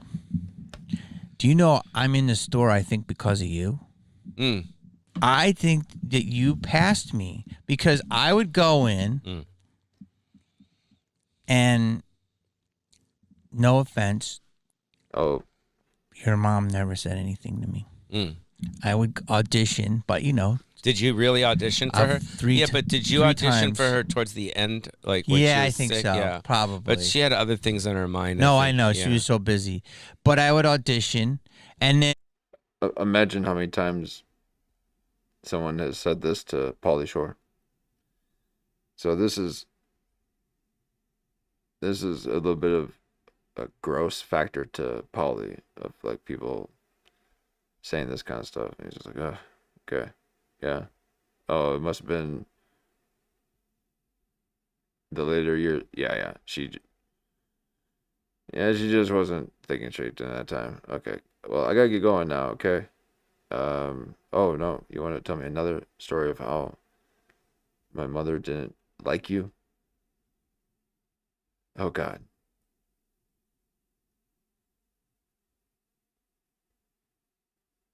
This is the devouring mother. So Pauly is a victim of this. And when the infrastructure is there, he does well as a victim of the devouring mother. So, but he needs those padded rooms to bounce off of, and they no longer exist. So he is in the wilderness, and no one's watching him bounce off the walls.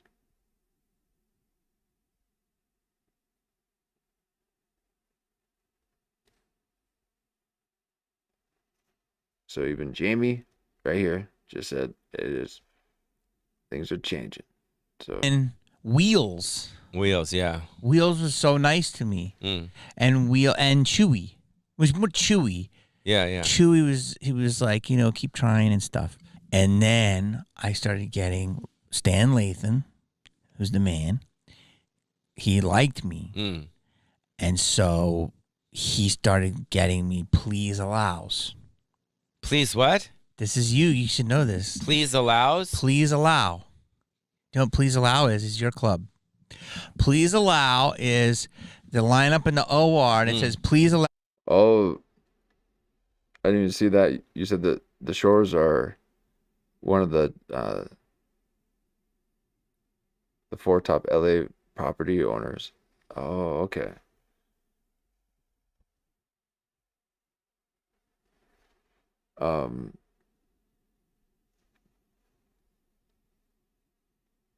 Is that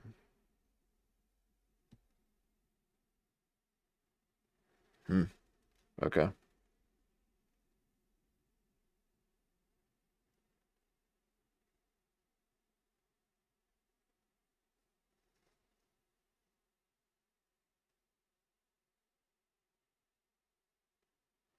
Oh, okay. So and yeah, you guys. Sorry, I'm reading the chat here. Uh,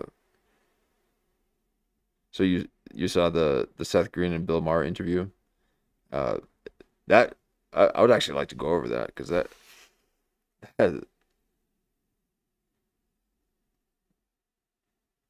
I mean, I thought I had a radio voice. Uh, that man Seth Green has done voiceover work for so many years, for so many different things. He no longer knows how to speak. He is way past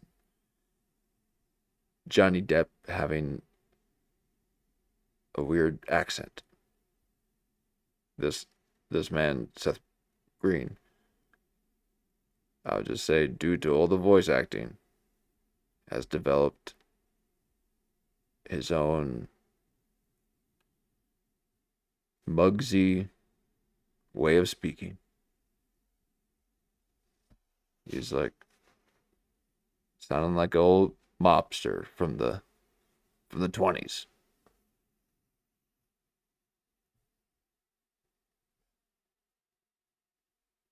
So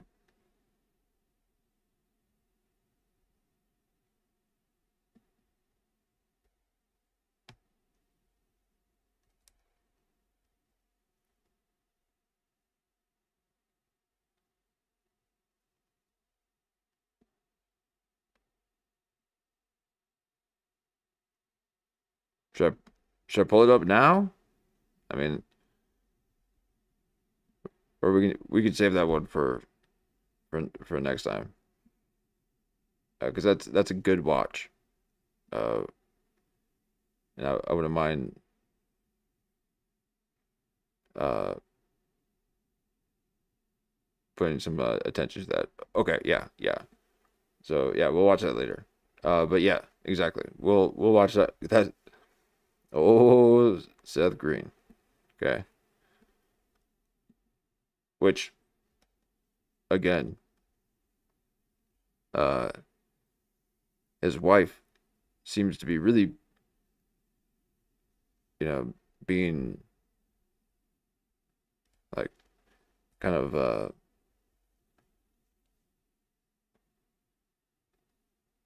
you know, at least being pushed on my feed, and it has nothing to do with my searches or anything. Okay, it just seems like there's a big old PR stunt for whatever her name is, and I don't.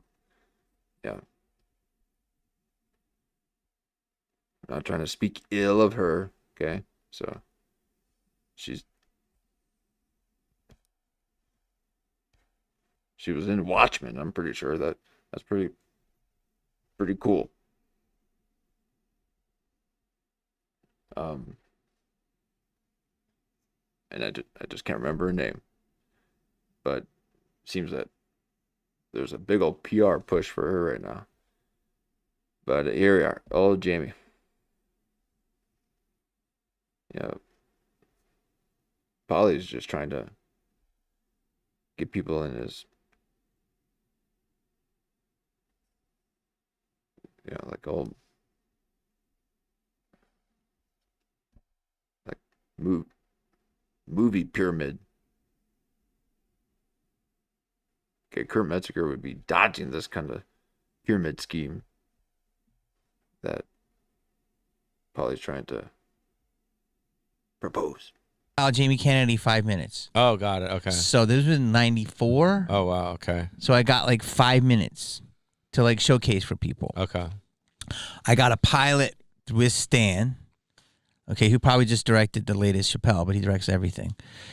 And then I got busy. So, it was different then. Once you started acting was, you weren't doing spots and stuff. I wasn't really. I would do colleges sometimes. Yeah. And then I wanted to do my show. I saw you in Vegas, and you go, come and do this store anytime you want. So then we did a bit with me, you, and we did jokes on everybody, and Holtzman was one of our marks. Yeah. And it was a Saudi Arabian prince, and it was like, what would you do to be a private comedian? And if people doesn't remember because it's not just about him. I remember everything.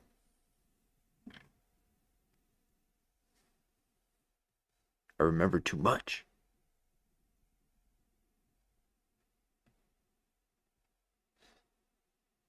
But here, as Jamie, the gracious host as he is, doesn't even just talk about something of his own thing, but has found something that he has done with Pauly and decides to talk about that. And Pauly just ain't into it. Now, it could be because maybe he doesn't want to remember that kind of stuff, but it almost looks like he doesn't remember that kind of stuff. And that is because it involved someone else. people would kiss his feet. Now, I don't know. I don't know what would you do to somebody, and Holtzman was one of our marks. So then I saw you in, you started acting was, you weren't doing spots and stuff. I wasn't really. I would do colleges sometimes. Yeah. And then I wanted to do my show. I saw you in Vegas, and you go, come and do this store anytime you want. So then we did a bit with me, you, and we did jokes on everybody, and Holtzman was one of our marks. Yeah. And it was a Saudi Arabian prince, and it was like, what would you do to be his private comedian? And if people would kiss his feet. Now, I don't know. I don't know if Holtzman, I don't think Holtzman kissed his feet. I think he held his his own. Oh, it was a bit. Okay. But it was great. You were in it, and it was hilarious. You were hilarious. Oh. Okay. And I don't know. And then I went by the store 2 years later. My name was on the wall. Oh, great! So thank you. Do you do the? Oh, don't take it off. You do Greg's show a lot though, right? All the time. Yeah. Yeah, I gotta go in and just do spots, but I'll do sometimes. Okay, so Jamie likes that he got his name on the wall. Why not? You get your name on the wall. That's gotta feel good.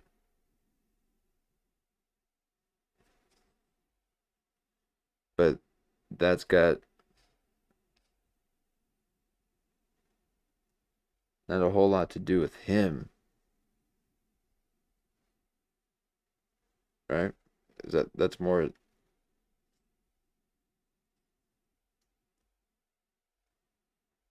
so showing their angles.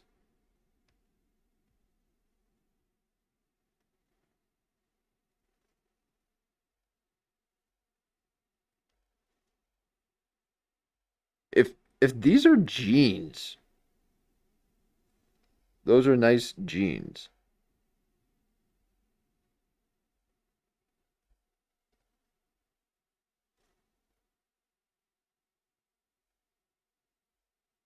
They don't look too stiff. but that looks like straight up Japanese denim.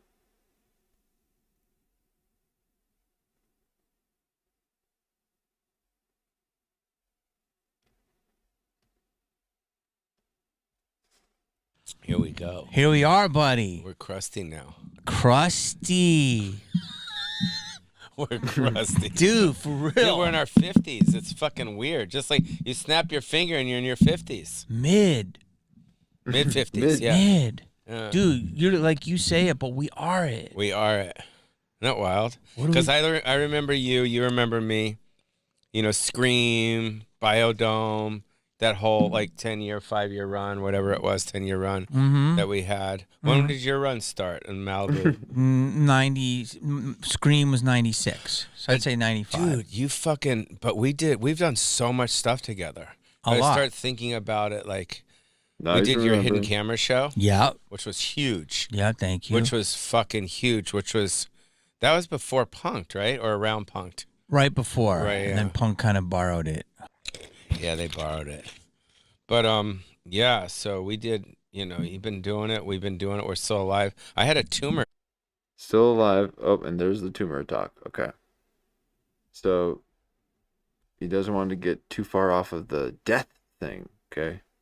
He's like, yeah, you did stuff, we did stuff, but back to me maybe not living.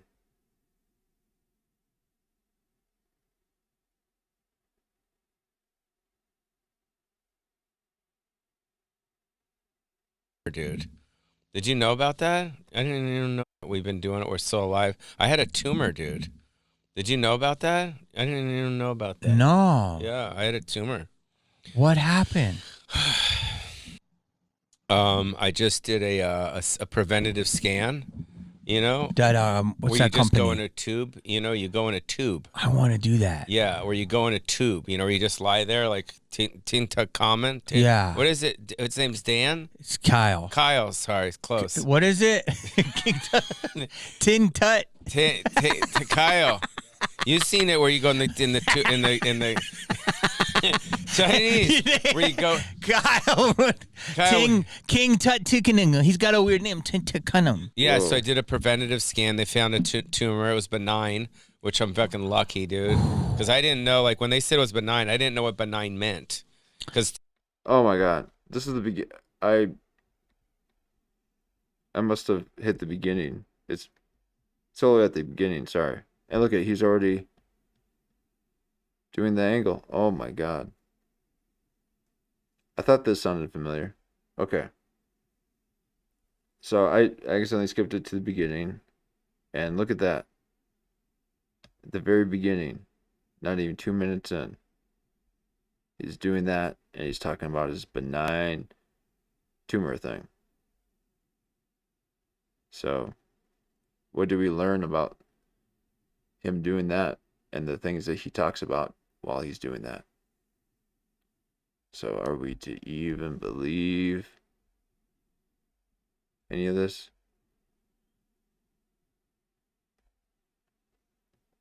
Let me see if I can get us back to where we were. So sorry. Let's. Women. And now there's like a ton. well, yeah, but they don't have, most of them don't have jokes. What? Oh. That was about to be a big one there. He was about to. The Comedy Store press. Let's see. See here. This is what fame took. It was cool. How's the Justin movie with you and Harlan? Okay, What is there it we go. called? Wing really. I Warner the store. Do you know I'm in the store? I think because of you. Oh, that's why. Mm. Okay. So yeah, that's 45 minutes that he then just asked this question. Where that whole time he was talking about his journey and how awesome it was and how he wished none of it happened. And wish that it would go a different way, and how much he has done a bunch of acting and how much he's not doing a bunch of acting. Oh, man.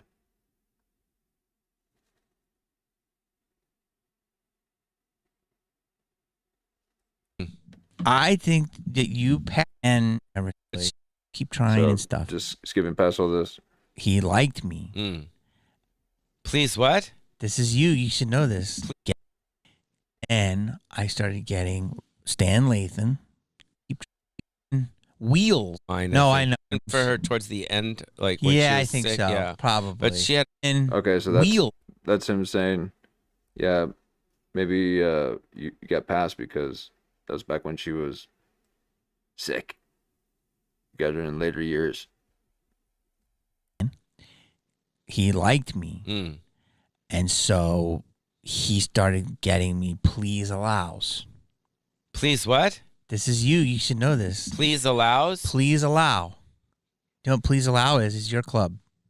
Please allow is the lineup in the OR and it says, please allow Jamie Kennedy 5 minutes. Oh, got it. Okay. So this was in 94. Oh, wow. Okay. So I got like 5 minutes to like showcase for people. Okay. I got a pilot. All right. We've seen this before. Sorry. Let me. Like. Yeah. It's insane, dude. Yeah. Do you think that women in potluck again? So I went right from SNL and signed up. Take better, and I said. So now he's going to talk about his resume now. Not bite my thumb at you, sir. I bite my thumb, but I do not bite my thumb. Rose was in my class for 6 weeks. Remember him? Oh yeah, that guy. Stay with me. And Pauly's tired. He's gassed out. He's only good for 30 minutes. Okay, this is 50 minutes in. And granted, if you're doing this in the middle of the day or something, but yeah, I'm nearly 5 hours in.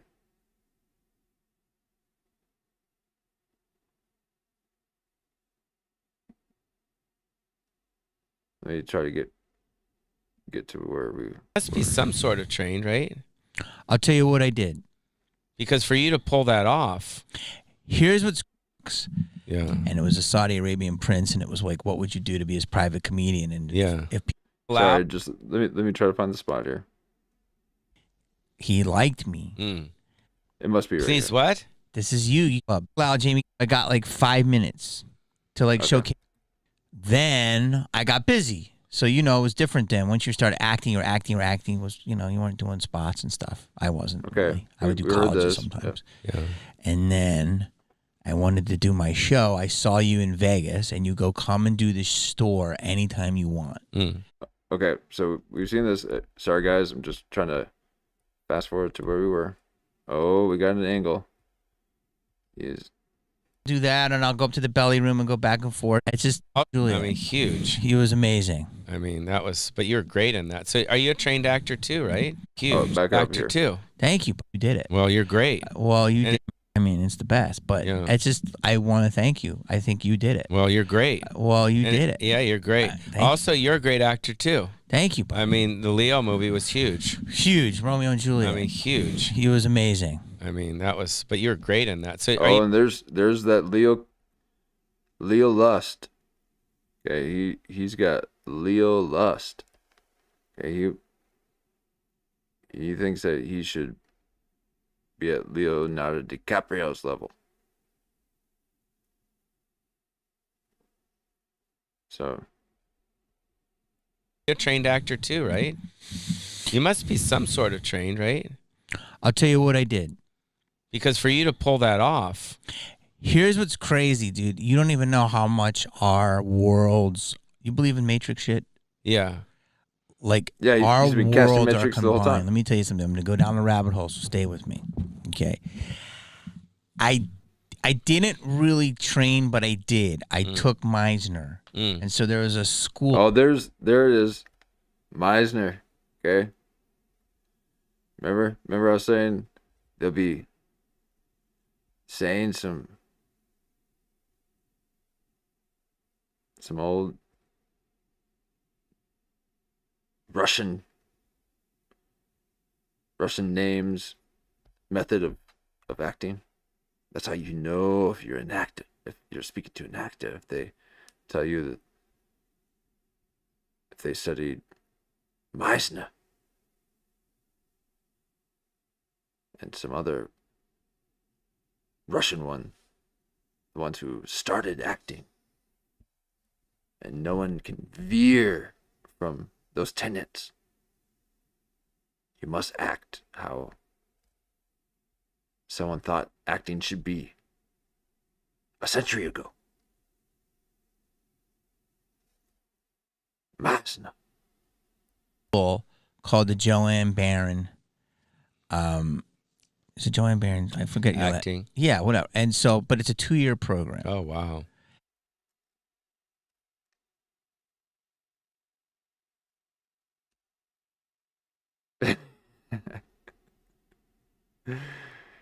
He's like,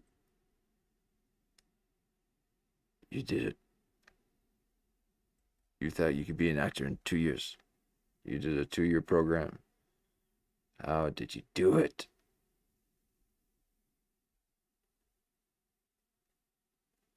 I would say too, for someone who is so interwoven into that life in that world, he could be a lot more cynical than this when people are telling him their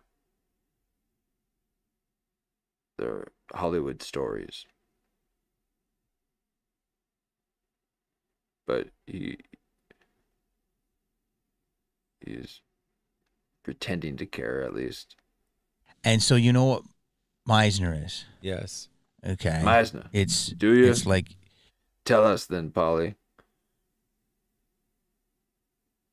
Don't be so quick to say that you know, like you're Kurt Metzger. Okay, I say I don't know everything.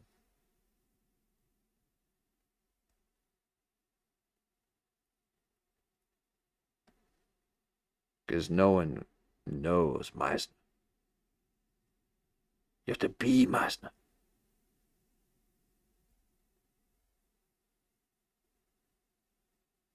your hands on your head, and then you say, I don't know. my Lies. You say lies. You put your hand on your head and you say lies. We found that. Okay? And look at Jamie can see it. It's like you are constantly putting your hand on your head.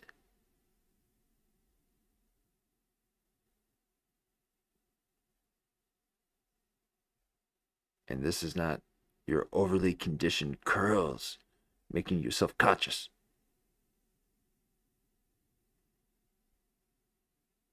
You are emulating the dunce hat. You're trying to put on the dunce hat.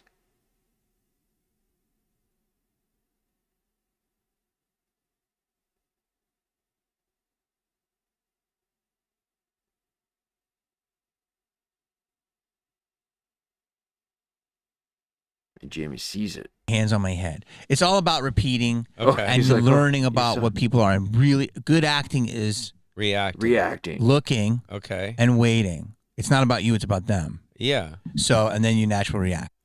Oh, but Pauly never knows what that's like. To not have something be about him is to not be divine.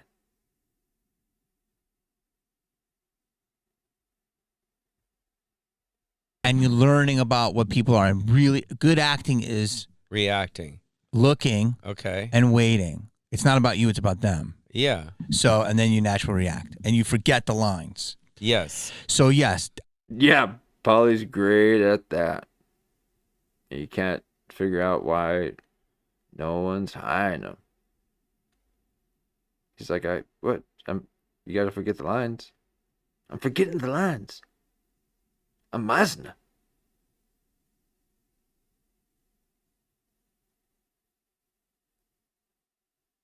I am it.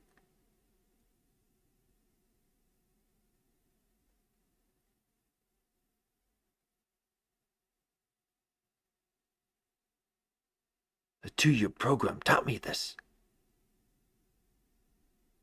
I did. Acting is reacting. 100%. Yeah, the most important part about acting is listening. 100%. Yeah. So I did that for 2 years, and that was just a deep, gritty method. Oh. And I was doing open mics. Imagine Tom Hardy saying that about acting. You fools! You don't know how to act. You don't know how to conduct.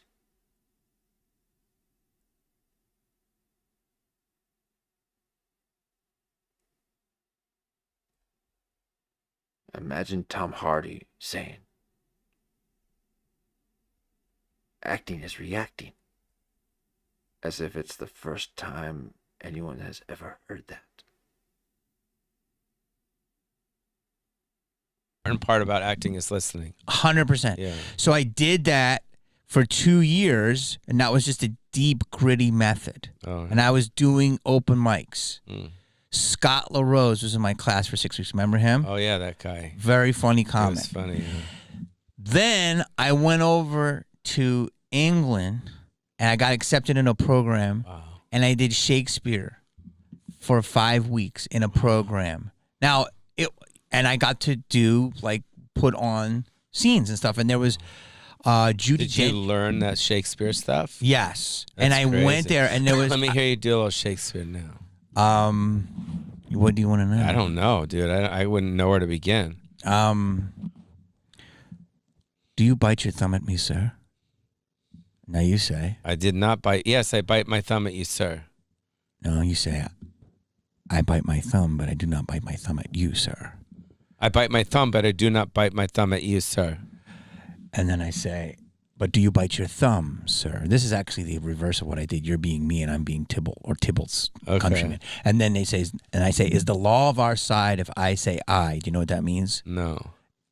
Will the cops protect us if I say yes? Okay. Is the law of our side if I say I? Okay. And okay, then Jamie. I say, no, I do not bite my thumb at you, sir, but I do bite my thumb, sir. And that meaning I'm not biting at you, but I bite it. Mm. And then the other guy says, do you quarrel, sir? Mm. That means you want to battle. And I go, quarrel, sir. And I serve just as good as man as you, meaning Leo was my boss. And then he says, did you say Now, better? Leonardo And I say, DiCaprio. better. And then it's a fight. Pauly, That makes don't sense? get a little excited. You bailed out of that scene, Pauly. He is over it. Jamie's surprising us. With a little bit of history.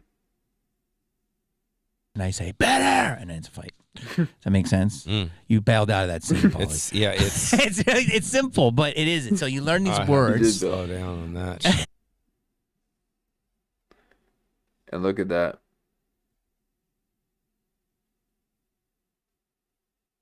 Slow down on that shit. So here he is doing that again. Now, why is he doing it this time? Because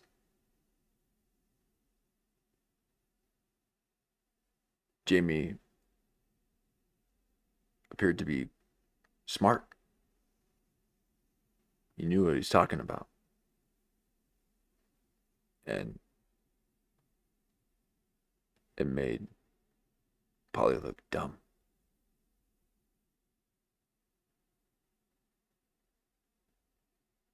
And he doesn't like looking dumb. He'll hurt you.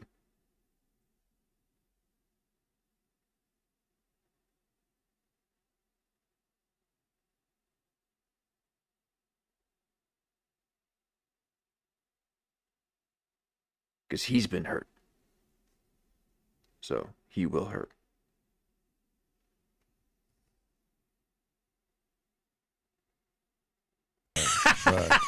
You asked. I would have to learn that. But here's what I want to tell you. Listen, dude. I do it, and there was a show called Kate and Allie or Kate and something. Or My Sister Sam. Mm. And I'm one of the actors I recognize who was in the next group above me. I was in the beginning group. And I'm like, I seen that guy on My Sister Sam. And it was Paul Rudd. So he was over there in this program, right? So this is summer 93, 94. Wow, that's awesome. So then, long story boring, I come out, I'm homeless, I'm broke, all this stuff I learned. Oh, man. Pauly can't even handle how much?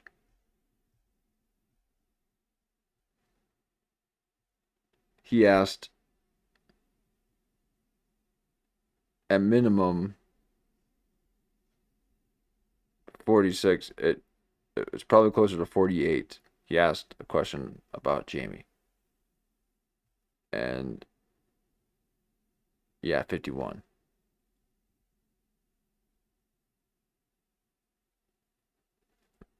Wow.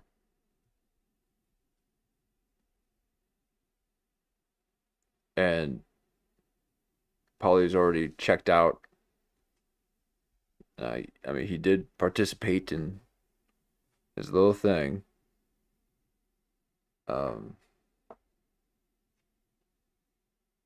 now he is completely checked out. Stuff, and I start my grind.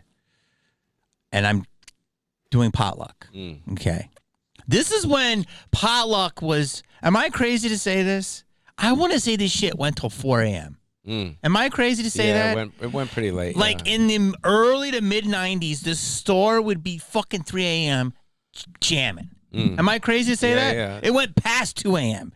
and it was fucking gangster. Do you agree with that? Yeah. And so I go in, I'm trying to do these auditions. Long story boring. After all this stuff, after a year, I have it. And it's not, Jamie is seeing that Pauly is bored, so now he's assuming that he's bored because the story is boring. But that's not the case.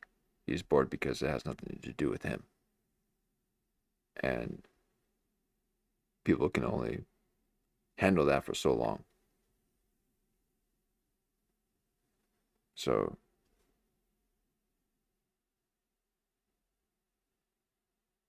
Jamie, in real time, is sharing the stress signal while still proceeding. I mean, again,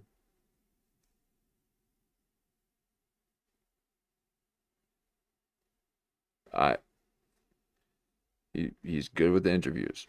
Okay.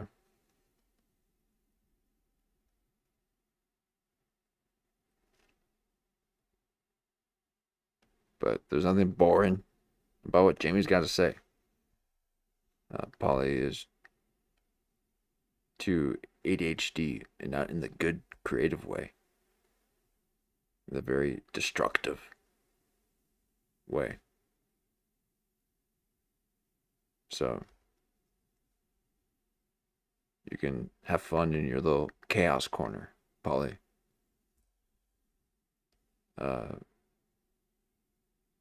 While the rest of us harmonize. Because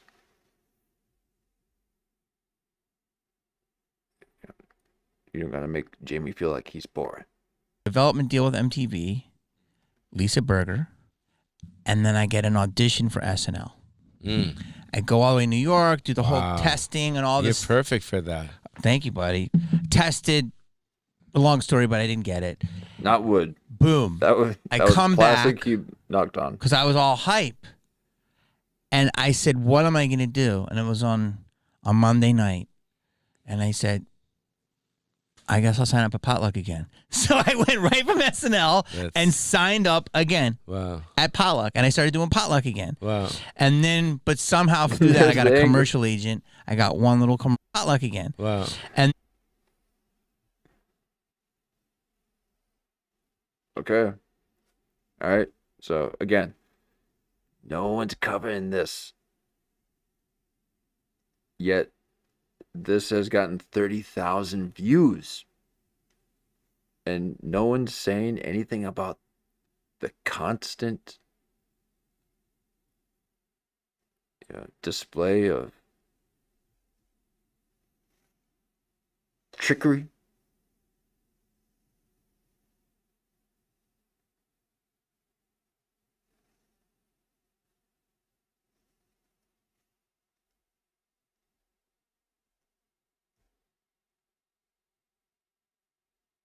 I mean, what is it that you're actually thinking? I know exactly what you're thinking. I'm trying to decide whether I should say it out loud.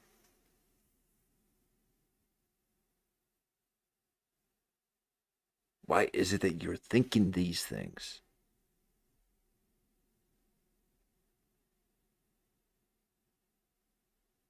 What has Jamie ever done to you? Except for not make everything about you for a moment. So.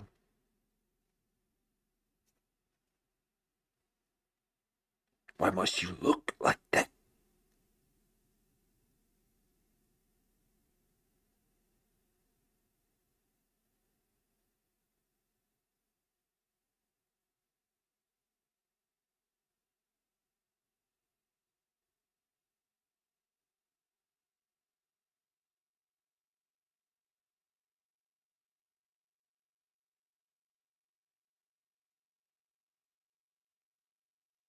And then, but somehow through that, I got a commercial agent. I got one little commercial, and things started happening. And I got an MTV tape off a pilot that didn't go anywhere. And that tape, like you said, helps. But what I'm saying is, the store. Even though I performed at the Improv more, has a lot of lineage with certain jobs that I've gotten. Right. Like I'll showcase there. Well, you got to come there now more. Well, I do this. I just go and people text me and they go, "Hey, you want to do this show?" And I go, "Yeah, if I'm in town." But you're a regular, right? I am. So then you should go just sign in. I'm there all week. I just text in on Monday and I'm like, "Hey, I want to play da da da," and they just stick me in. Oh yeah, that's what I'm going to start doing. So yeah, who's the woman doing it now? Rose. Okay. She's awesome. Yeah, I get emails.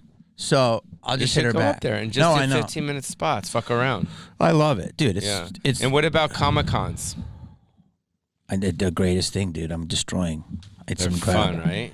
Dude, okay, here it gift is. from God. Really? Okay. So Jamie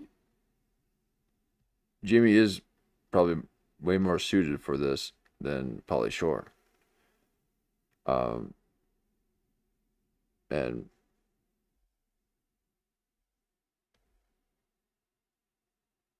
I'm not even sure why Jamie Kennedy's doing a Comic-Con. For what?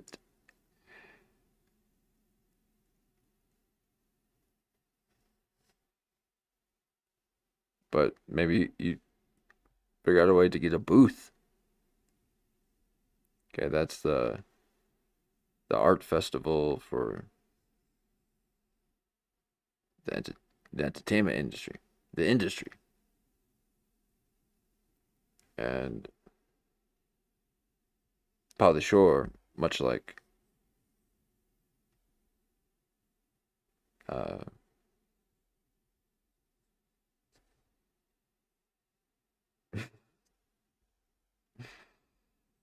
much like Corey Feldman, has been trying to get into that world for a long time. And how did Jamie get a booth at Comic-Con? Must be from Scream, huh?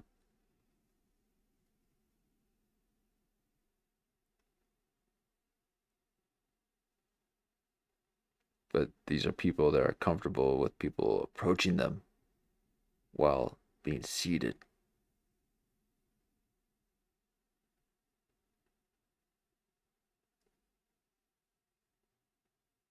I've not ascended to those levels of mastery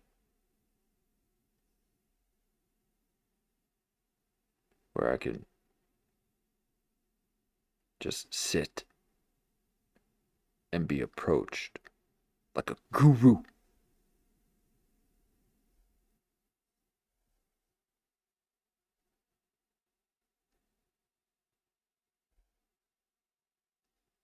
and they want that.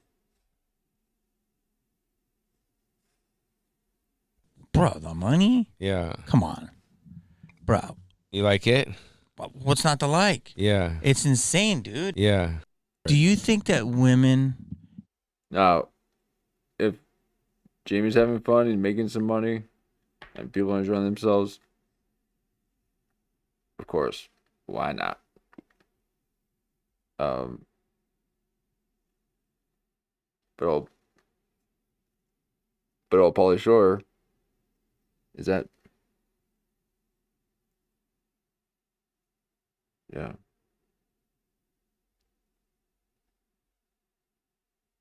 Jamie's playing off like, what? I mean, you get it too, right? So does he, or is he not getting that little Cosmicon bump? Because that's a good, mid-year bump to get to tie you over.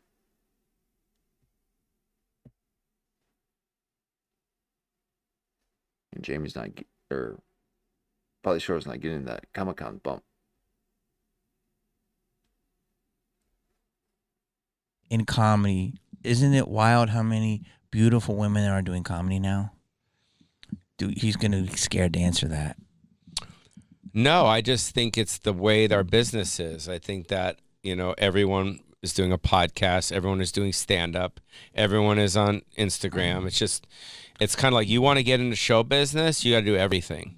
I know, but when I started, I remember like 3 like cute women. And now there's like a ton. Well, yeah, but most of them don't have jokes. Okay. Now,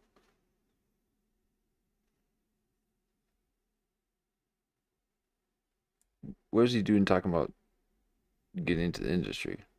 I know he just landed a little joke there, so I didn't mean to stop him right before it. But Do everything. I you got to do everything to, imagine trying to get into the industry. No, I just think it's the way our business is. I think that, everyone is doing a podcast. Everyone is doing stand-up. Everyone is on Instagram. It's kind of like you want to get into show business, you got to do everything. I know, but when I started, I remember like 3 like cute women. And now there's like a ton. Well, yeah, but most of them don't have jokes. Way! No, they don't. They just kind of like babble and talk about whatever, and then they focus their camera on the crowd work, and they do that, and they think they're funny with that. And bro, you're gonna catch shit for saying that. Okay, I like that. So wait, I mean, some of them are funny, but most of them aren't. I mean, it's hard. Comedy's hard. Yeah, would you say men too, though? There's men that aren't of course. funny. All right. Comedy's hard.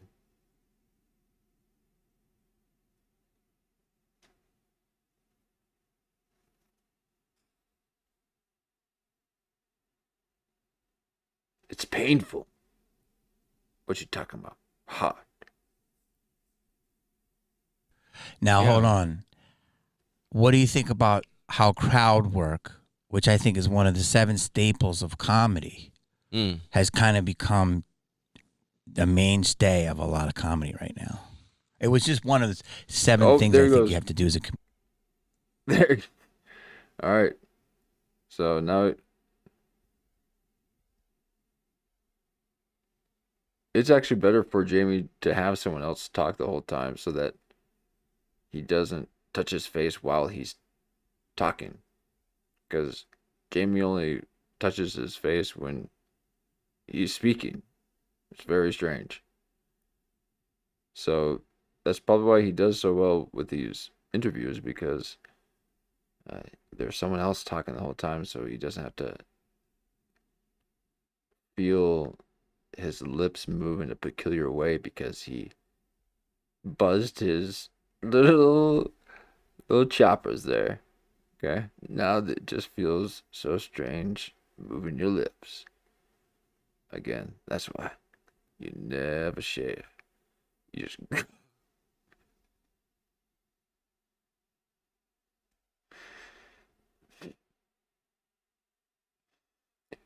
just grow it out. And you just gotta shave it once. People start staring at you a little bit too long. Okay, they start thinking you're homeless. But old Jamie, he's got to be touching his face. What do you think about how crowd work, which I think is one of the 7 staples of comedy, has kind of become the mainstay of a lot of comedy right now? It was just one of the 7 things I think you have to do as a comedian, but now it's a whole thing. Well, I mean, you have to go, I guess, where the clicks are, and I guess people, you know, I don't want to say, did Matt start it? He started making it big. I think Matt made it huge, but Yeah. it was been around before Matt. Yeah. Okay, what is with all the movement? Okay, I have to take this back. This is just ridiculous. He's touching the underneath part of his nose, and then Pauly's touching his. This is ridiculous. Yeah. A lot of comedy right now. It was just one of the Okay, there it 7 is. things I There's think one. you have to do as a comedian, but now it's a whole thing. Okay. Well, And then I mean, you have to go, I Pauly, guess, where the clicks and now down at the bottom there too. are, and I guess people, And then you know, I don't want to say, did Matt start it? He started making it big. I think Matt made it huge, but Yeah. it was been around before Matt. Yeah. then But I think he blew up off of it. Yeah. But he was grinding. People don't realize he was doing it for 12 years. He was doing comedy for 12 years. It's like he really put his time in. Yeah. He's So so good. great. Yeah. I'm setting records at arenas. Yeah. I mean, he's going to play the moon. No. So, It's but remarkable. it's Stop but moving. I see crowd work everywhere now. Yeah. And it was something We're that doing some right here. We're doing crowd work. I did some with Kyle. no. Is this your tight 10?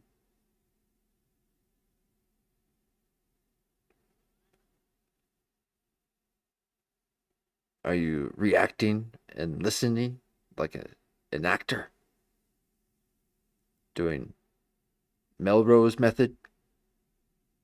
Or whatever the Melrose Place?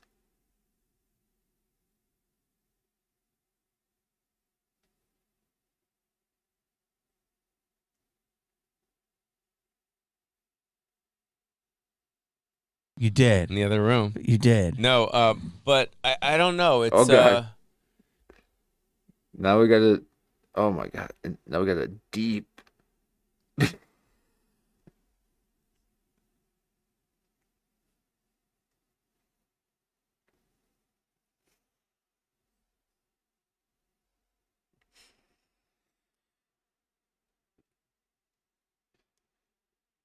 What am I even looking at?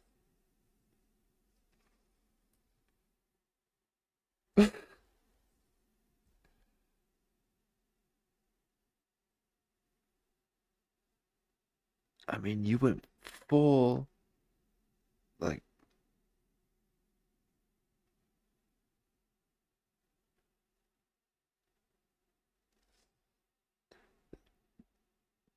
you're like the plague doctor.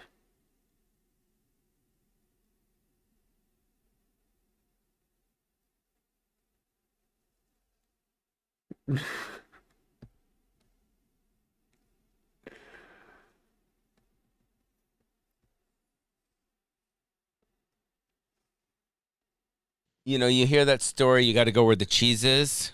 You know, you got to, you know, life changes, stuff changes. You know, you got to hop on it or Oh my God.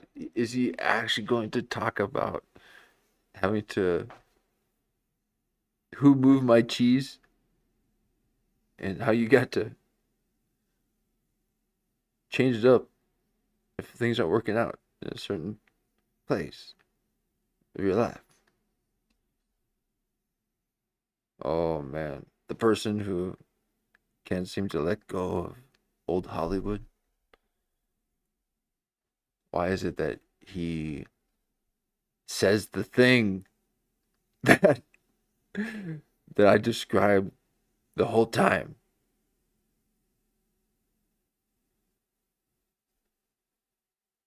This is wow.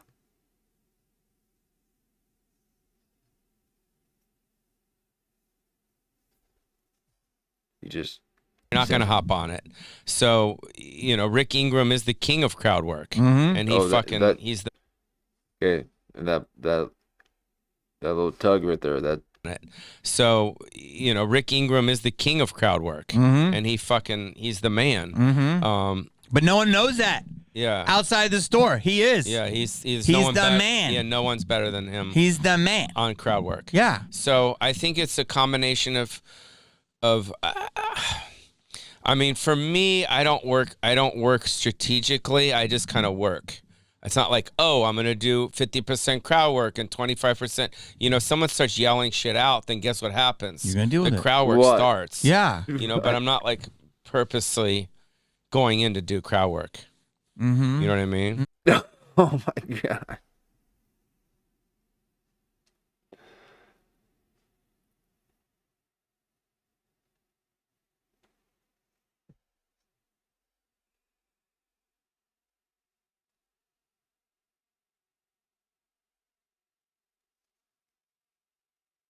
I'm not like purposely.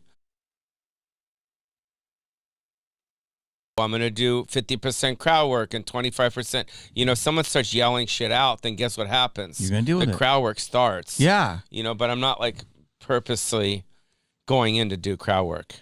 Mm-hmm. You know what I mean? No, I know. So I just kind of go into my shit and then see what happens. But the business has changed so much, dude. So that's what I'm saying. Like sometimes you're talking about your role and stuff, but this is the business now. If you're popular, it doesn't matter. You can get what you want. You know that.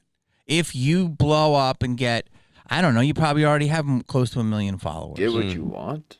And if you're blowing up on Facebook, don't you think the internet, if you get hot off of that, because you already are established in legacy media, that you can then get hot in Hollywood again? Hollywood's changing. Absolutely. Oh, it's totally different. Oh. Absolutely.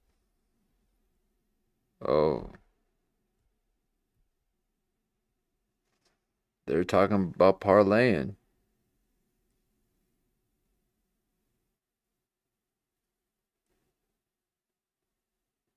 Close to 1 million followers. Mm. And if you're blowing up on Facebook, don't you think the internet, if you get hot off... Blowing up on Facebook?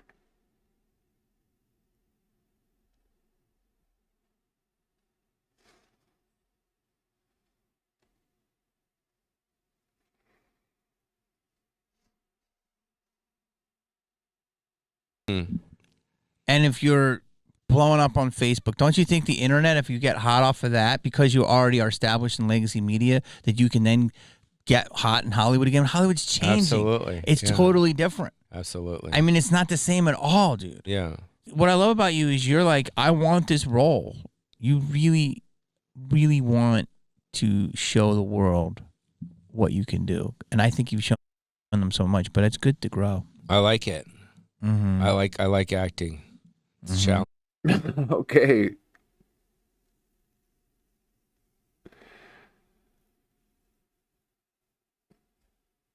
I mean, imagine.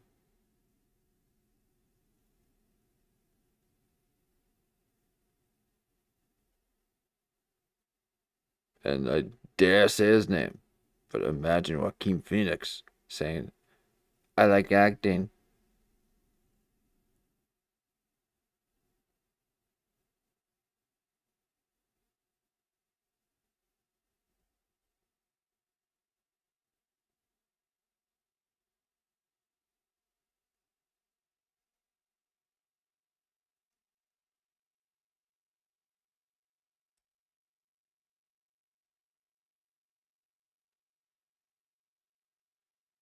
A man who wants to be taken serious is a dangerous man.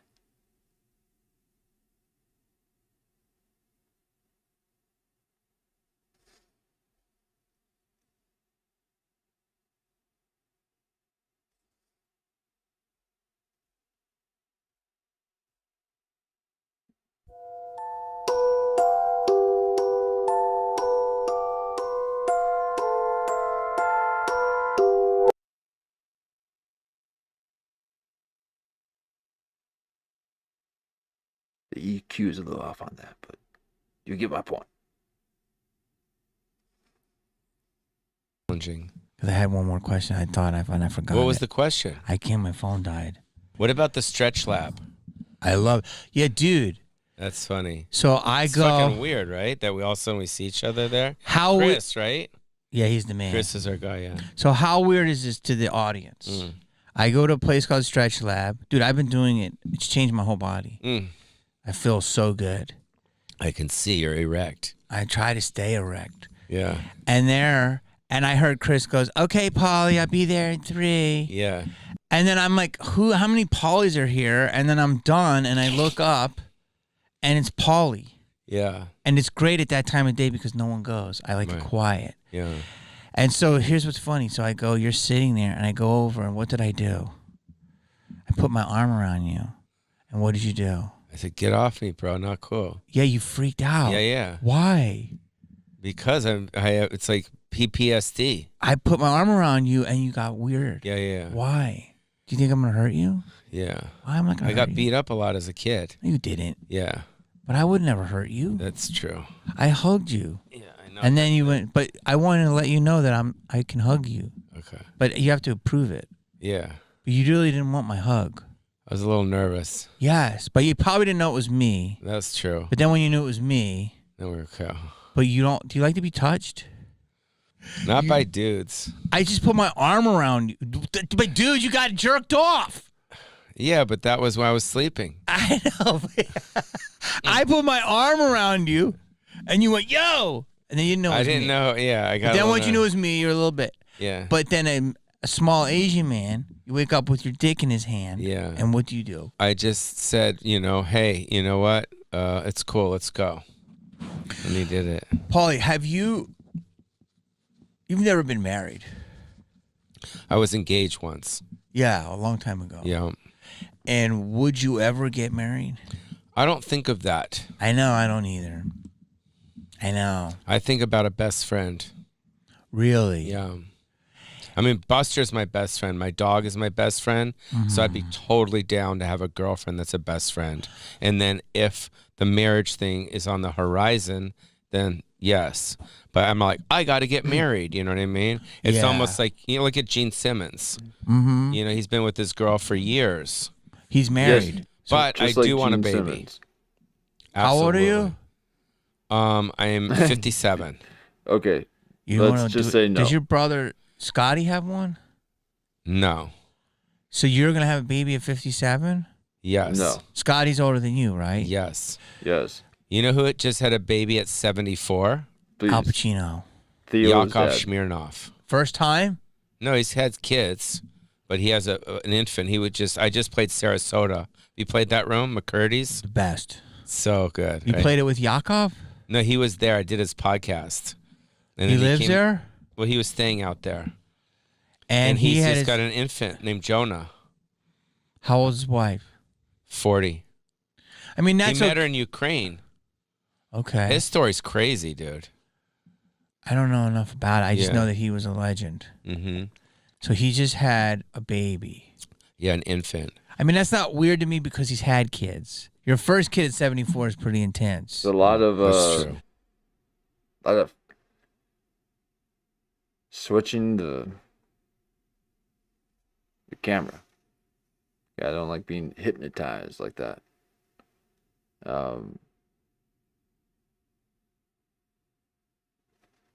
So y'all gotta finish up this little banter back and forth. Let's see how much we got left here.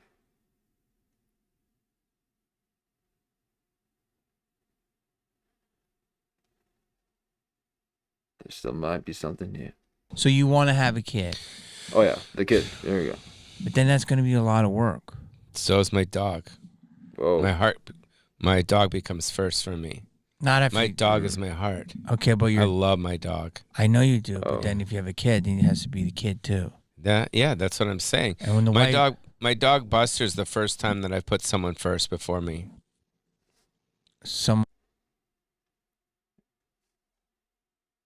Yes, exactly, Jamie. Okay, That is what we've been saying this whole time. And he's saying someone before me? You mean that's an option?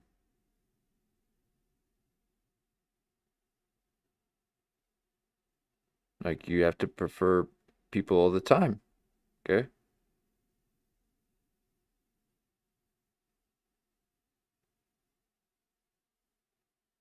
You have to make sure the people around you feel welcome and appreciated for doing their part. And you ask them questions about their life.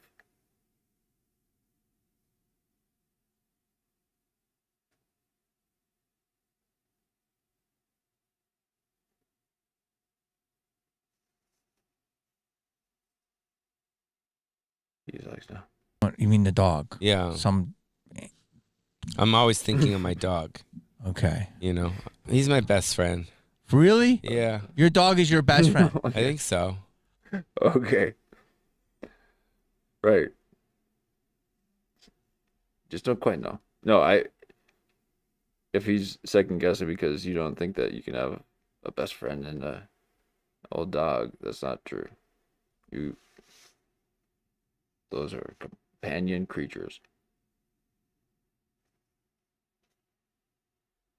So, yes, they will get you to love.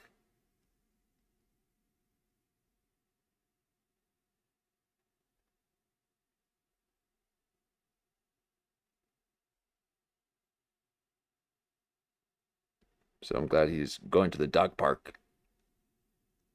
And he's using this to deflect the sun instead of covering up his face.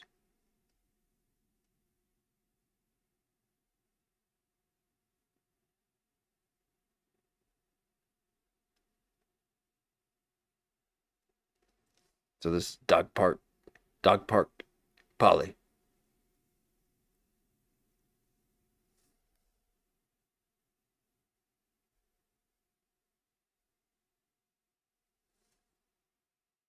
Wow. I got friends, but I think he's my best friend.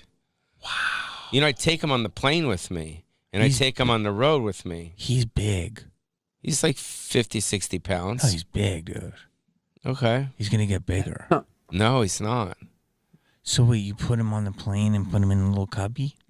No, he just sits on the floor. In a little cubby? Yeah, right there. Wow. Yeah. He seems very well behaved. Yeah. I want to say this before I let you go. I appreciate you, bro.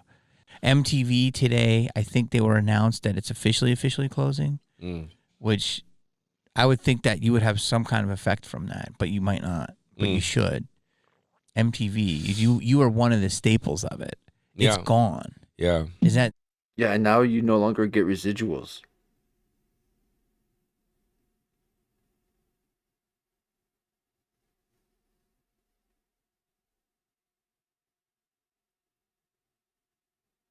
It's gone. The thing that launched you, the thing that you wish you never had happen to you, the path that you wish you could redo.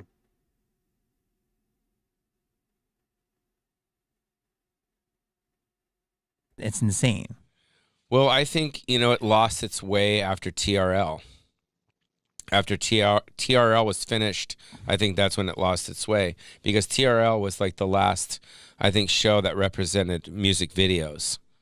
Yes. And I think after TRL, there was just like reality shows and, my wife is pregnant and all that shit. But they were great shows.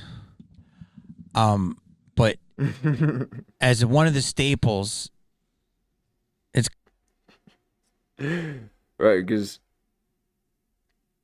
was one of his shows that?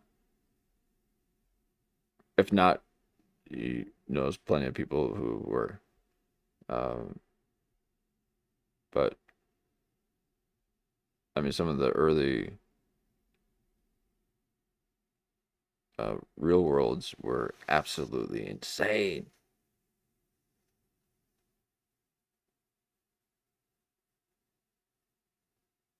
I still have PTSD from watching too many consecutive Real Worlds in a row. It was during the holidays. You watch out for that. It can throw you in a loop.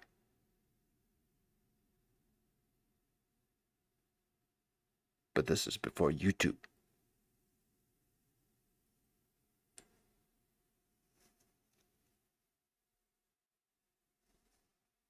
It's just crazy that it's gone. You have to feel a little bit sad. And TRL, I got to guest host that when Carson wasn't there, and that was wow. one of the He greatest can't deals of my Yeah, get life. it was himself to great. say I it. mean, going. Okay, so then, if he's like that, then, and we're going to favor Pauly's side for this brief moment, and only time, and just say that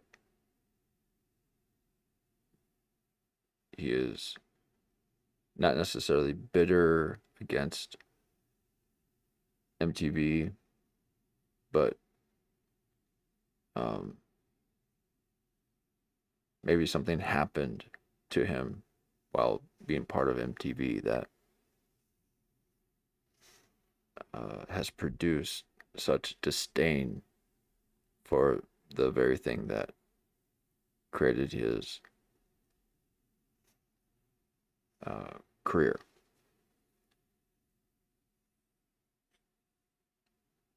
Which is his words.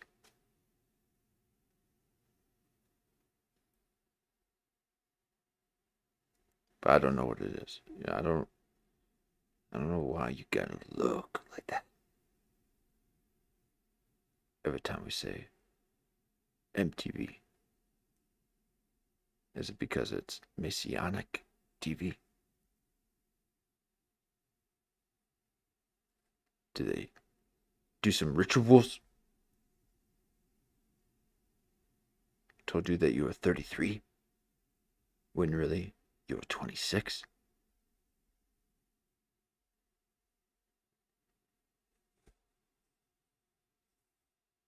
In New York and doing that.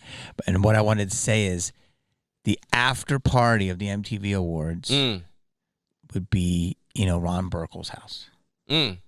Everybody in town would be at this party. Yeah.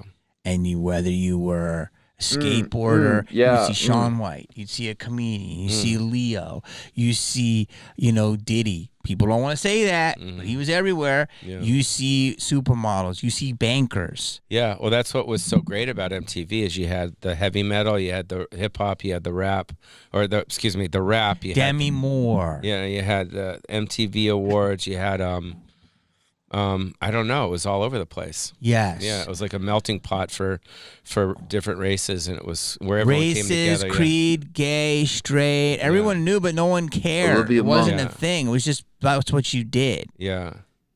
Buddy, I love you. This was cool. Did you have? So yeah, it's got to be really strange just to have somebody be in your space like this, and then you got to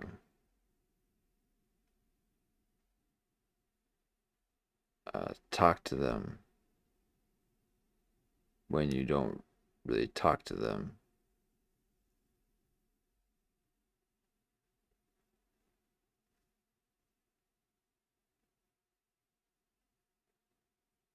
And then all you do is just talk about yourself. So again, with the internet, we ain't looking for bios anymore. Okay, if you said it once, we know about it. That's just how the internet works. Okay, so it's like seeing the old Bill Hicks clips, and then seeing him say the same old jokes for every TV appearance, not realizing that somewhere along the line we would be able to see them all in a consecutive order, and it just seemed really odd that someone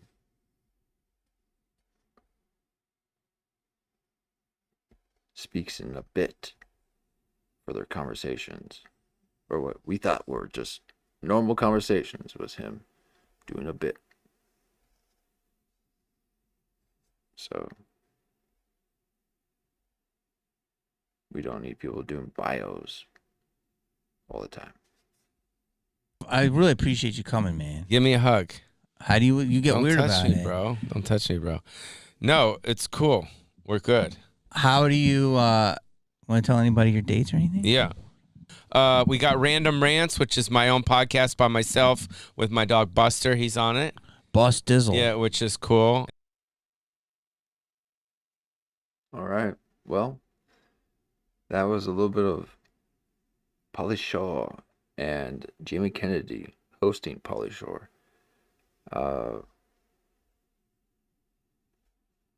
Wasn't expecting to get into all this Pauly Shore. Okay. I thought we were going to be covering the old Jamie Kennedy. And then once we got into back into the Pauly Shore one, I forgot just how much was there.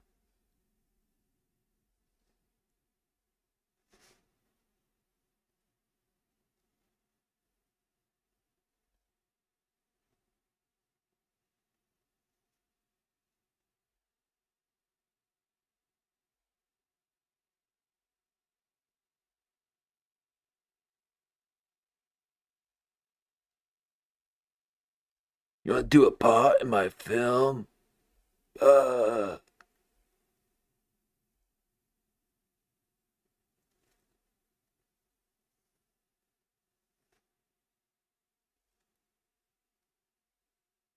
it seems that Jamie Kennedy can look rough at times.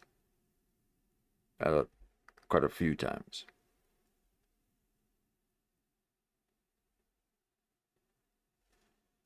Um,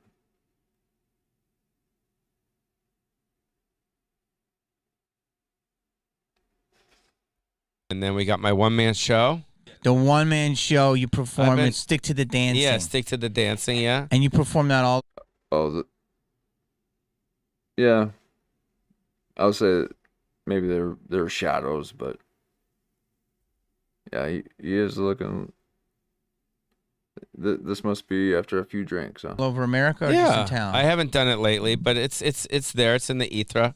And then my Instagram is just Pauly Shore, and my social media, it's all out there. Watch my man, dude. Later, dudes.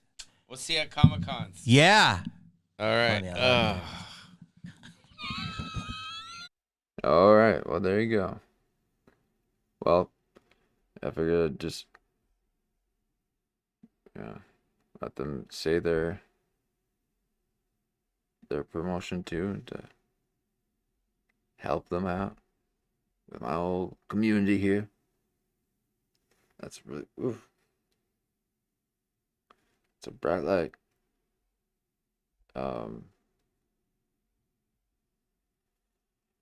And but this is Jamie Kennedy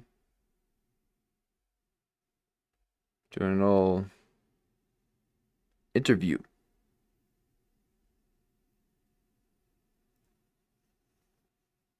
And he's not half bad at these interviews. Okay, he has a way of letting them kind of be themselves.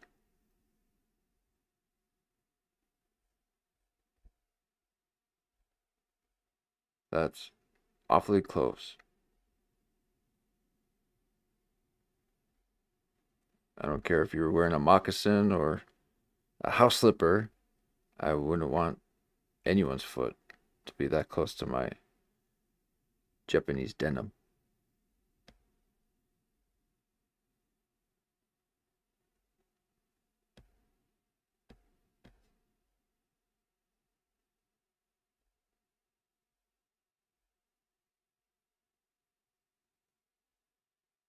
Now I find all of this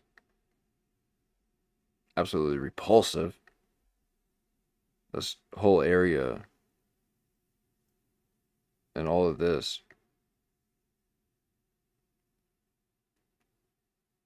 and these seats, and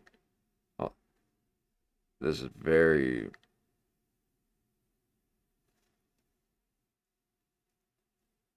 like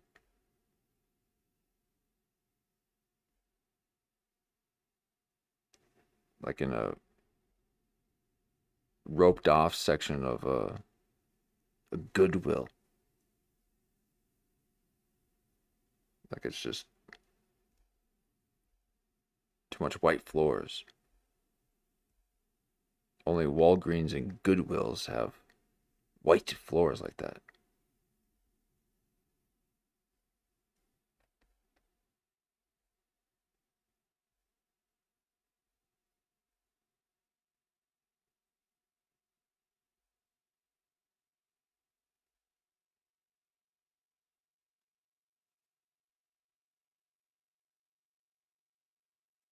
Again, we don't need to see your legs.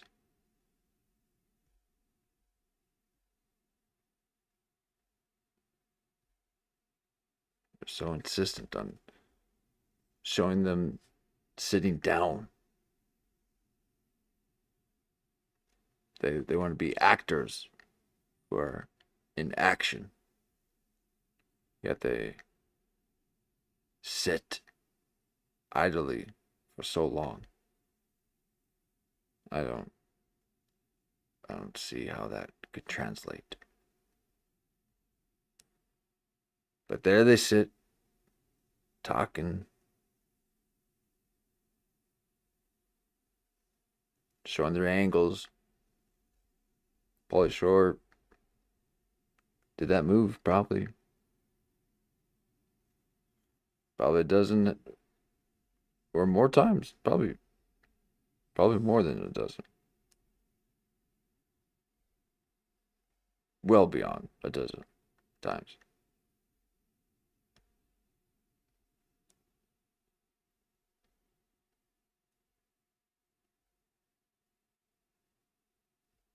So, that's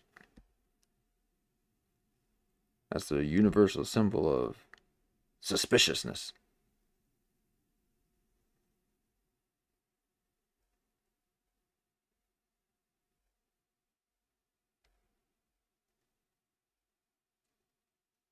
But there you are with old Jimmy Kennedy and Pauly Shore. So thank you for going on this unexpected journey.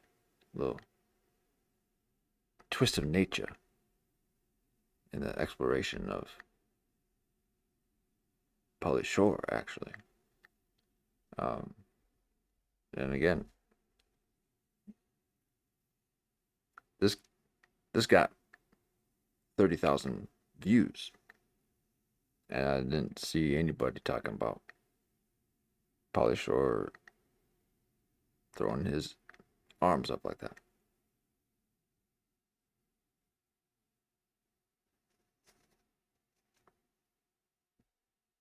Why? When it seems so obvious to me.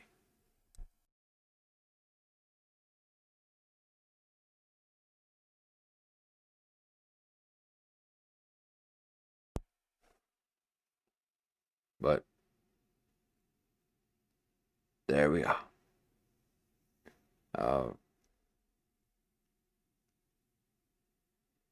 So till next time, we will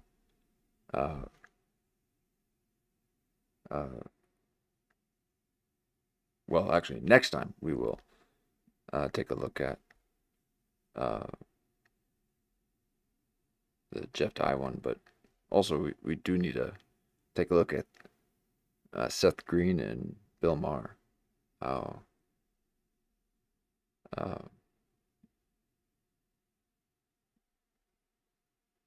Seth Green acted in that one was just beyond bizarre.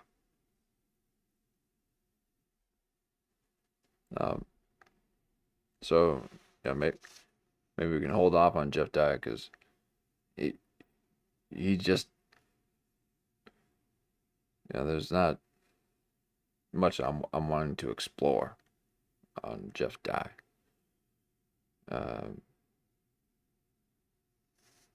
But we'll see. Because again, there's other people covering Jeff Dye, and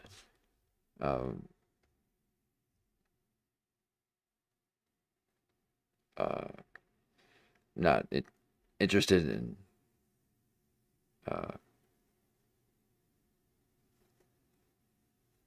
like to me he is Jeff Dry. Okay, he is. That's just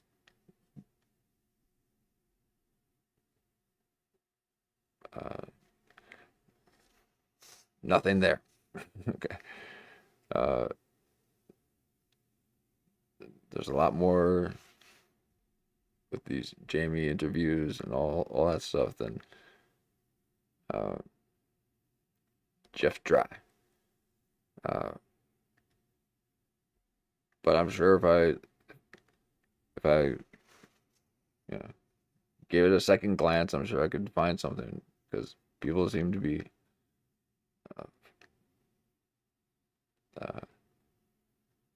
all about it, and he doesn't seem to be given the numbers to require such attention. But Pauly Shore got 30,000. Okay, and even just looking at Pauly Shore's behavior, I'm surprised that there's not dedicated channels just like Corey Feldman's snark channels completely dedicated to Pauly Shore. We might have just become the first one, because I have exhausted the Mesker. No, you can never exhaust the Mesker.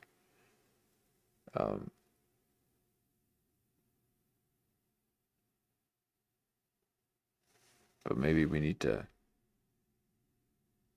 explore a little Pauly Shore. Maybe take a dip in the shores of Pauly.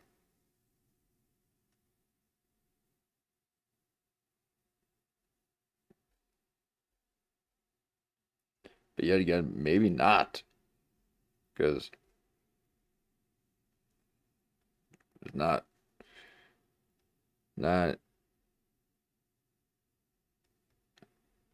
my cup of tea. So I'll stick with the second-hand experience with Pauly Shore. I will continue with doing first-hand experience with the source material of Jamie Kennedy and whatever guests he has on. And I don't believe I will spending first-hand source material experience with Jeff Dye. I just can't get myself to do it. That is some dry-looking set. Everything's just so bland and so, yeah. But here we are with Jamie Kennedy, though. But just as an aside, to old Jeff Dry, you set be looking like you got out of,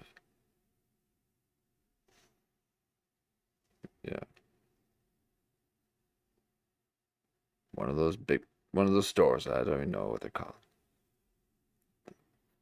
World Market store. Okay, that's some. But here we are. Jamie Kennedy. No, I guess Jeff does need to be covered. Oh man, there's so much there. But thank you once again. We'll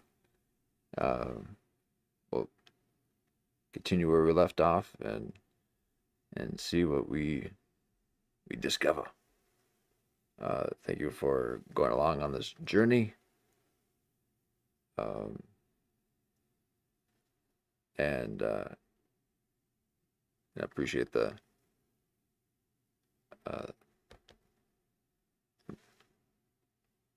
the ideas and all that. So, until next time, we'll go on most nights. We'll take a look at these comedians and podcasters,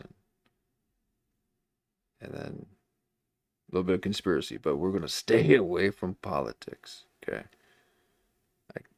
As much as I love to be talking about current events, I have to forego talking about what everyone's talking about.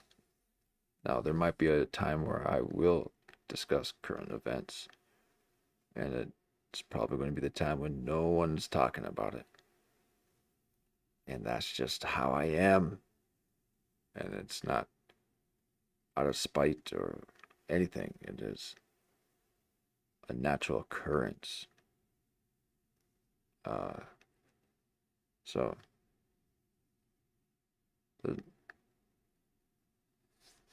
no need to replicate in those areas. I'm already replicating in so many more. Okay, I've given up on the idea of being original in any way, shape, or form. I will be the mold between anybody's fingers. No, I am very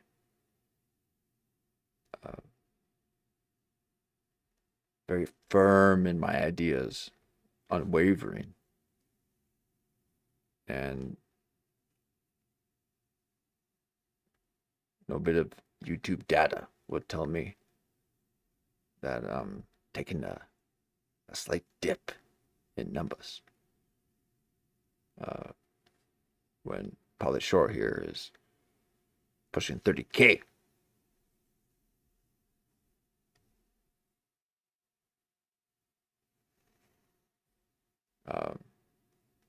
But again, these are my experimental days. So thank you for the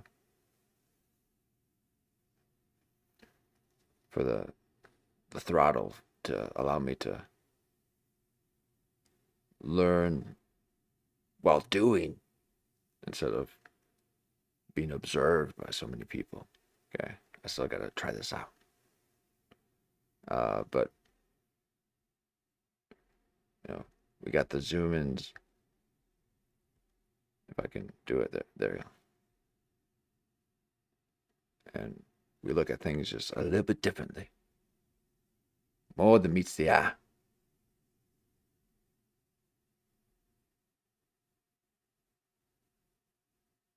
If we're lucky. Otherwise, we just have a barrel of laughs. No, it gets really dark, actually. Really dark in these waters. Everything is water related. But it's deep. And torrential waters of conspiracy theories and comedians and a little bit of Hollywood will throw you for a loop if you're not careful.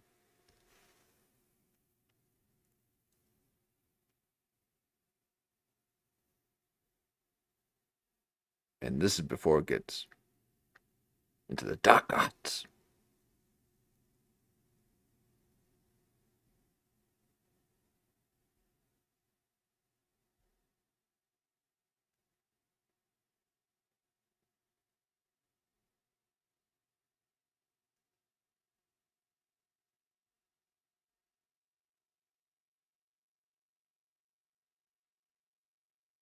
So there's a lot to cover.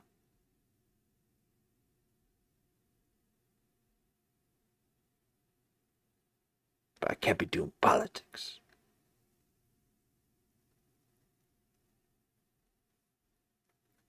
And these comedians want to talk politics.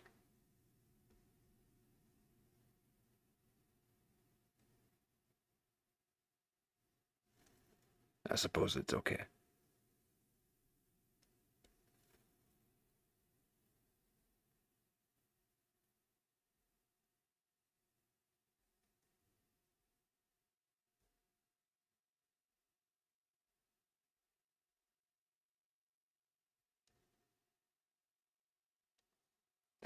and it's very much okay. The people, I'm saying it's not okay for me to do it because there's so many other people that are doing it and doing it so well. So I'm not. That's not even something that I can, pull my own geometric matrix on myself to make me believe that I even know anything about it. Okay.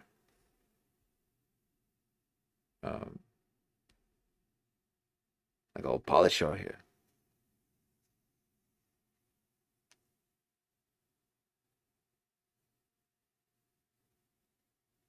But there's a lot, a lot of politics out there.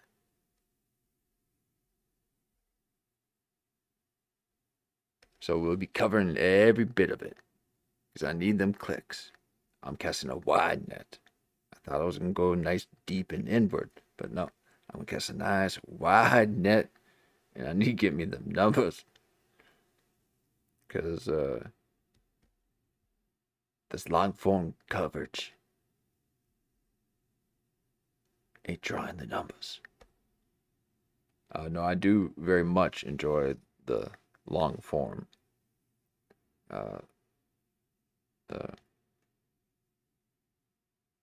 The sesh, the hangout, the green room, the members only club.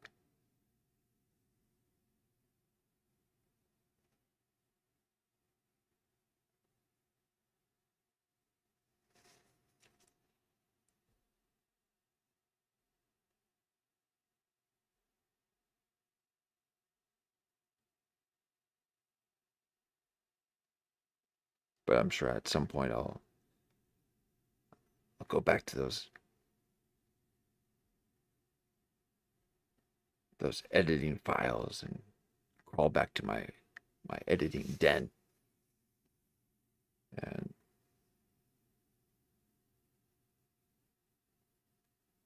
reemerge.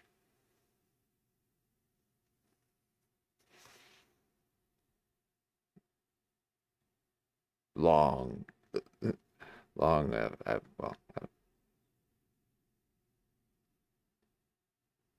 directly after I finish.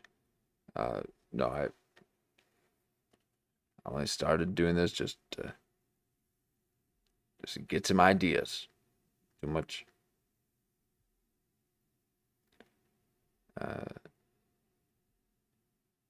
Too much time editing. And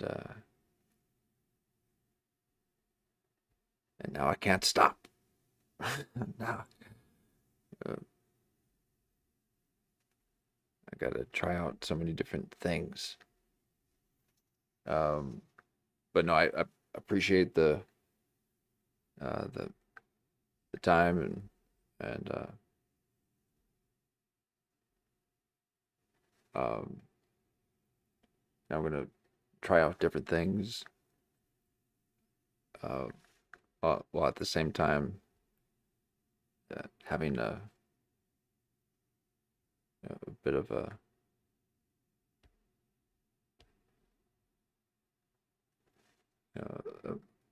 rootedness within these type of categories.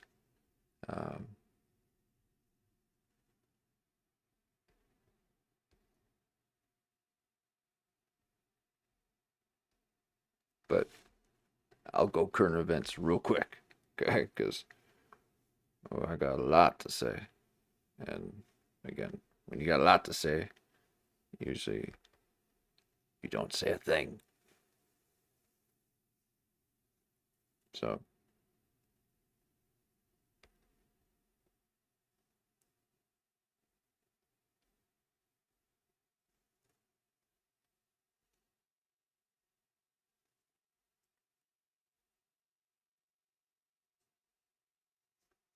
that was a bit of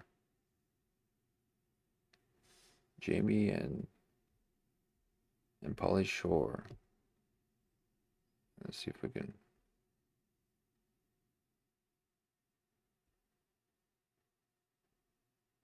Okay, so that was his old Jeff Dye praising the Lord.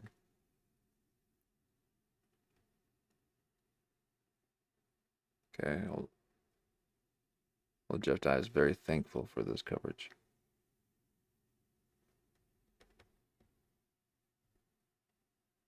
He's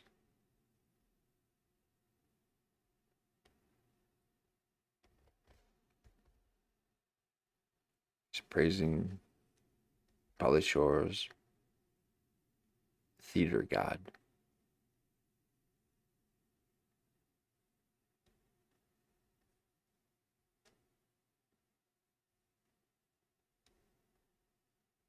But there's a little bit of that coverage. Okay. That's a 2-hour. So I even had it here. Oh, this must be an old list.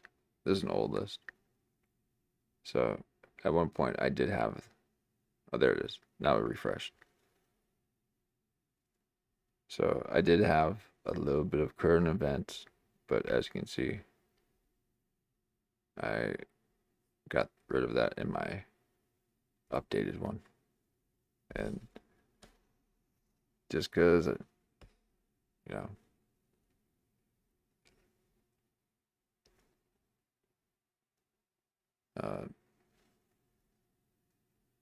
sometimes it's just nice to not watch some of that stuff, but I enjoy watching it.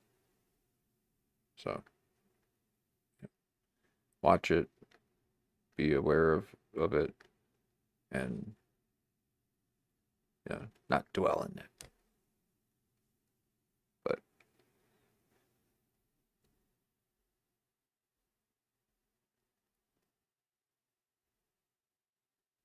we got a lot more to cover. So that was just Pauly Shore and Jimmy Kennedy.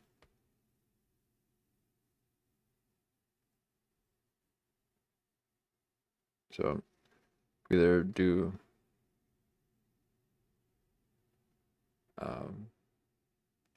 Jeff Dye, or also well, maybe not also, but or do Seth Green with Bill Maher. But there you have it. Appreciate the hang. Again, the likes and the subs have been amazing. Thank you so much. And I will continue to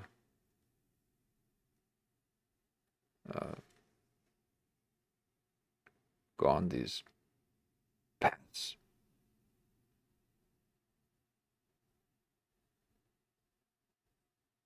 To explore. But yes, thank you very much. Till next time.